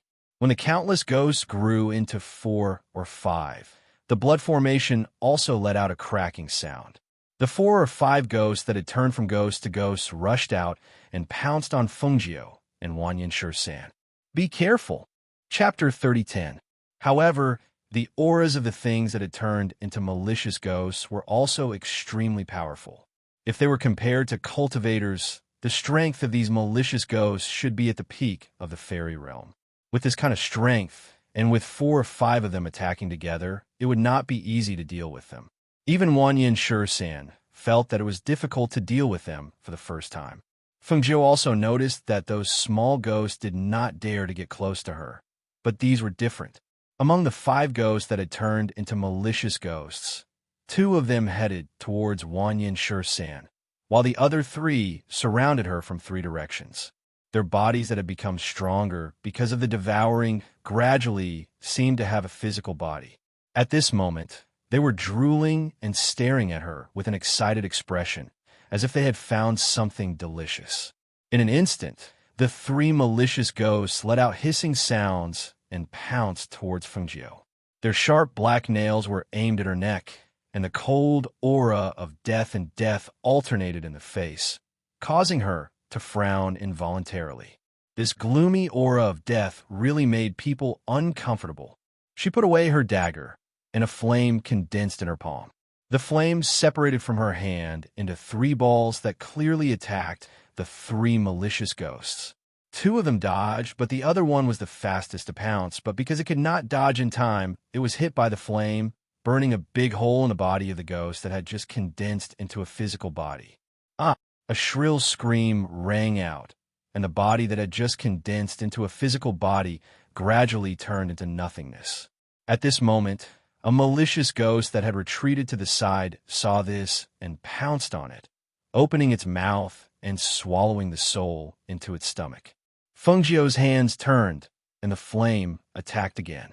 However, at this moment, the 2 malicious ghosts pounced on her, and she only felt her vision turn pitch black, as if she had fallen into an endless darkness. Even the sounds around her could not be heard. "Wanyan Shi-san? Wanyan Shi-san?" She shouted loudly, but she didn't hear any response. At this moment, she looked around, but all she could see was endless darkness. The feeling of not being able to see her own fingers made her feel that the gloomy aura in the air was getting heavier. At this moment, she heard a series of chaotic screams. That sound was like a demon's voice that disturbed her thoughts, trying to invade her brain and control her actions. She saw scenes appearing in the darkness. Those scenes seemed to be memories from the depths of her mind.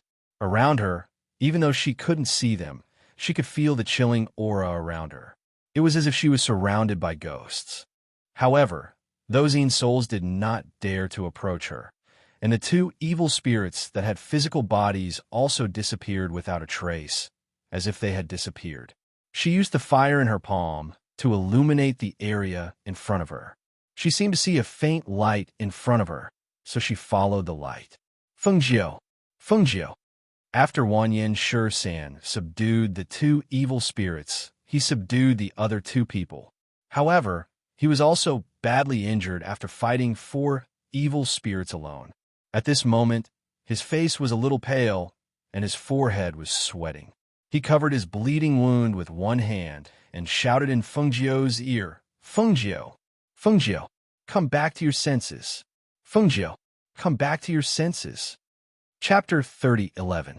The smell of blood entered her nose. Fengjiu walked towards the dot of light and saw someone holding something dirty and wet to draw on her face. The feeling was unbearable, and she reached out to slap it. Pa! The slap landed on her face. While she woke up, she was also stunned. "What are you doing?" Her face was dark. She didn't need to look to know that her face was definitely not human or ghost. She glanced at Wanyan Shi-san and saw that he was also staring at her blankly. One of his fingers was still stained with blood, as if he was going to draw on her face. Seeing this, the corner of her mouth twitched. "You're awake?" Wanyan Shi-san looked at her with disdain and said, "You look so ugly. What are you drawing on my face with blood?" Fengjiu asked with a frown. She looked around, and her heart was slightly shocked. In this short period of time, he had taken care of everything. "If I didn't draw a blood mark for you, do you think you would have been able to come back?" He said in exasperation and then looked at her in confusion. "But you..." He seemed to want to say something, but he didn't know how to say it. In the end, he just waved his hand and said, "All right, I won't talk to you anymore. Quickly go and wash your face. What is a girl like you doing?" Fengjiu looked at him speechlessly. Seeing that he had removed the barrier, she went to the back courtyard to wash her face. When she came back, she saw him sitting at a table, bandaging his wounds. She walked forward and said, "Let me help you." AI, what are you tearing off my cloth for?" "I just tied it up. Aren't you messing around?" Wanyan Shi-san shouted. He saw Fengjiu sprinkle something on his wounds, causing him to groan in pain. He stared at the white blisters that appeared after the medicine was sprinkled on his wounds. "What did you sprinkle on? Why'd it roll out?" "I'm the one asking you what you sprinkled. Don't your Wanyan family know that if you don't treat your wounds properly, there will be problems?" Fengjiu said as he cleaned the wound and tied the bandage again. "If you weren't my sister's 13th uncle, I wouldn't have bothered with you." "Huh, you're such a heartless little girl. Why don't you think about it?" I've been taking care of you all this time, and you're actually saying this to me? Tell me, if I didn't help you summon your soul back, do you think you would still be standing here talking? Yes, I have to thank you for drawing on my face. How can you blame me for that? I already said that I did it for your own good. If I didn't draw the talisman, forget it, I won't talk about it. I know that you're such a heartless little girl. He waved his hand, as if he didn't want to talk to her anymore. After Fengjiu tied the wound, she walked to the dead black-veiled woman and the man and collected all their things. As for the old monster, she turned around and said to Wanyan Shursan, "Do it yourself. You're taking two?" Wanyan Shursan glanced at the things in her hand. "It looks like there are a lot of bad things. Who told these two people to be killed by me?" she said leisurely. She took out some gold coins from one of the Chinquan bags and put it on the table. She said to the shopkeeper who had woken up but was hiding in the backyard and didn't dare to come out, "These are compensation for you." Chapter 30:12. Where are those bastards?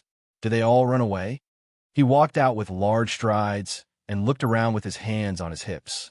The commoners who were standing far away could not help but jump in fright when they saw him, and they all stepped back. Fengjiu walked outside and said, "Let's go. Let's find another place." Seeing this, Wanyan Shursan did not say anything else and followed her out. After walking on the street for a while, they came to a restaurant and ordered a table of food and wine. This time, he stared at the table of food and wine and asked, "Is there a problem with these?" "No problem, let's eat." Fengjiu picked up some food and ate as she said, "Even if there's a problem, it's fine. As long as you're still breathing, I will save you." Wanyan Shursan snorted lightly and did not say much to her. Instead, he poured a cup of wine and drank it, then picked up some food and ate. However, both of them were more or less stained with blood, especially Wanyan Shursan.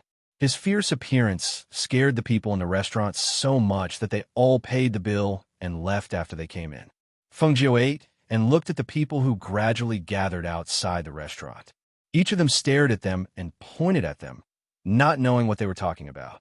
She took a sip of wine and gestured, "Look, why are so many people surrounding the restaurant? And they're all staring at us. It looks like they are here for us, right?" Wanyan Shursan drank a bowl of soup and looked outside, saying, "I can confirm that other than those bastards from before, I shouldn't have offended anyone else here. Moreover, those people from before were not originally from this place. They probably received some information and set up an ambush here." Hearing this, Fengjiu did not say anything more and picked up some food to eat.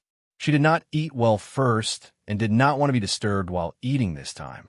As the two of them ate in the restaurant, more and more people gathered outside.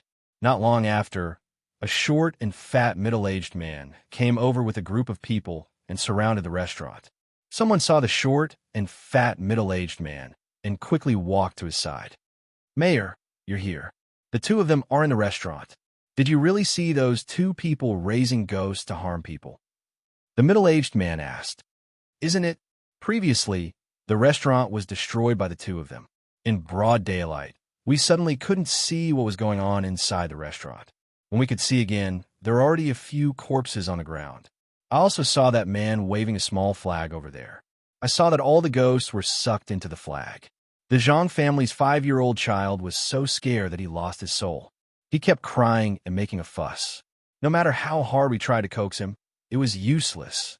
The old man from the Li family was so scared that he couldn't catch his breath and died. Our town isn't that big. Now everyone is saying that our town is haunted and that a disaster has come. Mayor, you must drive these two people out of our town. Otherwise, who knows what will happen. Mayor, those two people deal with ghosts, and they have ghosts by their side. They're trying to harm us. Mayor, we must drive them out." Chapter 30:13. Hearing this, the two who were eating were startled and couldn't help but look at each other. "Are they talking about us? Are they going to kick us out of this town?" Fengjiu asked in astonishment. He looked at the people outside the restaurant and saw that the one who spoke was a short and fat middle-aged man. He stared at him for a while. Wanyan Shursan picked up a drumstick and ate it. He glanced outside and vaguely said, "Let's go down and take a look after we're done eating." In any case, he didn't plan on going down now. If he couldn't eat his fill after 2 meals, he wouldn't have the face to eat a third. Hearing this, Fengjiu was startled and smiled. That's true. Let's eat first. He didn't pay attention to the people below and focused on filling his stomach. The crowd gathered outside the restaurant and pointed at the two people in the restaurant. No one dared to go in.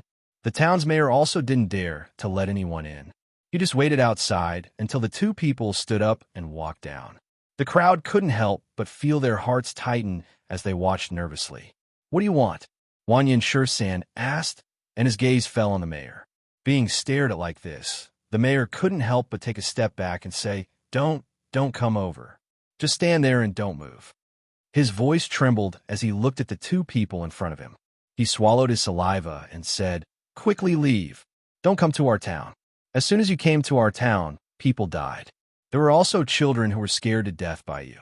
There was also an old man who was scared to death. Let's go. Hearing this, Feng Jiu was startled. He then thought of what happened in the restaurant and looked at the expressions of the surrounding people. He suddenly understood. So it was like that. They were scared by the Yin souls. Apart from cultivators with high cultivation, generally speaking, only children with pure hearts and some people with bad luck would be able to see the Yin souls. Wang Yinshisan had set up a barrier in formation in the restaurant. She didn't think that it would scare these people. Where are the children who were scared? Wang Yinshisan asked. What do you want to do? The mayor asked cautiously. Didn't you say that the children were scared? I'll help him suppress the shock, and he'll be fine. As Wang Yinshisan spoke, he glanced at the mayor and said, Otherwise, some people will be scared and will be in a daze. The mayor couldn't help but look behind him. At this moment, a man behind him and said, Will he really be fine? You won't hurt my son, right? We have no enmity with you. Why would we hurt you? Wang Yin 13 said snappily, How about it? Hearing this, the man sure san. You can do that? Feng Jiu glanced at Wang Yin San in surprise. What kind of family is our Wang Yin San? What can't we do? It's just a scare. I'll use a talisman and he'll be fine. Wang Yin San said confidently.